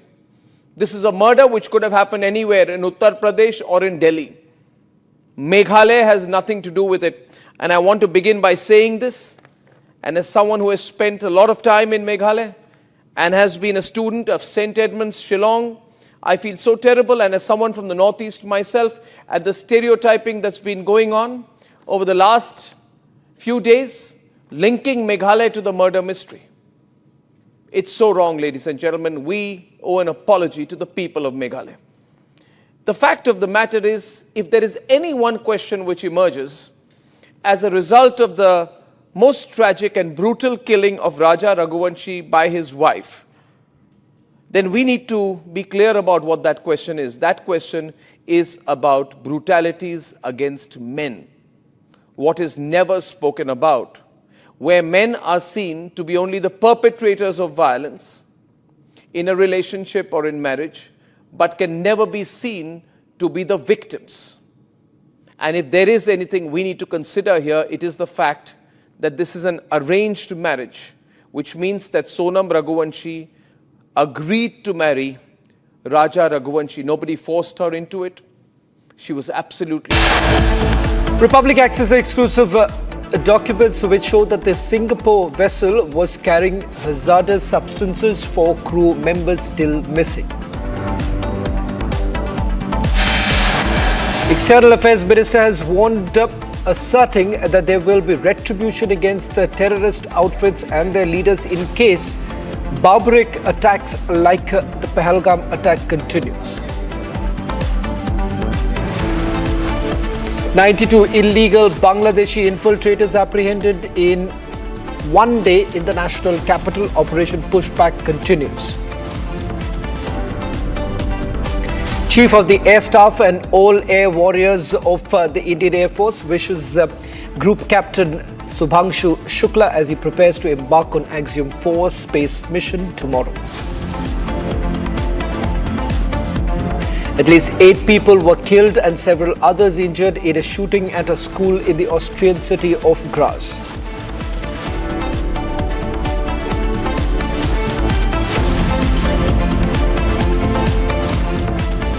Ladies and gentlemen, I want to begin with a comment on the murder of Raja Raghuvanshi, who was killed by his wife, Sonam Raghuvanshi, just 11 days after their wedding. And the first comment I wish to make in this matter is that people should stop referring to it as the Meghalaya murder mystery. That is so wrong. Meghalaya, a beautiful state, a wonderful state with peaceful and kind and generous people. Meghalaya has nothing to do with the quote-unquote murder mystery. This is a murder which could have happened anywhere in Uttar Pradesh or in Delhi. Meghalaya has nothing to do with it. And I want to begin by saying this, and as someone who has spent a lot of time in Meghalaya and has been a student of St. Edmunds, Shillong, I feel so terrible, and as someone from the Northeast myself, at the stereotyping that's been going on over the last few days, linking Meghalaya to the murder mystery. It's so wrong, ladies and gentlemen. We owe an apology to the people of Meghalaya. The fact of the matter is, if there is any one question which emerges as a result of the most tragic and brutal killing of Raja Raghuvanshi by his wife, then we need to be clear about what that question is. That question is about brutalities against men. What is never spoken about, where men are seen to be only the perpetrators of violence in a relationship or in marriage, but can never be seen to be the victims. And if there is anything we need to consider here, it is the fact that this is an arranged marriage, which means that Sonam Raghuvanshi agreed to marry Raja Raghuvanshi. Nobody forced her into it. She was absolutely pretending to be happy on the day of the wedding. She chose to go into an arranged marriage with the intention of killing this man, of killing her husband, which just shows how cold-blooded her thinking has been. She made him wear jewelry, diamonds and gold worth over 10 lakh rupees when they left for their honeymoon. Now, who does that? Which means she intended to kill him and take away everything that he had from his corpse or from him before he died. She wanted to make money by marrying him and then by killing him. The fact that she was clear about wanting to kill the man she married 10 days back is evident from the fact that she never booked return tickets from Meghalaya, which means she knew that for the man she'd married a week earlier, it would be a one-way trip. that she would kill him.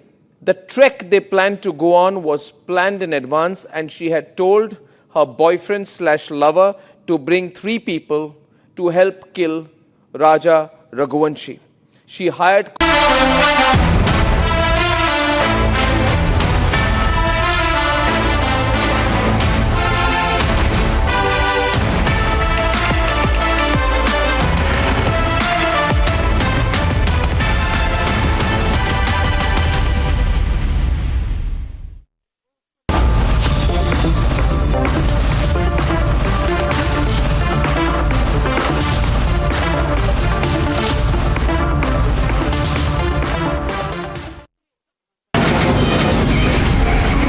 From the Republic Media Network headquarters, it's time for Arnab Goswami on the debate.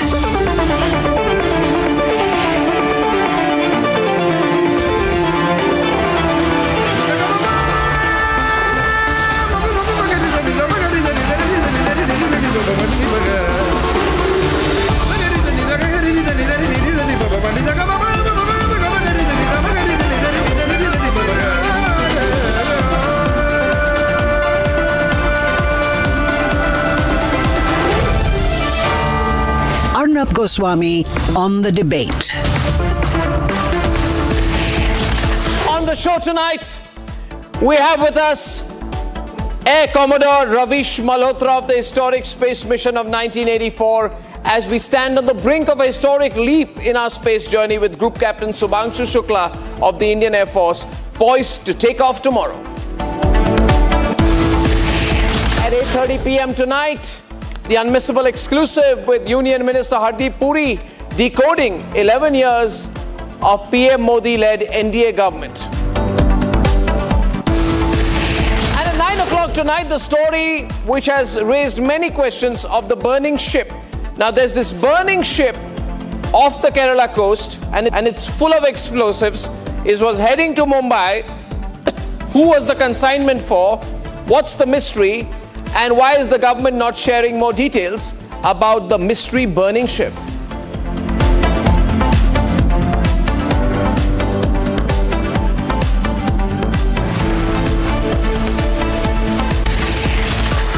And ladies and gentlemen, we are in the countdown mode still for the takeoff from the Kennedy Space Center of Group Captain Subhangshu Shukla, who is a Gaganyaan astronaut designate, who is going to become tomorrow this time the first Indian to take off to visit the International Space Station, and he's also going to be only the second Indian in space since Rakesh Sharma,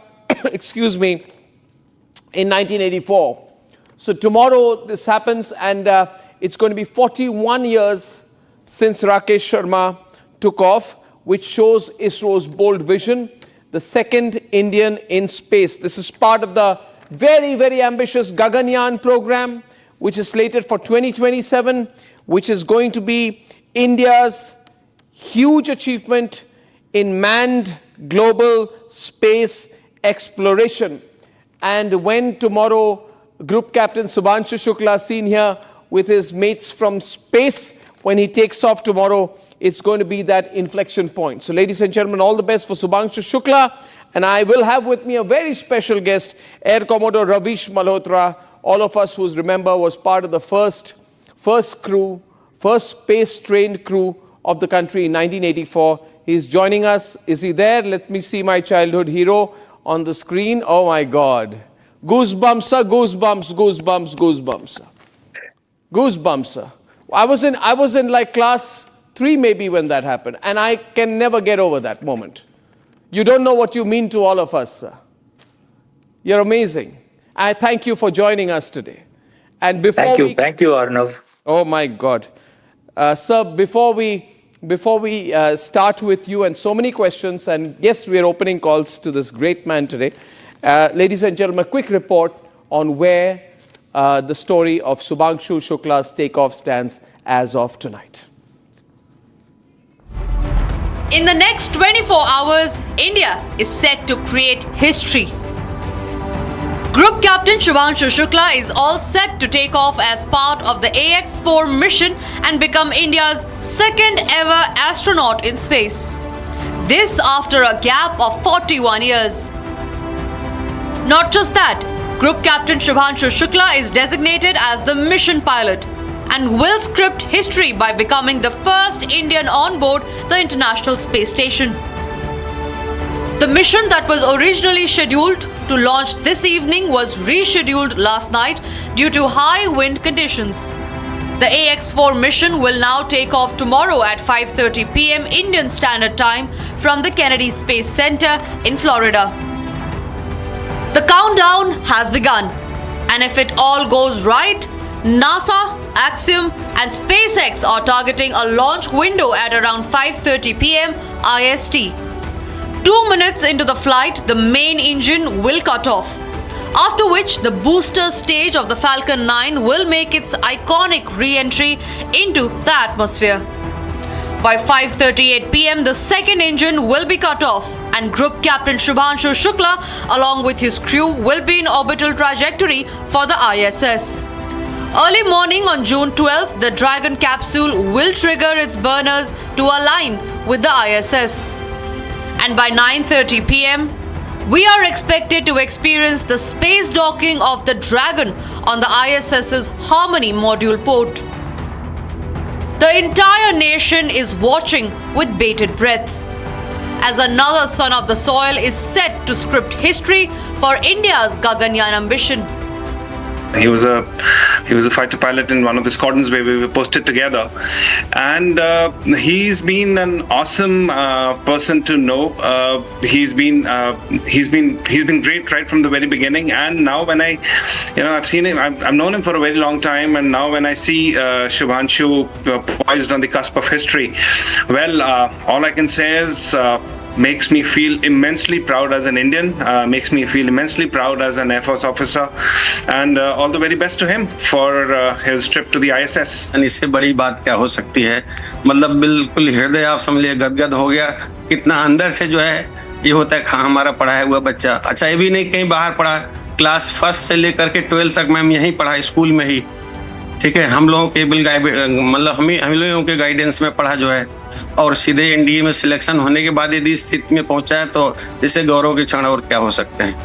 On board the ISS, Shubhanshu Shukla will stay for 14 days and conduct 7 experiments designed by Indian scientists in microgravity. Shubhanshu Shukla's mission will also give India some critical information for our very own Gaganyaan mission. The countdown has begun. And now, all eyes are on Kennedy Space Center as 1.4 billion hearts beat together with pride and prayer for the success of Shubhanshu Shukla.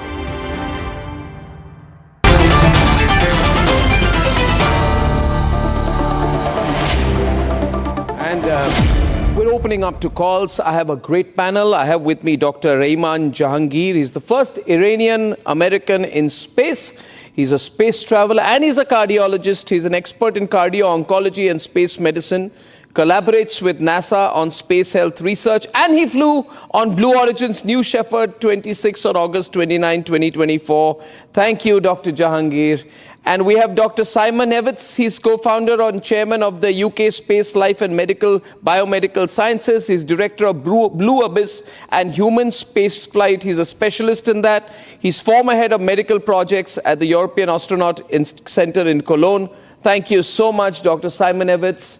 And of course, we have our very own William Selvamurthy, President of the Amity Science, Technology and Innovation Foundation, Director General for the Amity Directorate of Science and Innovation, and he's been associated with ISRO in the past, and he's a great contributor to India's space research. I have a great panel. Okay, so gentlemen, we are going to open up to calls, but I must speak to my childhood hero first, and that is Ravish Malhotra. So, we used to have these black and white TVs. Some of us got some color TVs, and then we stood and we watched in awe as these two young men, Rakesh Sharma and Ravish Malhotra, made us proud. And when we saw you, we felt we could do anything as a country. 1980s was very different, sir. The whole world said, India, developing nation, long way to go. But you did it. You made us feel that we could achieve everything. And so you're amazing. And it's a pleasure and privilege to have you on the program from London. Sir, your thoughts before tomorrow. Your thoughts before tomorrow, sir. First of all, Arnab, I want to thank you for inviting me on your program.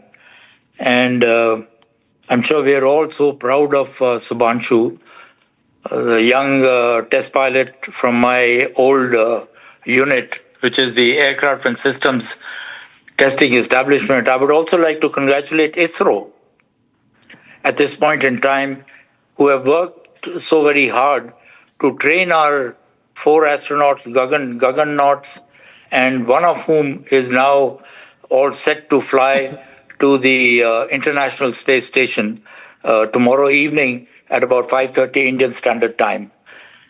And my thoughts are that I think he's going to be carving a new chapter in our endeavor to conquer space. And really speaking, he will be a pioneer leading the way for other Indians to achieve. And I think this is the first time that an Indian is going up to the International Space Station. Earlier on, our flight that was in 1984 was on the Soyuz, and we went up to Mir, which is a Russian space station at that point in time. And I think we are all looking forward to this particular flight that will take place tomorrow evening. Absolutely. There's going to be tons of learning in this. I would like to go to Dr. Simon Evans. And viewers, we're opening up calls tonight because there's been so much pressure from so many of you. You're all saying, Arnab, why don't you talk a little less, let the experts speak a little more? So I'm going to do that tonight. Dr. Simon Evans, this is part of India's overall program towards Gaganyaan, our manned space mission, and towards building India's, it's our own station in space by 2035. Can you put tomorrow's in perspective? You know, what is the significance of an Indian going into space as part of building our own mission to space, our manned mission to space? Dr. Simon, please. Well, first of all, thank you from Blue Abyss for allowing us to be on this panel, and I apologise for the fact that the Blue Abyss logo isn't in full behind me. But it's important. This is a significant endeavour. When you look at human spaceflight is a very international and very complex activity. It requires engagement with multiple organisations, both governments and private commercial organisations. It requires long lead times.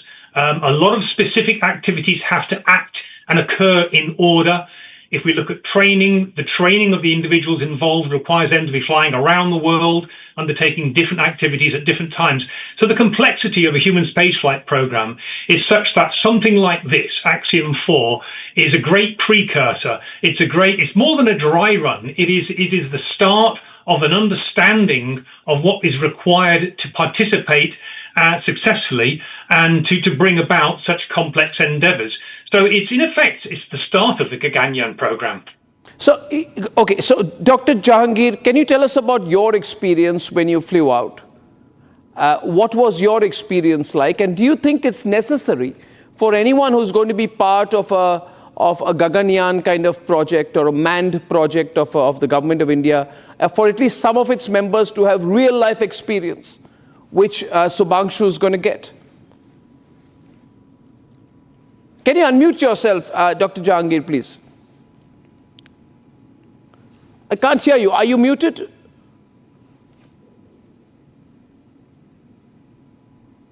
Can you hear me now? Loud and clear. Perfect. Yes. Okay. So I am Dr. Iman Jahangir. I'm a cardiologist here in the United States and flew to space with Blue Origin. And I would agree completely with you that this is both the beginning of a new era for the Indian Space Research Organization And also that you do need to have someone with expertise to go to space with you. For instance, on the Axiom mission, Peggy Whitson, who's a former NASA astronaut, is flying. And now Captain Shukla will have that experience and that expertise that he can bring back to ISRO as you guys fly the Gaganyaan here in 2027, and then from there have your own space station. So it's absolutely necessary to have someone when you're doing an orbital flight that is experienced, particularly when you're going to spend weeks up there like they are on the International Space Station. So what does this experience bring to the table? I want to go back to Dr. Simon Evetts and then back to you before I go to Dr. William Selvamurthy on this. What does this real life experience mean, Dr. Evetts? Why is it so necessary? In this day and age, the argument would be you have simulators, you can perfect everything, replicate a situation. What's the difference between that and the actual experience? Well, if you take a look at experiencing a space mission such as the one that's about to happen, a fair bit has to be learned. There's a number of months of training, a number of activities. But when you look at career astronauts who have spent many years training and preparation, they have got a fluidity and an understanding of activities, both planned and unplanned, that enables them to be able to sort out emergency situations quickly and easily and effectively, which someone with a certain degree of training, but not as much training, would have more difficulty to do. But beyond that, there's also a great deal of operational activities, of different items of equipment, of different procedures that an experienced astronaut will have done in the past and will have prepared for. That means they're able to take the lead when a need is needed. That's not to detract from short duration astronauts such as Group Captain Shukla, because they have got some very specific skill sets that they've now gathered as a result of the mission, and they have started a journey of becoming a highly professional and highly skilled individual who will go on to support future space missions in the future. Dr. Jahangir, is it, how difficult is it? Again, another layman question. How difficult is it to prepare to go to space? Say from the time when Air Commodore Ravish Malhotra was preparing in 1984 to now, how much have things changed? Has it become much easier? Can you actually think, can any regularly fit persons aspire to go to space after, say, 6 months of training, or is it much more complicated than that? So I absolutely think, and we've demonstrated, that someone who has trained less can go to space for short duration missions. If you're going to go up there for 3 to 4 days, maybe even 7 days, it's possible.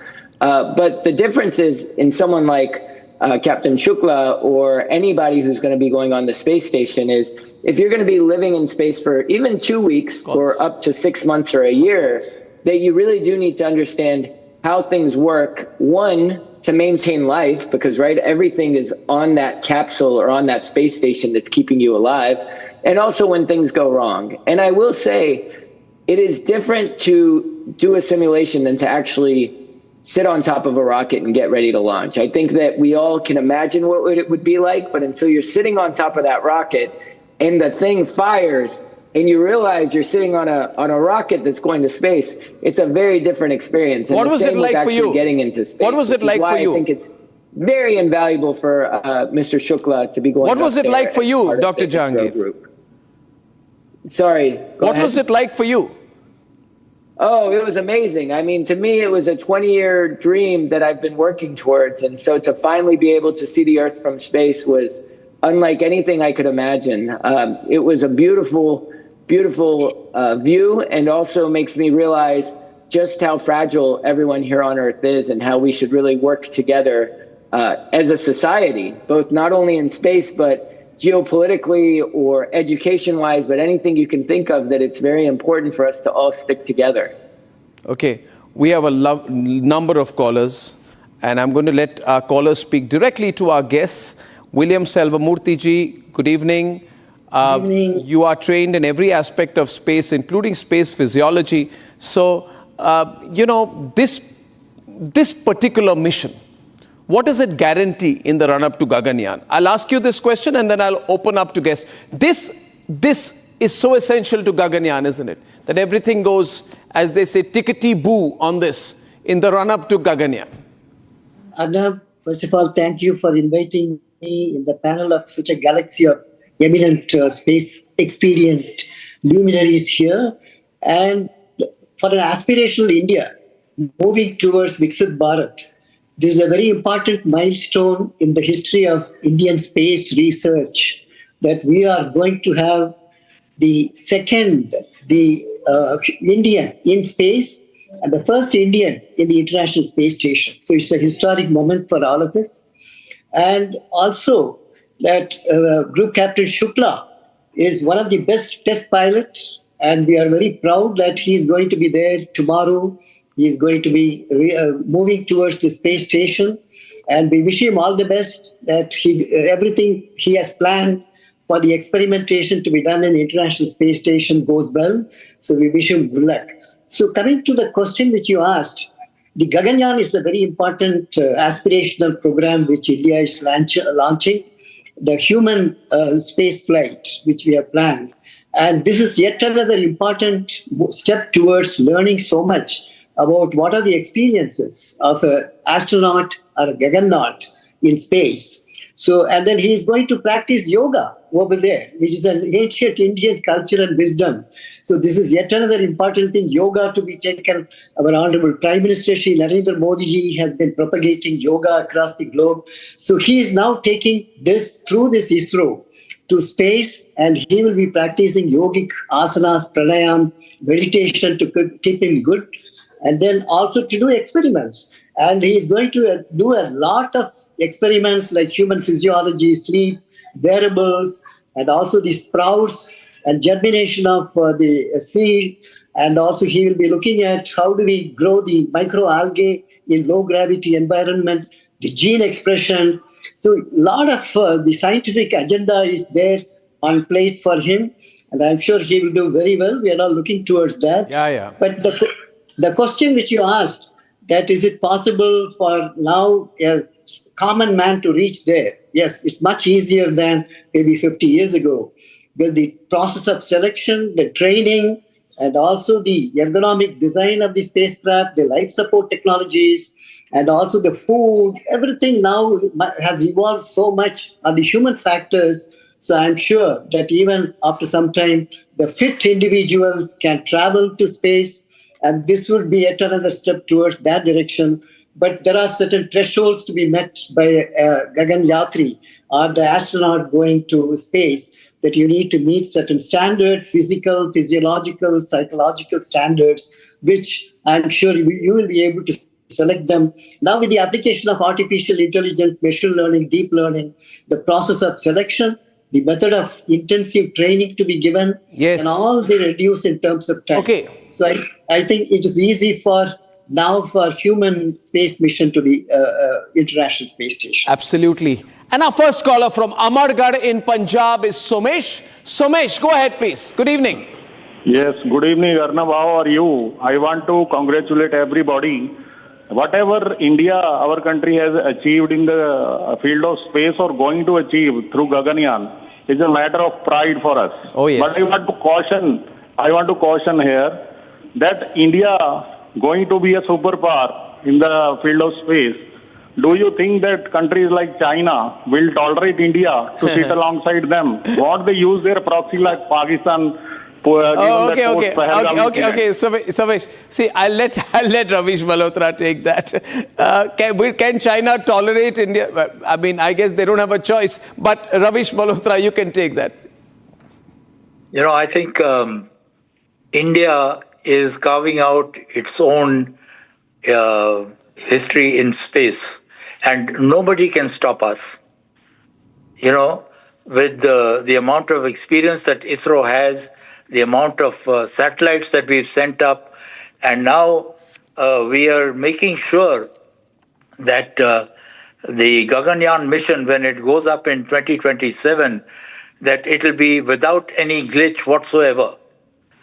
The amount of training that the astronauts have gone through, and both physiological as well as otherwise. And I think we are fully prepared to take on this mission. And as it is, I think ISRO is planning, we have plans to put our own space station up there sometime in 2030, 2035. So it's something that the world will have to accept. Yep, of course, and nobody could stop India from landing from soft landing on the moon's south pole, when Chandrayaan 3 made history. So no other country can stop us. Uday from Jammu. Uday. Sir, good evening, Arnab. Good and evening. my greetings to all the panelists, sir. Yes, please. Sir, I have a question. Like, as of now, we have 2 persons in space, both Wing Commander Rakesh and Group Captain Subhanshu Shukla. Yeah. Both trace their paths from NDA to Air Force to space. Will in the future there be other mode of recruitment when the common man will be able to make it to space to become astronaut? I have this question. Okay, I'll let Ravish Malhotra only answer that. It's relevant to that. Ekamoto Malhotra. The question is, you got the question that is there a way anybody else who's not from the National Defence Academy or Air Force to space route, rather not through the Indian Air Force? Is there any other route for people to fly to? In fact, right in the beginning, when I visited ISRO, this is about 3.5, 4 years ago, as the Gaganyaan mission was being announced. Yes, sir. I had spoken to a whole bunch of engineers at ISRO, young ladies as well as young engineers, and young men. Yes, sir. And I told them that there will be a time, at some point in time, when some of you will be on that flight. Because today also, when you have 4 of these gentlemen going, I mean, 3 gentlemen along with Peggy, 2 of them are researchers. So likewise, you can have engineers on board for space missions in the future. And India will definitely have a look at how this can be done. And it is possible. Absolutely. Thank you for that. Dr. Manoharan is calling from Thanjavur. Dr. Manoharan. Hello. Yeah, hello. Hi, hello, sir. good evening, panelists. Yeah, I'm an architect. I am doing my research in environment psychology in confined spaces. So my point is that how our astronauts are prepared for the untoward incidents where they can psychologically well prepared, where they can be able to safeguard themselves as well as the mission. Okay. And I got also that. how the memory association helps them to overcome all these things. Okay, let me put that question to Dr. Simon Evans, please. The question comes from Thanjavur in Tamil Nadu, sir. And the question is, how do astronauts prepare for exigencies that they may have to deal with? It's a very broad question. Would you like to take that, Dr. Evans? Sure, yes. And the answer actually comes in 2 phases. The first phase is the choice of who will be an astronaut. The selection programs that are pursued are extremely detailed, and they look very, very carefully over quite a number of different tests and evaluations into the psychological profile and traits of an individual to see whether they are the right sort of person to be able to be appropriately and optimally behave in these stressful circumstances and in emergency circumstances. So there's the preparation, choosing the right person that would have a very good chance of being successfully going through such a situation. And then the second thing is the training. Once the individuals have been selected to be an astronaut, they are trained, they are taken through simulations that are increasingly high fidelity and close to actual emergency events and scenarios, so that when it comes to a situation that is an emergency, it's very familiar to them. They have muscle and cognitive memory that enables them to go through the necessary procedures quickly, effectively and efficiently without panicking, and all being well, then successfully move through that emergency. So it's selection and it's training. Yes. From the questions, I'm sure Dr. Evans and everyone watching the program is seeing the level of involvement and excitement. And I think one of the reasons why India achieves the impossible in space is because so many dreams are powering it. You have 140 crore Indians. You know, that's 1,400 million Indians pushing this. And that's why I think it's going to be possible. Also because space represents what we feel we were denied, and now we feel that we are pushing the final frontier. So every achievement is celebrated in a huge way, huge way. Such an exciting moment, ladies and gentlemen. And we do it at much less cost. You know, China spent more than double of what we spent in Chandrayaan 3. NASA's Artemis 1 cost them 4.1 billion for a single uncrewed lunar mission. Chandrayaan 3 was 75 million. That's less than half of what Russia's Luna 25 in 2023 cost them, but that crash landed. So we can do it at a cost advantage, not just about cost, it's also about what we want to achieve. Jayaraman is calling from Chennai. Jayaraman. Good evening, Arnab, and your panel. Good evening, everyone. Good evening. See, last time Rakesh Sharma went to space, he did some experiments there. Is there any follow-up which has been done? Number one. And Rakesh Sharma did some experiments in metallurgy for making perfect alloys. No, with a crucible-less experiment. But I don't know what has happened there.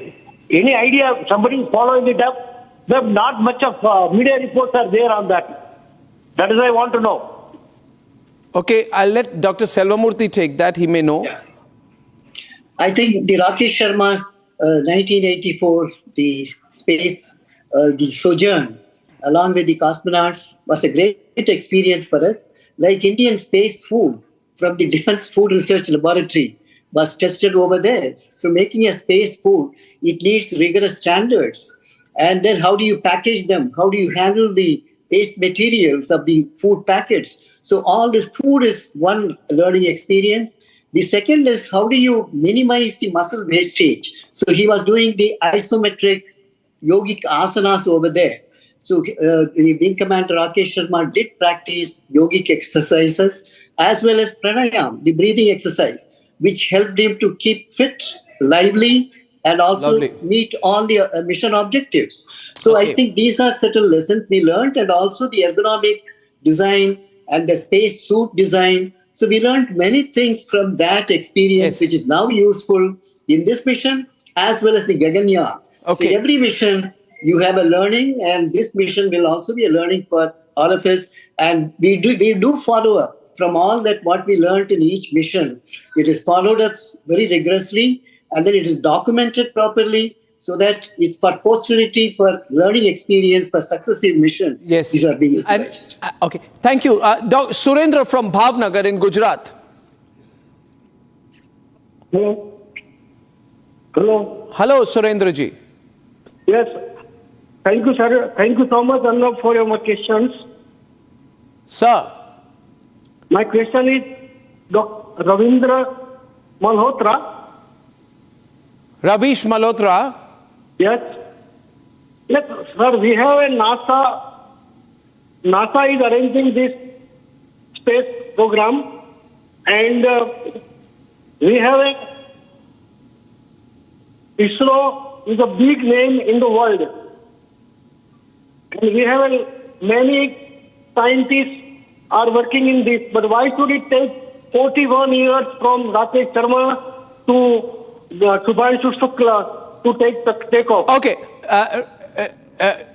Sir, the question is, Commodore Malhotra, why did it take 41 years since the first and the second Indian? Actually, I want to ask the same question. I've been waiting all these 41 years. Oh, God, I can see you raring to go again. In fact, just the other day, I spoke to Shukla in Florida, and I told him, I said, I think, Shuks, you are going to be fulfilling my dream. Wow. Wonderful, sir. So well said. Sir, I hate to call it off at this point, but Dr. Jahangir, Dr. Evitz, Dr. Selvamurthy, and of course, Air Commodore Ravish Malhotra, I thank you. We are all very excited. We're all very excited. We're cheering for this because it's not only